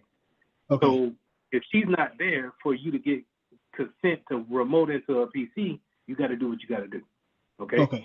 But pro tip now, if you do that, you log all of that stuff here in this response. Or Okay. some of them have notes. You'll say user was not in, remoted into her machine, fix the issue, close the ticket. You cover yourself yourself by doing stuff like that. Now, yes, sir. Let's just go ahead and just jump into this one real quick. So Okay. this is the ticket, right? Your normal ticket, right? So Yes, Emily put this right in, and she put it in on the 26th. So we late on this ticket. The reason why we late is because of SLA time. So SLA is service level agreement. Service level agreement is a agreement that the higher ups have already made on your behalf to open it for users to open a ticket, and then for you to actually work that ticket and then close that ticket. Okay. When you get into this field, you will get to understand that SLA times can be a pain, because they normally don't start once you get these tickets. Okay? Okay. So you're going to be coming in at a higher level than help desk or service desk. So help desk, normally those guys, they just answer the phone and then they type these tickets up, and then they assign them to you. Okay? Okay. That's help desk entry level. Where you're going to be coming in at a security level or more of a desktop support role or what have you, you're going to be one level above that. So a lot of times your SLA time has already started, and when you think you had 4 days to close a ticket, you may have 2, a day and a half, 30 minutes. Good Lord. But you cover yourself, because you see here, whatever, you know what I'm saying, it's already going to let you know. And before you get out here and start freaking out, just say, hey, I received said ticket at this date. Okay. The ticket was opened up on the 26th. I did not receive my account until the 31st. So, you just putting that in there. Is it going to count against you? Yes, it's still going to count against you. But your boss will know that it's not your fault. Okay? Okay. Now, let's see what she got going on. I'm having trouble setting up my work email on my iPhone using the mail app. Okay? All right. Now, that's just troubleshooting it. If me and you working through this issue right now, I would say, all right, Chris, have her call you up on a different phone, or talk to her on Teams or Zoom or something like that with the iPhone in her hand, and let's see if we can walk her through actually setting up the email. Okay. But we also, before we call her up, we probably want to go over here to the platform and see if she has the right profile on her iPhone. Because remember, we can set them up with different profiles, right? Yes, sir. And so we may have a profile let's say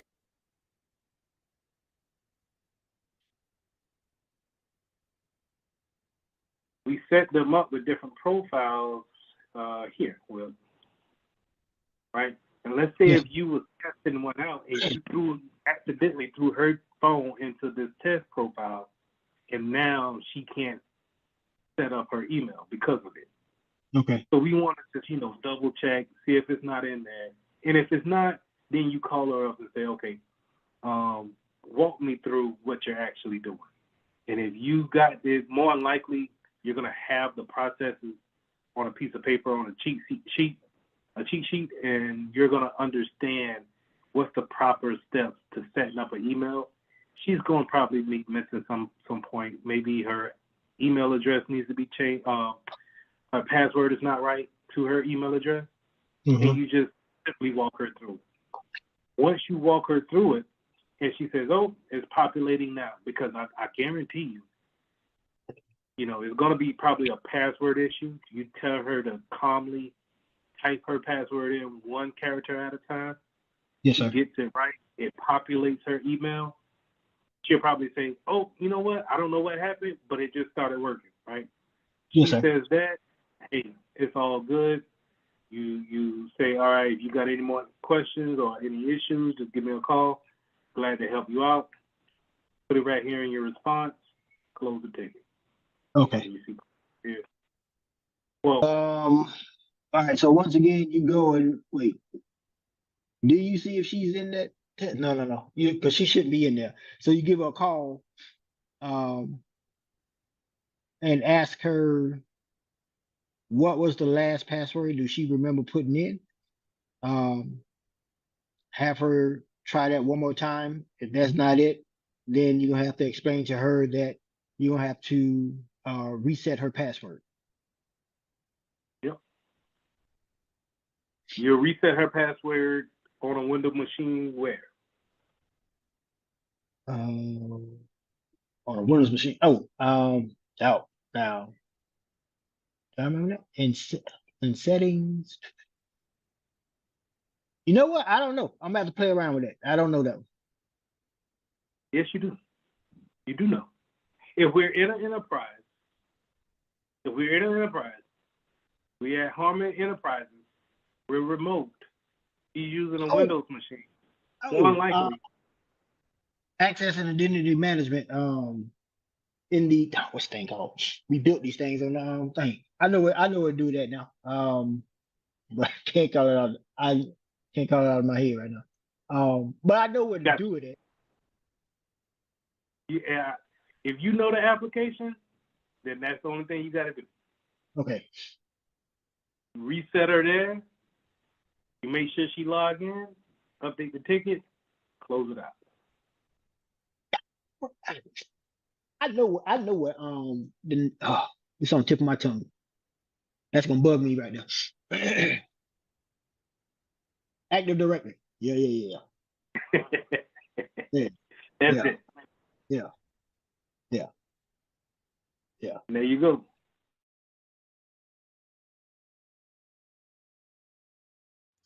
So in lesson 3, we're going to start talking about performing security assessments.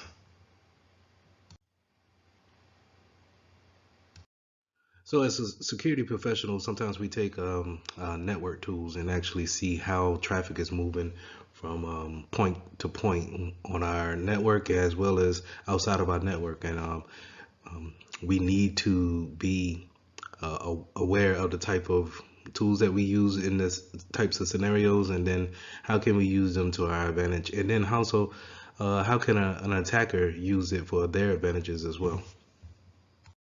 So the first thing we want to get into is opening up our command prompt and then typing in an ipconfig command to see what type of IP address that we get.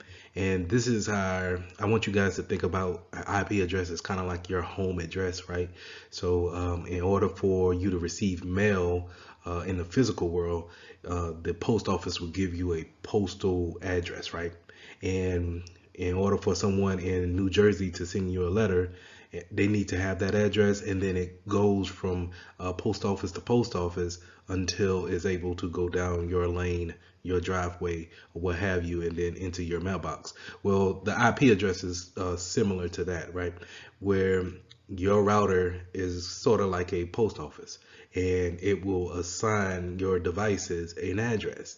This in case it'll be a IP address, and it uses that IP address in order to communicate to other devices within the world, whatever it may be, from a server to gaming consoles to your smart refrigerator that tells you how many degrees your milk is chilling at, right? So we can use an IP address to identify each other on the network, or in this case, the internet, right?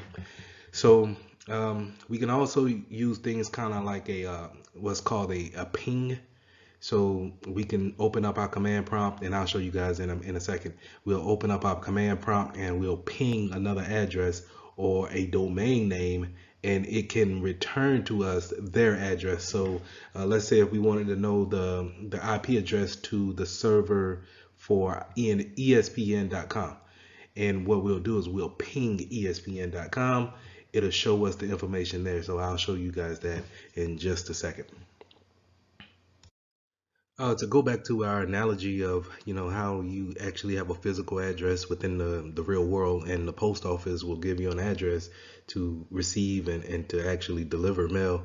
The same thing in the computer world.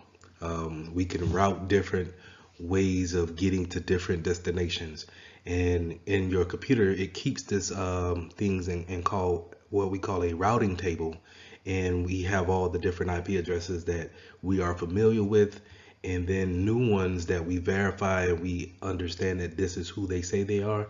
We put them in that routing table. We can also use our command prompt to show us trace routes, and that's kind of like what I was saying before of just showing the logical hops that a packet takes from your PC all the way to a receiving server or gaming station or what have you. So again, I'll show you all those things in just a second. Now, as security professionals, you will run across these things called a IP scanner or Nmap. What they do is they actually scan your network. You'll sometimes hear the terminology crawl the network.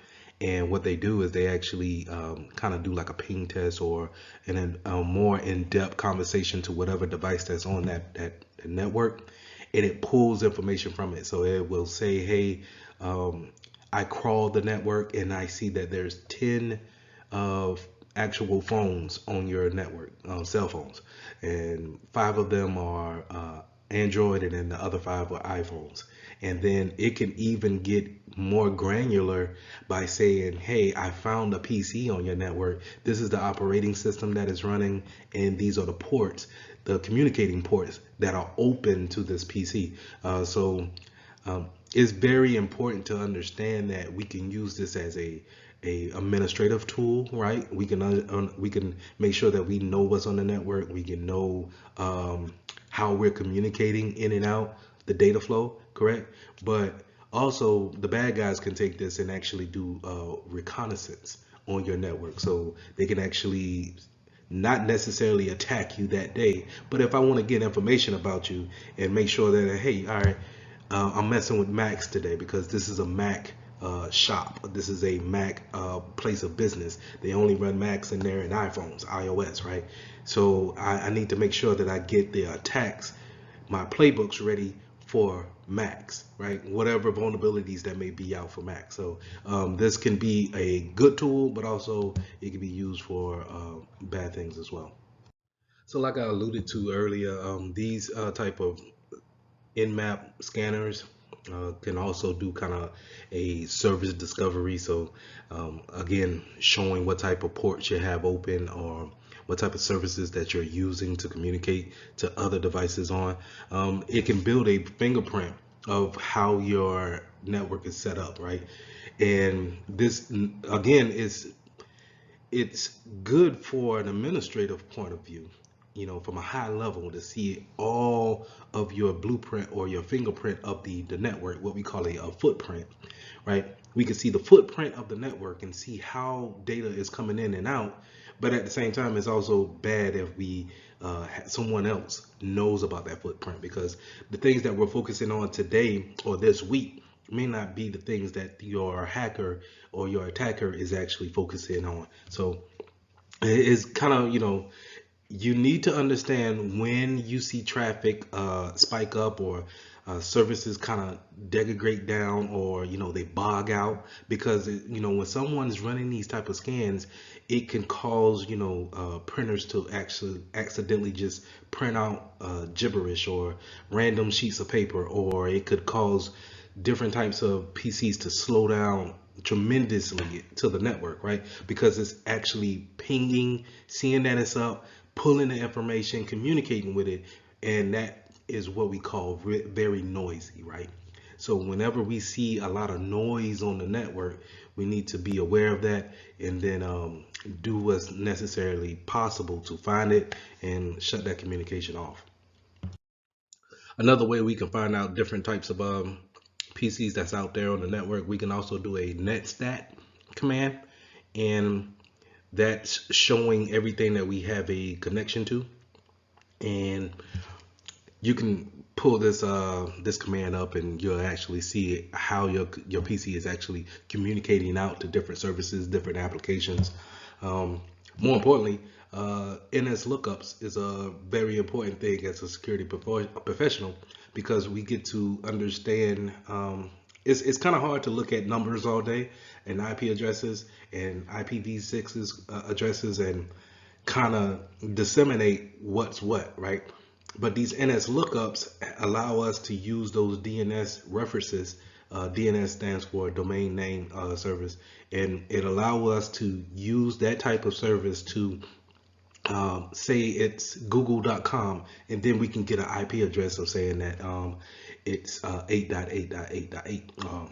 I think that's too many 8s, but you get my drift, right? So we can use a English version or whatever language you may speak into translating it into an IP address version, so we can actually break things down to see exactly where things are going. Similar to a nmapping tool is your packet captures. So those type of tools sniff the network, and they actually capture all the packets that's going from one destination to another. The one that you'll probably see the most will be Wireshark, and Wireshark sniffs the network, and it pulls down all the packets that you're sending from your PC out to your router, out to your, if you're saying hello to your smart TV, it captures all of that stuff that's on your particular network. And that's why it's so important to, we can use this as a administrative tool and say, okay, we're having network issues here. Let's get the packet sniffer out. Let's see what's actually going on in the network. But we can also use it for bad cases, right, where someone that is not in your organization can go and take Wireshark to sniff your network to see who is communicating, what IP addresses are being going back and forth, what's the routes we're taking, and it can be used in that field as well. So here's a screenshot of Wireshark in action. Now, in the following slide, I'll show you exactly. I'll give you a screen recording of how we actually go out there and download Wireshark and actually pull some packets off my network. But basically, this is how it goes. It captures all of these packets in real time, and we could take these packets and we can see exactly how they're communicating, and then who they're communicating with. And then in some cases, we can go into the packet and see if they actually have any type of payload within those packets. So it's a good tool to have to do reconnaissance in, but it's also a good tool to have to understand how we can build our network to be as efficient as possible. Now let's stay in that realm of packets moving back and forth, right? So these packets are literally the actual letters, right? When going back to our analogy of having a physical mailbox and then the post office putting mail into your mailbox, right? The mail going into your mailbox are the packets in the computer world, right? So we want to say these packets going back and forth, they are enclosed within an envelope, right? And then within the envelope, we have the actual data that's going back and forth, and it needs to go to the right source, correct? So whenever we have someone tampering with our packets, they can inject things that they want to be in there, and then now we're getting outside activities thinking that we're communicating correctly, and we're being redirected in a certain type of way. So we're getting mail that we are not accounting for, and that's because people can get onto our network and be able to inject types of malicious, let's say, data in order for us to pass back and forth, right? Or to redirect us into a malicious site. So it's very important to understand how replay attacks work, as well as packet injections, to making sure that we are aware and that our users are aware that whenever we see any kind of weird activity on the network, that we're able to react to it in a timely manner. So let's talk about some software that we can actually use to exploit normal activity, getting on to the network and being able to inject some packets or be able to brute force some passwords. The main one that we want to focus in on is Metasploit. Metasploit is a known vulnerability software that can see the vulnerabilities and as well as be able to attack them. They can interject with malicious payloads, and is what a lot of attackers will use to actually break in and perform some of these attacks. So Netcat is a utility feature that we can use to where we can transfer files on the back end and not be discovered from the client's point of view. So it's a good utility to use when administering, but it's also can be a useful utility for a hacker as well. They can also perform port scanning and fingerprinting of that system, as well as they can use it to connect across UDP and TCP connections. A lot of times we see that the problem with vulnerabilities is that they live in a software world, right? So it's your application that's the problem. It's the actual OS, the operating system, that's the problem, or it's your firmware. They may be needing updates because they have a vulnerability that need to be met, or it needs to be mitigated in order for you to really kind of work on it securely. So it's very important for us to understand how to update the applications that we have on our network. It's very important to understand that if we have operating systems out there, will the manufacturer actually give you patches for it? And when I say patches, patches are built to bring in security measures for the vulnerabilities that's out there. So it's patching the holes, so to say, right? So will that vendor have that patch ready for you to actually apply to the software that you're actually working on? A lot of firmware that's out there, it goes unnoticed because a lot of times once we boot up a system, we jump past the firmware issues and we go straight into our operating system. And a lot of times an attacker may go and attack the part that we overlooked, that firmware. So we need to make sure that we are up to date on all of our applications, operating systems, and firmware.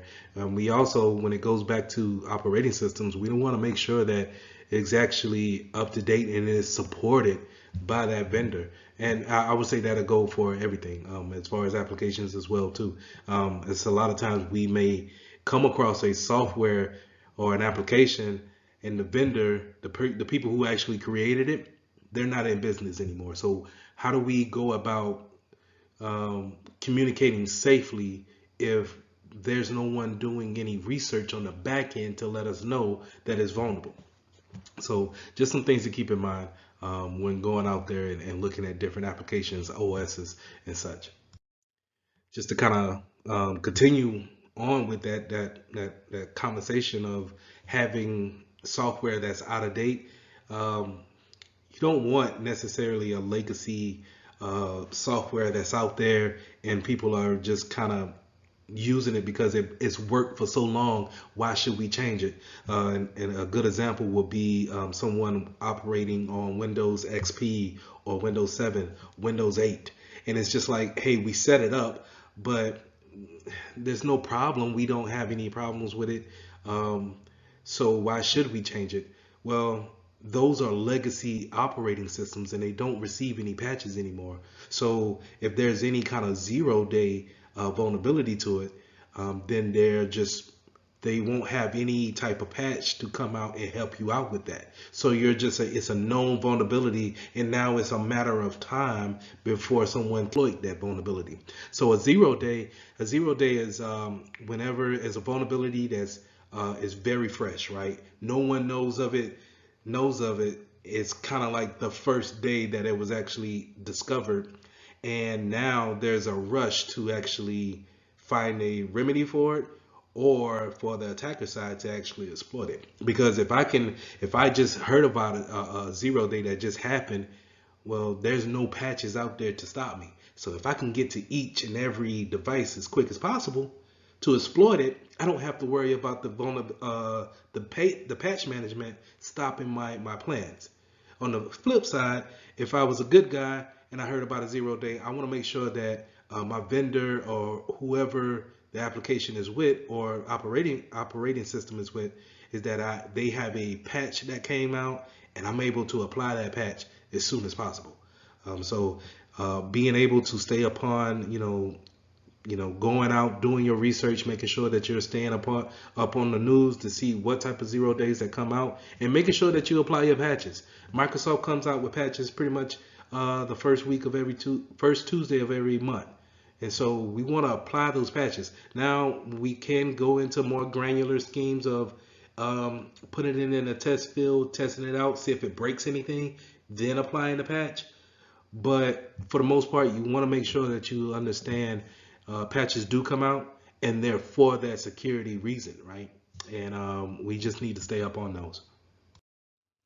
We want to avoid weak configurations, right? Whenever we add a new device to our system or our network, sometimes it's easy just to place the new extender router here, and whatever configuration comes on it, hey, if it works, fine, I don't care, long as it works.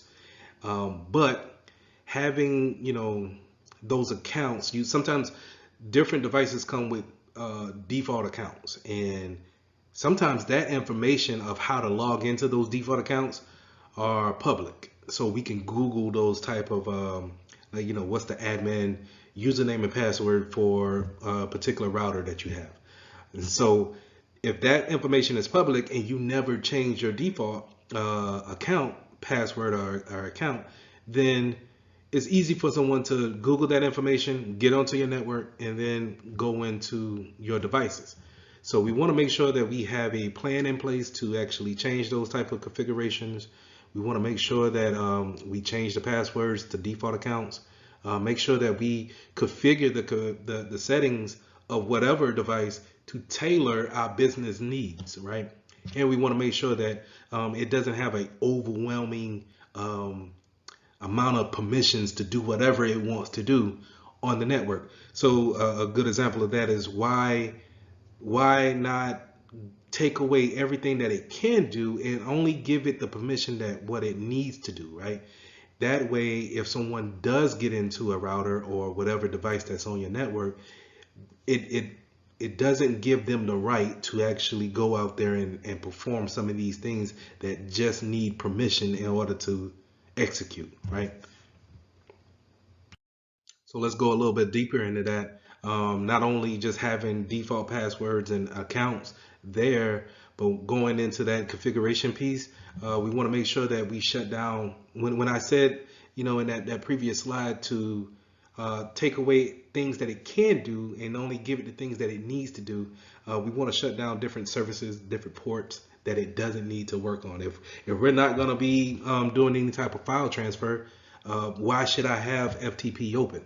Right. So if it doesn't need to do that, then we need to shut those things down. Different protocols, the way it communicates to other devices. If we have a working knowledge of how we want our devices to work, then we can configure them to actually be more secure by being less, I guess, verbose as far as the things that it can do on the network. Also, setting up different encryption levels when it comes to our passwords, and this is more on the networking side. So if you have like a home router, making sure that we don't use weak passwords and weak encryptions on those passwords to make it easier for one to break in, right? Making sure that we have a standard there. These are different configurations that help us operate in a more secure manner. Now, if we have those weak configurations and default passwords still in play, then we run a high risk of letting vulnerabilities be exploited. And these can lead to data breaches. So we all know, or we all have heard of data breaches and how companies have fall victim to these type of attacks. But it's pretty much where confidential data is being transferred without someone's authorization. So that could be malicious, but it also could be, a mistake on someone as well. So you have different aspects of data breaches as far as how data goes in and goes out, but that's why it's important for us to know how it's actually going out and making sure that we put constraints on those things, so it's not happening so easily, right? But also with that, we can also have identity thefts. So we all heard how Experian has fall victim of a data breach where millions of people's personal identity, have been leaked out to the dark web. Also, these data breaches, not only do they have, impacts on people's actual data, but it also has kind of like a impact on a company's reputation. Um, how many of you would still go to Nike and buy shoes from their website when they just released that they had a massive data leakage of people's credit card numbers? And it will damage their reputation as being a secure, responsible company for letting that type of information out. So it's something that we want to stay away from as much as possible, because it can have not only a physical damage to it, but it also can have that intangible, something that we can't touch, something that we more feel about a reputation of a company. So how can third parties play a hand in this? Think about all the third party vendors that you may have in your company. You may work for Wells Fargo, but they may use Adobe Acrobat. Well, Adobe Acrobat is your third party, and Adobe, I'm sorry, not the Acrobat is the actual product that they sell, but Adobe is their third party vendor. And if Adobe is under attack, then you need to make sure that the software that you're using is not a part of that, or what can we do to remediate that vulnerability that may be plaguing your network, because you're in a way letting them in because you have decided to use this vendor for whatever service, but now they may be under attack in some type of way. To give another example is if they have, if let's say box.com, where it's a online, a cloud storage service, if they have personal information of your customers because you're using them to store information on there, and then they have a leakage of your customers, then in turn your reputation is damaged because you chose to go with that company. So it's very important to do research on who you decide to let come into your network, who you're giving your data to, where is that data actually lying at on your third party's software. So let's say go back into I'm sorry, Google, or let's say Box.com. You can also do Google Drive, but let's say once we transfer data from our network to Google Drive or Box.com, where is it actually sitting at on their servers? Is their servers in Argentina? Is it in Spain? Is it in Africa? Do we have policies? Are we allowed to have our customers' data in those countries? So it's just different things that we need to think about when it actually bringing in third parties, and then what risk do they actually put on us indirectly. So we're going to start talking about security assessment frameworks, and a good place to start is with the NIST SP 800-115, and this is going to give you a bunch of guidelines, procedures, policies to actually take in and apply to your business for whatever reason that you may need it. And it'll give you a good overview of how to get started when it comes to vulnerability assessments, threat hunting, and penetration testing. Now, to break those three things down, vulnerability assessment is just kind of doing a risk management, right? Where we see what type of risks that are out there, what kind of vulnerabilities do we hold in our network against those type of risks, and then what are we going to do to actually manage those risks, or are we going to try to eliminate, mitigate, avoid different aspects like that. So that's vulnerability assessment. Threat hunting is more getting down to we know the threat, we know the risk that holds to that threat and that vulnerability, and so we're going after the elimination of that threat, or we're going to do some reconnaissance on that threat as well. With penetration testing, we're talking about having a outside vendor, or maybe someone who is dedicated on your team to actually probing the network, probing the policies, the things that we have in place, our security framework that we already have in place that's up and running.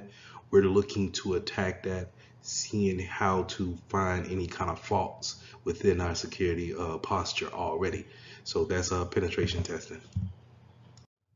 So going into vulnerability scanners, we have these things in place in order to scan our network and see what type of devices we have on there, as well as the applications that they're running.